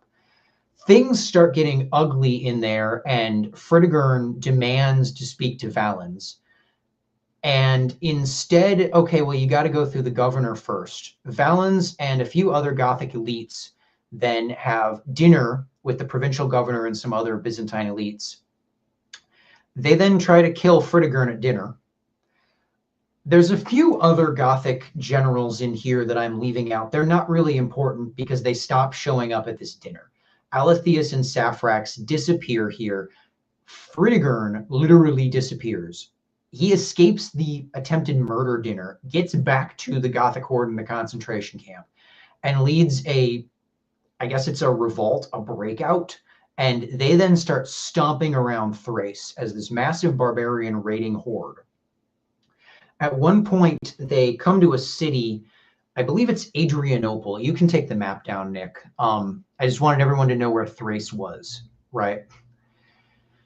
And they start stomping around Thrace. I believe it's Adrianople they take. It might have been Nicopolis. It doesn't really matter. And they raid it, and they go up to raid it, and the locals are actually like, no, we want to join you. Screw Byzantium. So then he gets this big contingent of like locals from the area, including like 10,000 armorers. And I was looking into this, like, why are there so many armorers in his horde from raiding like Adrianople or whatever? That's because the city in question was the one that the Central Planning Committee had deemed fit to make armor, right? Like, again, I brought up the central planning ideology of Constantine. That's not like a joke. Like, there was actually like, all right, this city will make silverware, this city will make armor, this city processes food, like that kind of thing going on. And so he gets this huge contingent of armorers who go around raiding with him. So he's leading this massive army around that's literally like raping and pillaging the countryside. While this is going on, Athanoric is getting in a fight with the Huns, and it doesn't seem to be going well. Around this time, it seems that Athanoric also catches ill, which comes up later. So Valens says, you know what, like the whole like, fine, I'll do it myself bit. And he leads an army to go fight Fritigern. That goes very poorly. In the process of fighting Fritigern, Valens loses the entire Byzantine treasury and army. He loses a battle comedically badly. Where is the thing? I've got all of how exactly Valens dies isn't entirely clear. He may have gotten shot in the head with a dart after riding out into battle without armor on. He may have done like a poor maneuver and a rout happened and he got trampled by his own men. One story has it that he gets knocked off his horse and goes and hides in a hut that gets burnt down. Another story has it that he gets wounded and goes in a hut that gets burnt down. Valens dies badly. And in doing so, he loses the Byzantine Empire, the Eastern Empire, right? The entire treasury and the entire army. The Byzantine Empire, circa like 379 or so, has no men for an army and no metal with which to mint coins. Like, they literally do not have gold to make into coins to pay people to make armor, right? There's no emperor, and there's no one really in charge. The Byzantine elites put a Hispanian nobleman by the name of Theodosius in charge. Theodosius goes to Honorius, who is the emperor in the West, and says, hey man, can you lend me some money and some men? And Honorius says, LOL, have fun with that.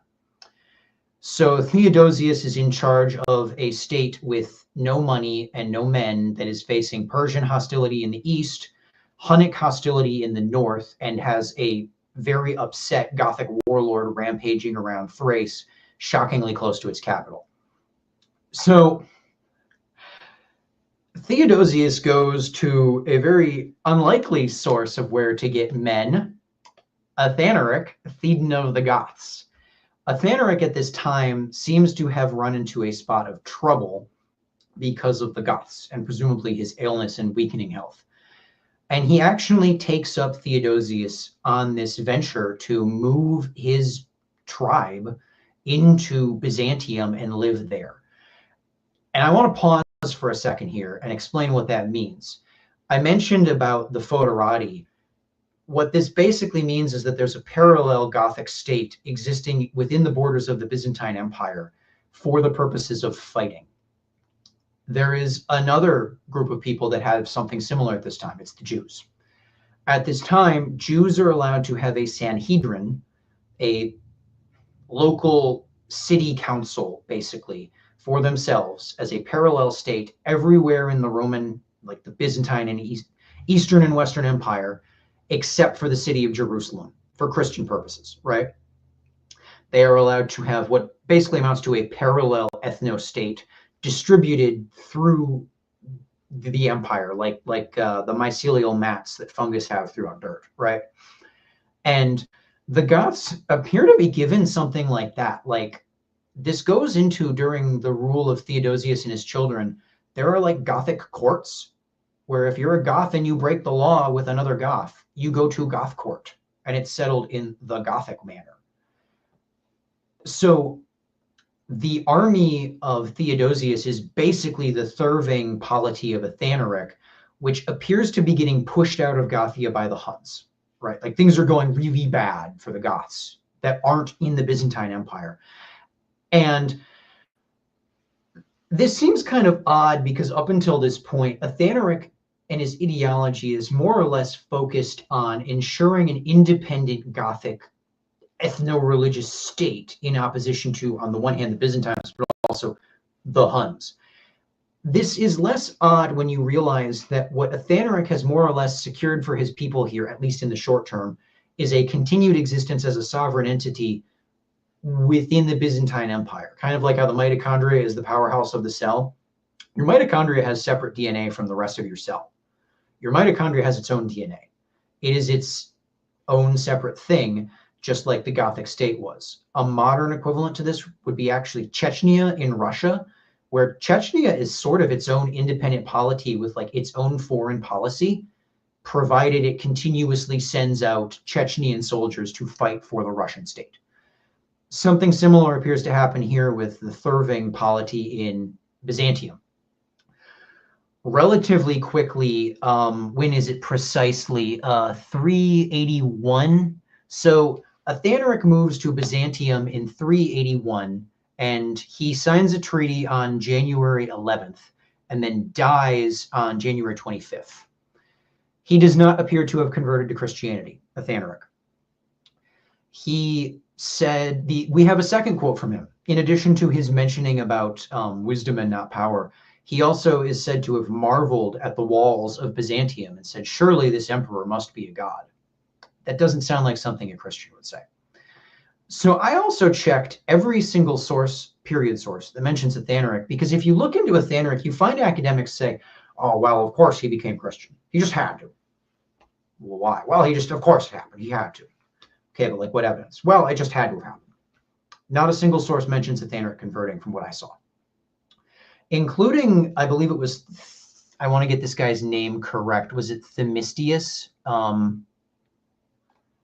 If you want to say something here, sir. Well, yeah, I do. So not only did he not convert, there's tons of his contemporaries that did, that there's plenty of mention of. Mm-hmm. So if it was just a bygone conclusion, like, of course he did, well, then of course all of these people did. But that's not an of course. They mention it specifically. They make the point.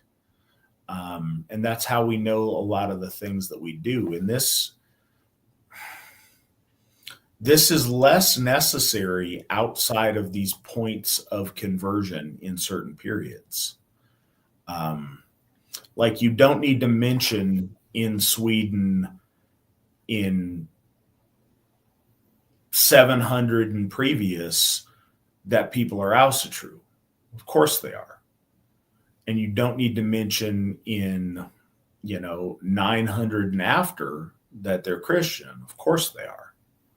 But in that window where there's overlap, you absolutely do. And it becomes very important and one of the most noteworthy things to mention. If you can score the conversion of a national leader, that's absolutely recorded, because that's a huge coup for the person who secures it. It's very meaningful to say, aha, and see, we converted the pagan. And I have two. They do that in terms of Fritigern. Yes. And I have two authors here of note. The first is Themistius. Themistius was a court propagandist for Theodosius. Emphasis on court. Themistius read out speeches talking about how cool Theodosius was. I want to use a cruder turn of phrase than this, but Themistius's oral abilities were pleasing to Theodosius's manhood. Like, these speeches are really hamming up how cool Theodosius is. He does not say that Athanoric converted. He mocks Athanoric. He doesn't say that he converted, which is interesting because if Athanoric converted to Arianism and then Theodosius basically won by recruiting his men, well, there's a triumph of Trinitarianism over Arianism. If Athanoric converted to Trinitarianism, well, there's a triumph of Christianity over paganism.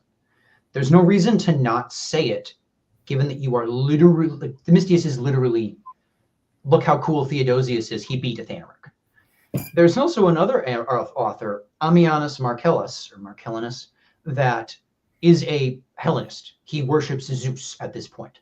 He talks about Athanoric, and he says that Athanoric was buried after our fashion with splendid rites, and that Athanoric, his funeral procession was led by Theodosius. Now, why that's important, I'll bring up in just a second here, but Ammianus Marcellinus is in the text in question trying to craft a soft alliance between Asatru and Hellenism. He and a few other authors at this time, including a number of Christians, sort of just kind of like, yeah, Asatru and Hellenism are the same sort of thing. They're opposed to Christianity and our European ethno-religions. So there's... After our fashion is interesting because Ammianus is not a Christian. He does not view Christianity as us, our, we. When he says our fashion, he means in a pagan manner. Now, well, and that's kind of the thing, is it's a point to state. If his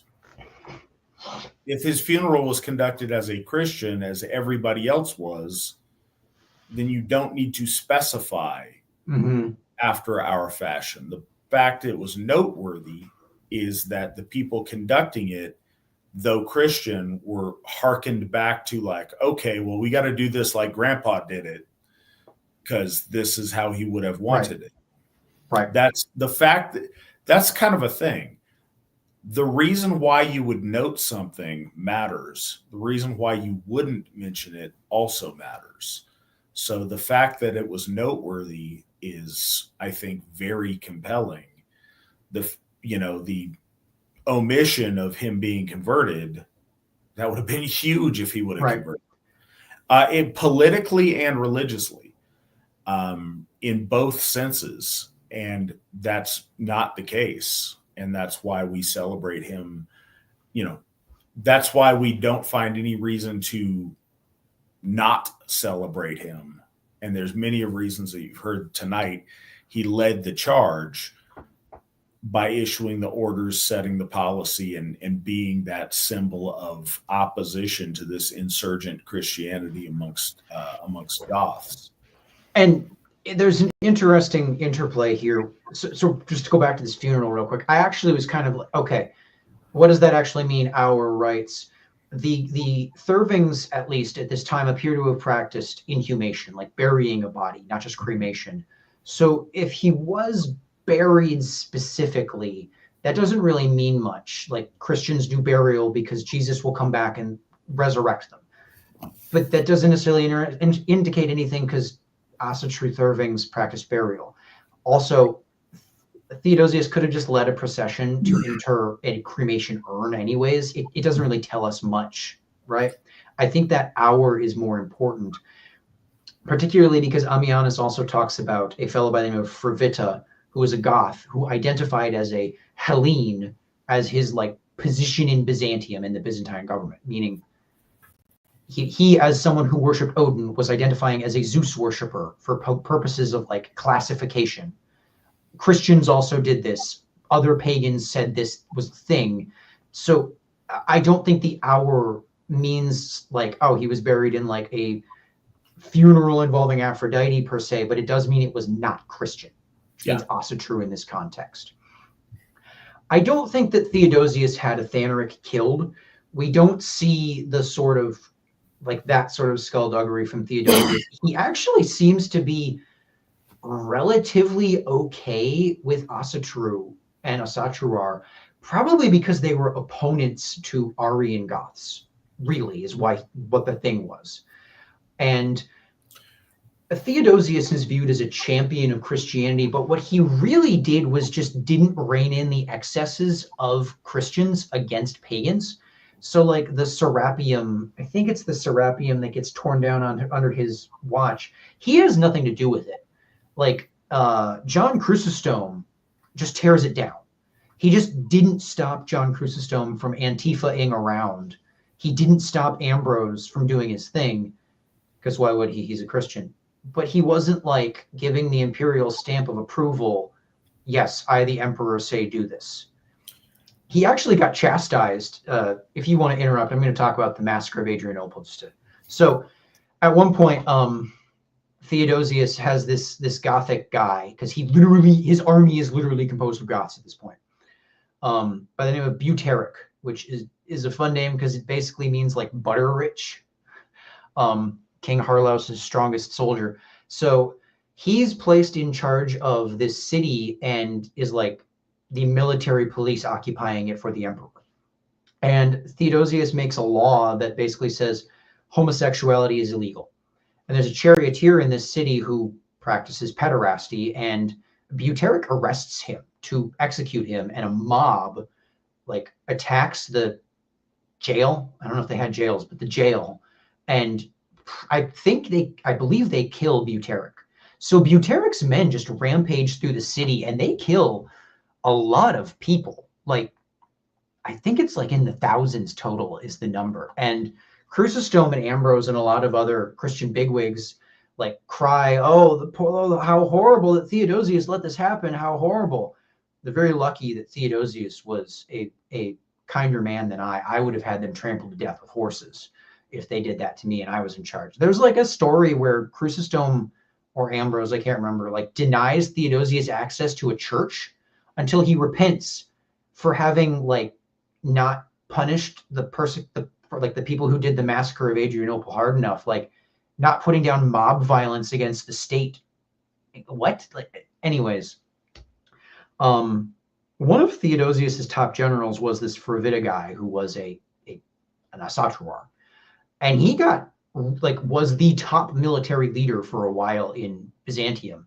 So I'm not saying that Theodosius was like our guy or a friend to Asatru, but he doesn't seem to have been as like fervent of a persecutor of at least Asatru as other Byzantine emperors would be, presumably because he saw the utility in this Gothic state and was like, well, we can convert them over time later.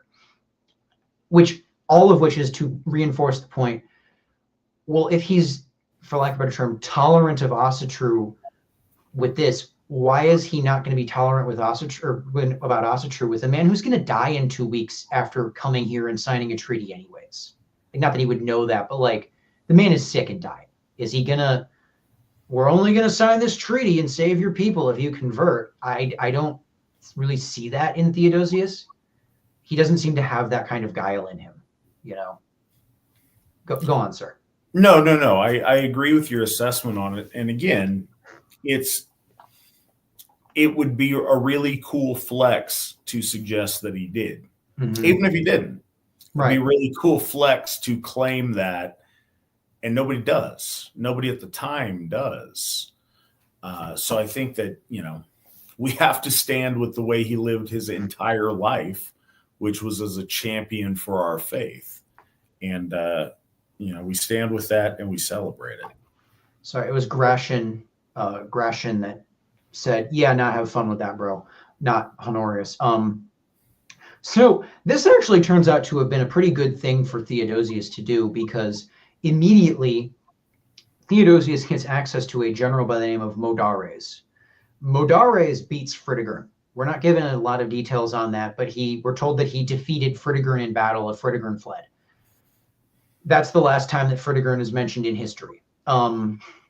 Then Theodosius sends two guys, Ricomires and Saturninus. Ricomires is a Goth. Saturninus is a Roman of some notoriety for other things. These guys then negotiate peace negotiations with the entire barbarian horde, not a single leader or any leaders, which is interesting because where's Fritigern? Well, He's not leading the horde. Maybe he died in battle. Maybe he was overthrown. It doesn't really matter. He doesn't seem to have won. He seems to have been on the outs, and Ricomirius and Saturninus then get these Goths and renegade Byzantines to calm down and integrate back in. And it's actually the Byzantine Empire experiences a bit of peace and some growth and good times because of all of this. There is an attempt in academia to craft a sort of Arian opposition as if this was like a continuous faction fighting against the Byzantine Empire. I don't think that's the case. I think that people see the thing about Fritigern trying to become Arian to get in Valens' good graces. And it's worth noting here, when Theodosius takes over, that's when Arianism loses.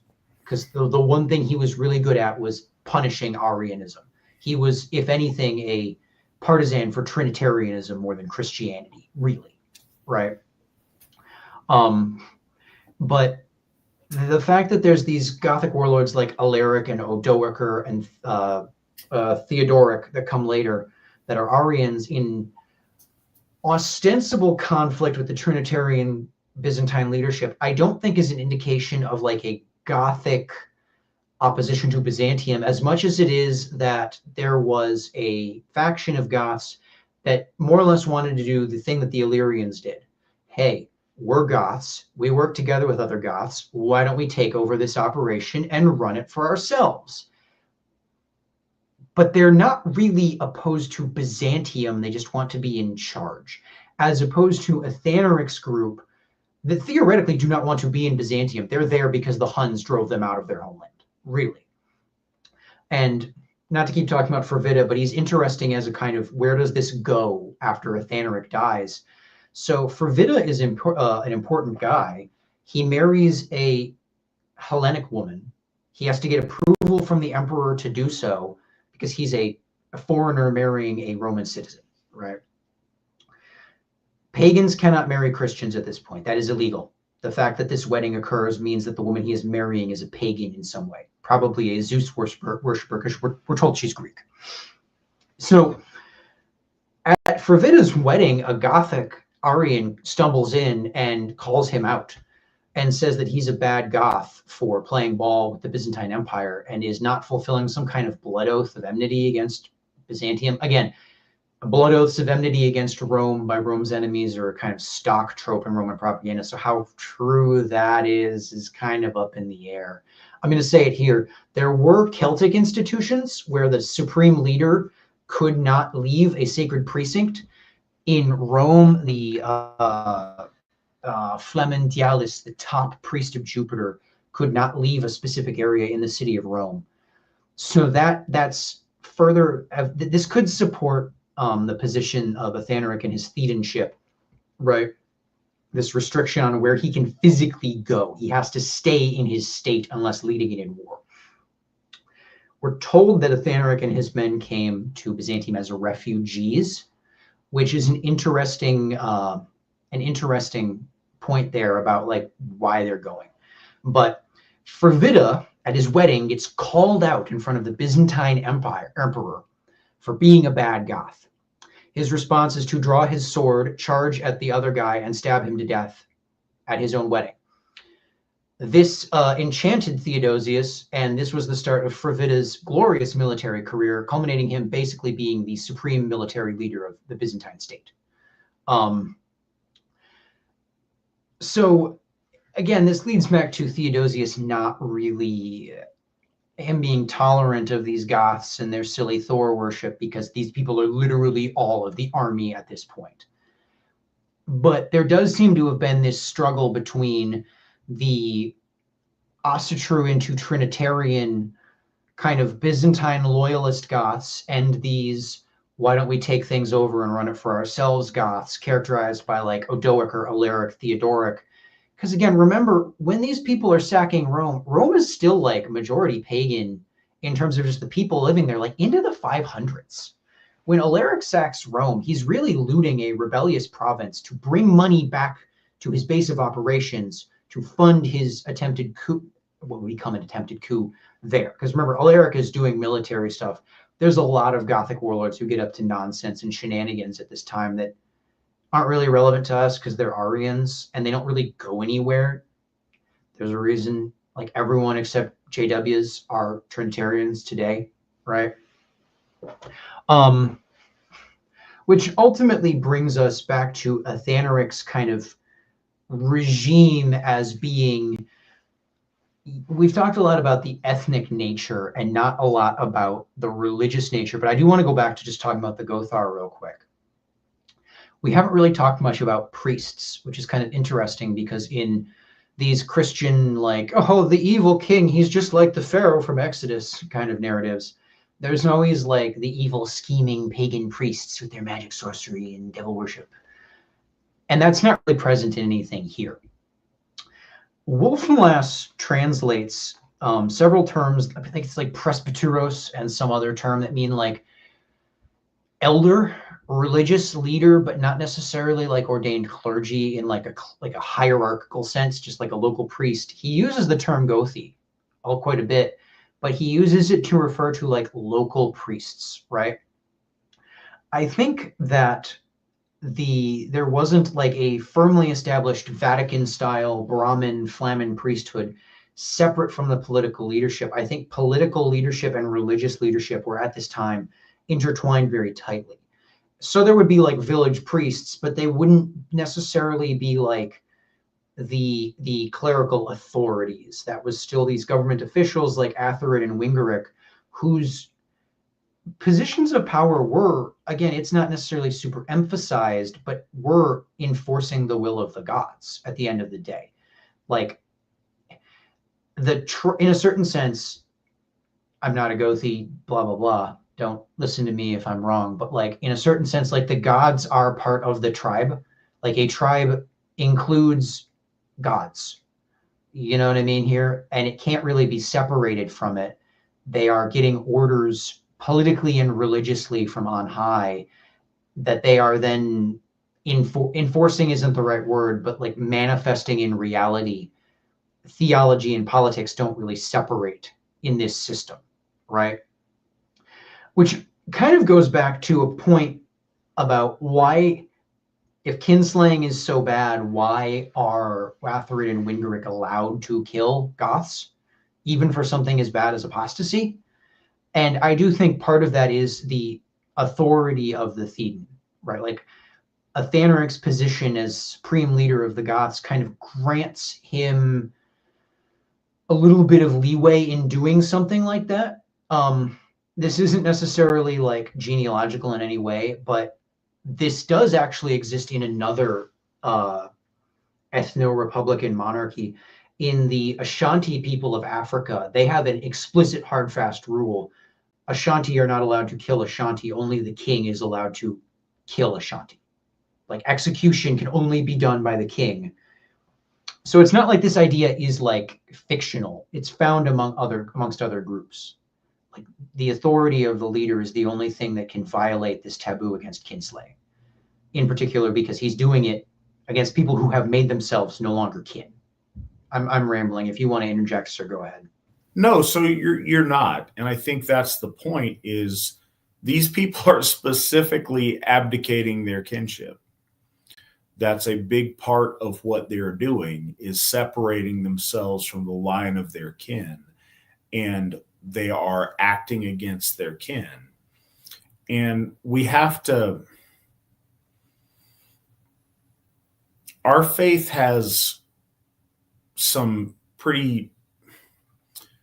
we have some pretty well accepted taboos or things that are bad, kinslaying amongst them.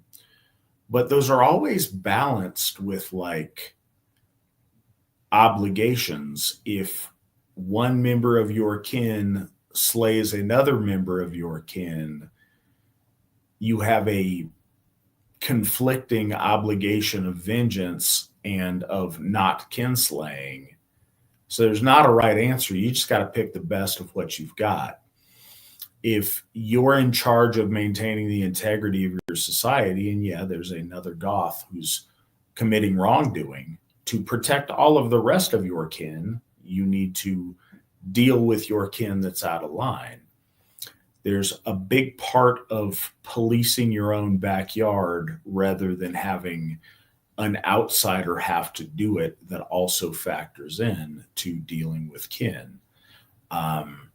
So yeah, kinslaying is bad, but allowing one of your kin to disgrace the nation and the gods and everybody and harm your kin worse is also bad. You see that in our lore in a high sense, to where, when Loki decides to be complicit in the slaying of Balder, then vengeance ends up happening, and you have to inflict that vengeance, even if it's amongst kin. And so it becomes very ugly and very unfortunate, but that's part of things. So this complete absolutism that people want to overlay on it isn't practical and is never really how it works. But it is a strong guiding principle that kinslaying is bad. And you mentioned yards real quick here, just in case there's any doubt about like, oh, well, you're reading a lot of this supreme leader of the ethnos into this guy's position. I just like to back up to Wolf-Alas's Bible here. He is translating words to match Gothic cultural expectations. He would not do that if he was just mimicking like Athanoric's regime propaganda. So when Wolf-Alas says that a state is a theed yard, when he says that a government is a theedness, when he says that like, oh, what is it here? Like, when he translates like rulership as theed, I'm not making this up. Like, this is literally the word for polity in Gothic at this time is like race group. The word for ruler is leader of the race. The word for like state is race land. Like it's like, it's just so in the words, even Wolf-Alas can't. He would literally have to create neologisms to not use these words. And it shows up actually in other things. Like one example is the stjorn, gotta be the nasal, which is an Old Norse translation of the Bible. We see similar things here, including the don't use the word theed to describe non-Europeans. We see these things in the Heliand. We see them in Beowulf. Now we see them in different ways because Beowulf, with the whole Warlord sociality, they're moving away from this tribal theed stuff. But you get the point here. Like, this conception of politics and religion is intimately ethnic, to the point where when Wolf-Alas translates Matthew 8:11's Basileia ton auranos, he translates it as Thjudan Gjardai Himine, the theed yard of heaven. Like, he literally has to reference race, ethnos, and implicitly ethno-religion in a statement of Yahweh's dominion in the sky. By comparison, the Wessex Gospel, which is an Old English translation of the Bible, it refers to this as Heofneriche, heaven's Reich, basically. Right? Absolutely. Well, so that brings us to kind of the close of the main subject tonight. We got two more questions to hit here, and then I want to just, clarify our four Gothic heroes and their days of remembrance so everybody can be aware of that, but we'll certainly make announcements and put it on the calendar and whatever else. But our final questions of the night: do you believe in the idea that the future, or the further you go back in time, the more advanced civilization was? It's an idea prevalent in Hinduism, the so-called Golden Age or Satya Yuga, that happened millions of years ago. I think it would explain certain legends like Atlantis and Hyperborea. No, and possibly. No, we don't see in the historical period that being the case at all. I think to think that there is a linear degradation of society from Golden Age to now, as far as in a archaeological, economic, technological, material sense, I don't think that's the case. In terms of closeness between man and God, I do.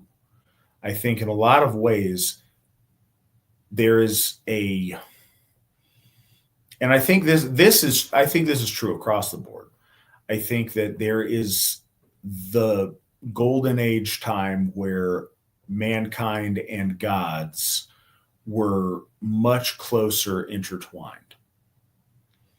And we see that in a lot of our high mythology, and I think we see tales of really great things. But what I do think is true is there's a time where our folk interacted with our gods and the ancestors and things beyond the veil in a much more front and center way, in a much easier connectivity, in a way that was a lot closer. I think that distance has increased precipitously over time. I don't think that precludes advanced ancient civilizations. I think that stuff is fascinating. I think, if we only think of technology in terms of the things around us that we see as advanced, it would look really different. But we do see, the megalith builders of prehistory as being mind-boggling in the sophistication to do some of the things they were able to do. And we do have tales, like you mentioned, about Atlantis. So I don't think it precludes that there may have been very advanced civilizations in the distant past. That can be true. But I don't think it's a steady technological devolution at all. I do think there is a drift from a closeness with the gods to a distance from the gods. I think some of that is social degeneration. And I think another aspect of it is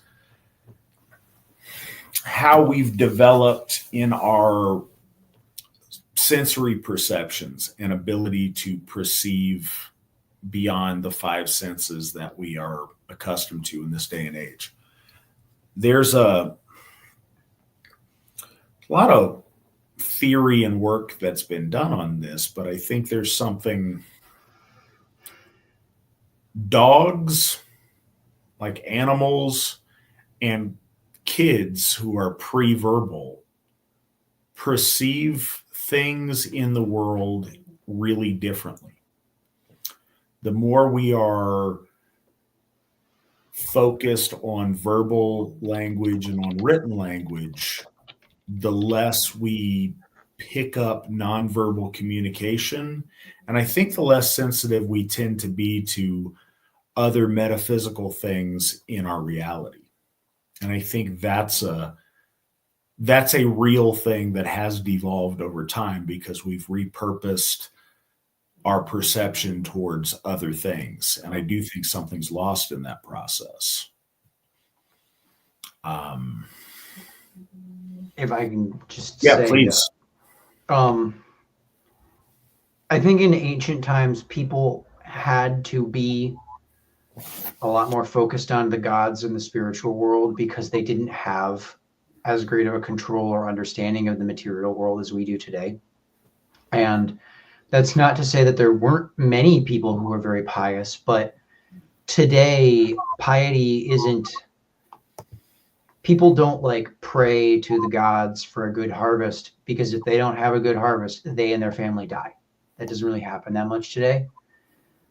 The attention that the spiritual is given has decreased as our ability to control the world has increased, but that doesn't mean that our ability to control the world correlates with impiety, and quite frankly, there's stuff to be said for traditionalism, but we have gained in knowledge since Athanoric's day.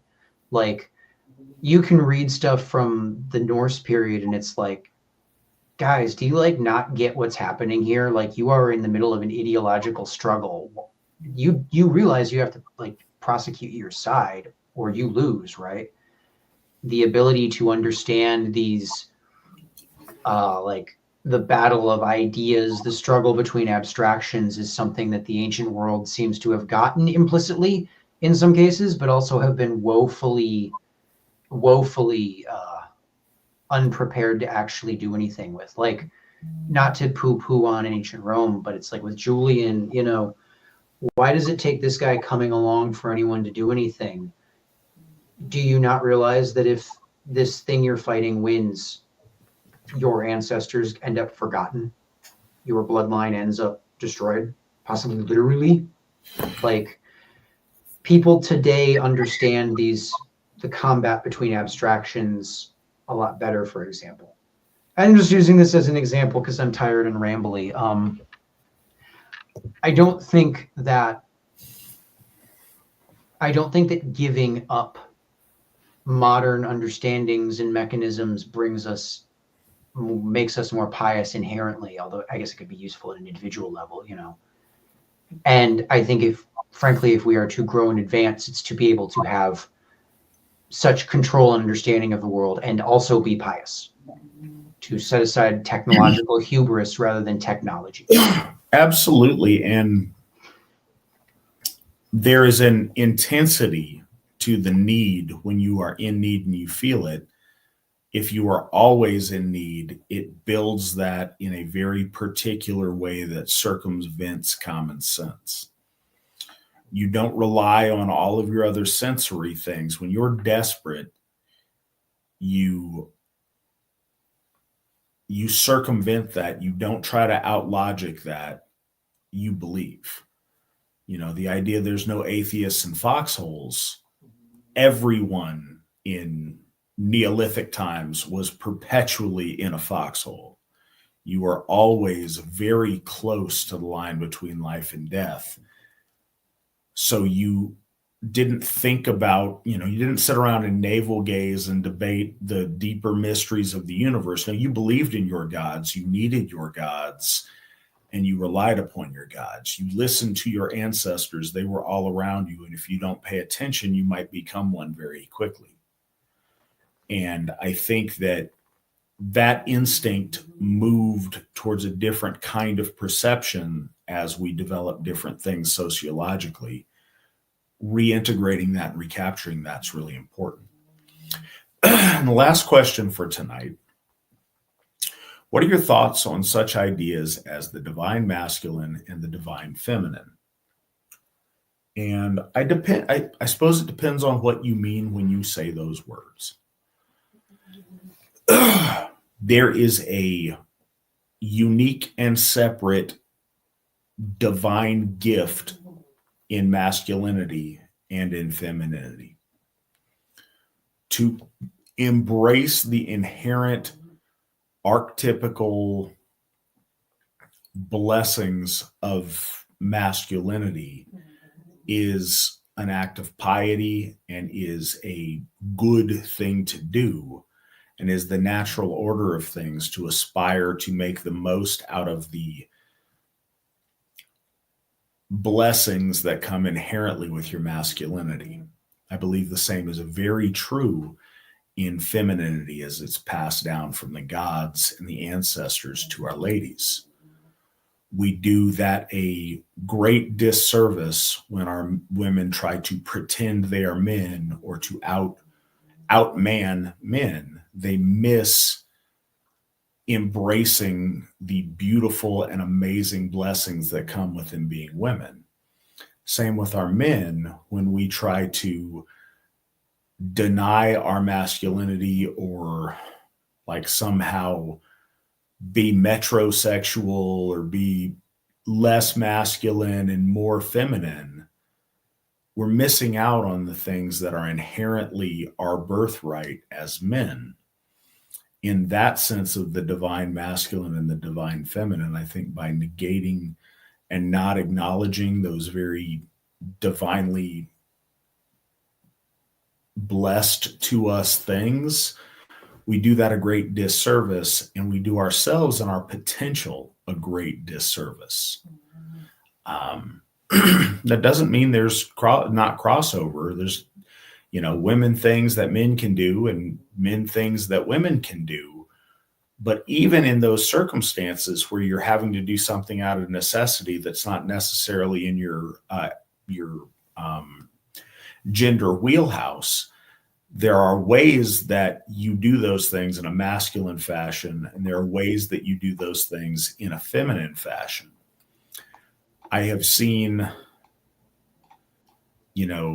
women be very successful in non-traditionally women's roles by doing them in a feminine way. And I've seen them be woefully ineffective by trying to do non-traditionally feminine roles in a masculine way. At the end of the day, a woman trying hard to be a man is always going to fall short of even the worst man, because at the end of the day, they can never be as much of a man as that really poor example of manhood. And same in the situation of manhood. A man who tries to be a woman, even the best of men that tries to be a woman, is going to fall short of the worst of women, because he's not. And it just doesn't work that way. And when we act counter to nature in a flagrant, disrespectful way like that, to harken back to an earlier question, we push beneficial synchronicity away from us. We sacrifice and we build a luck debt, and we alienate ourselves from beneficial synchronicity. Chris, do you have thoughts on that? On divine feminine versus divine masculine? Yes. I guess I don't know what divine, like, is it like a pool that is drawn from? I mean, that's what I said when I started it all depends on what you mean by it. I think you can take a lot of different meanings from that. I mean, I know there's like divinities that are masculine and divinities that are feminine.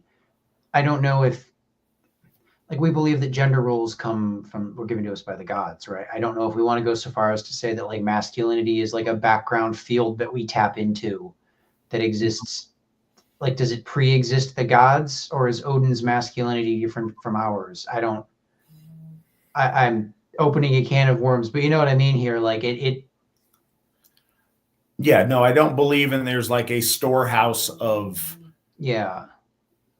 masculinity as its own independent divinity or its own independent storehouse femininity. No, I believe that there is the divine gift of masculinity and the divine gift of femininity, and recognizing their uniqueness or their difference is fundamentally important. You should be masculine or feminine as the divine want you to. Yeah. Absolutely. All the things we do we should do our best to align them with divine will. But that brings us to a close this evening. Last minute questions. We'll go ahead and hit those next time we join you. Chris, thank you so much for tonight's truly epic dissertation on the Goths. I should write a book.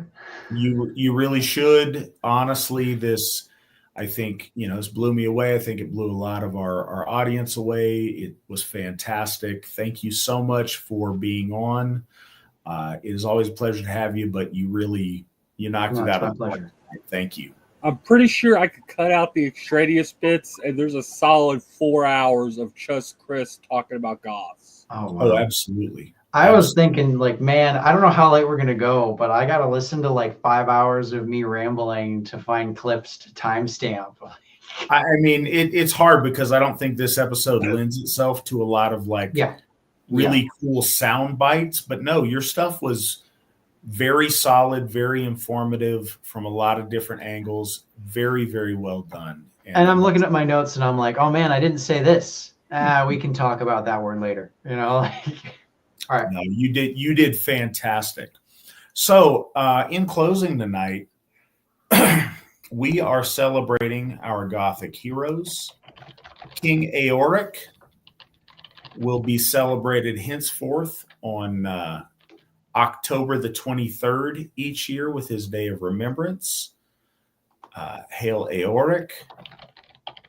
His son, King Athanoric, is currently and will continue to be celebrated on June the 9th of each year.